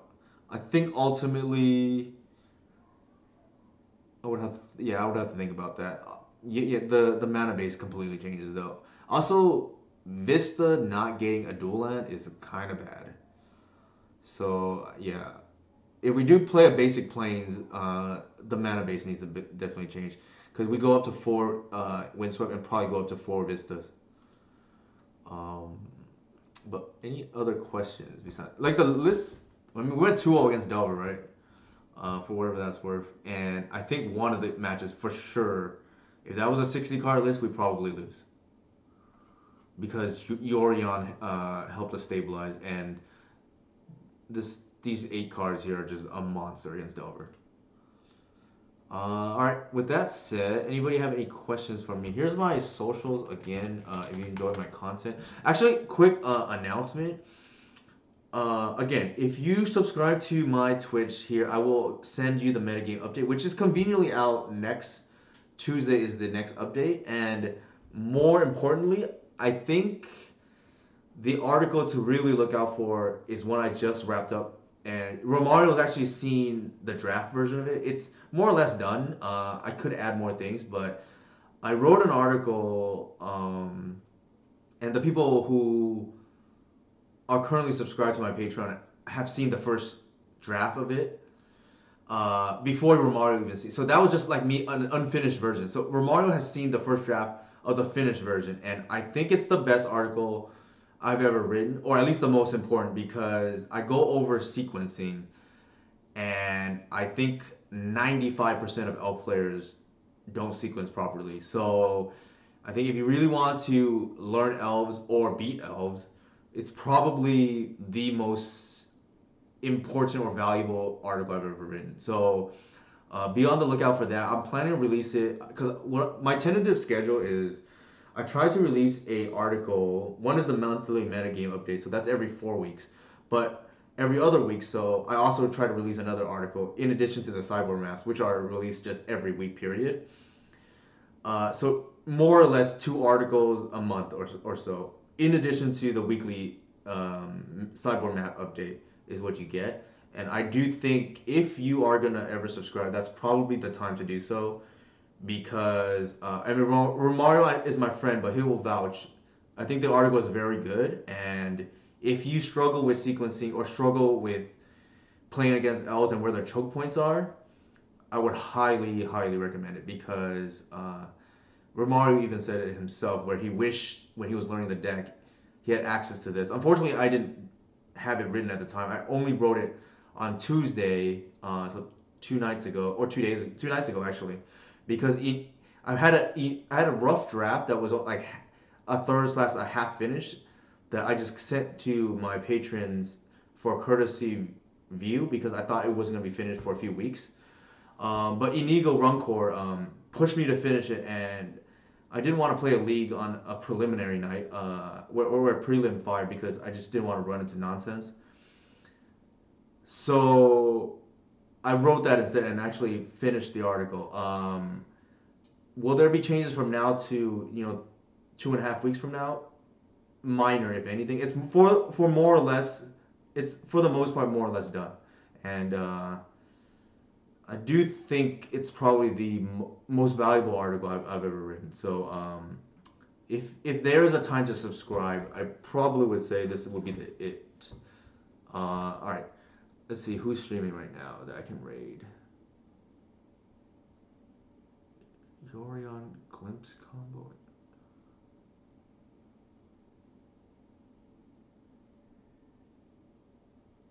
All right, looks like Emma or Legacy Pit is streaming, so I'll go ahead and raid them.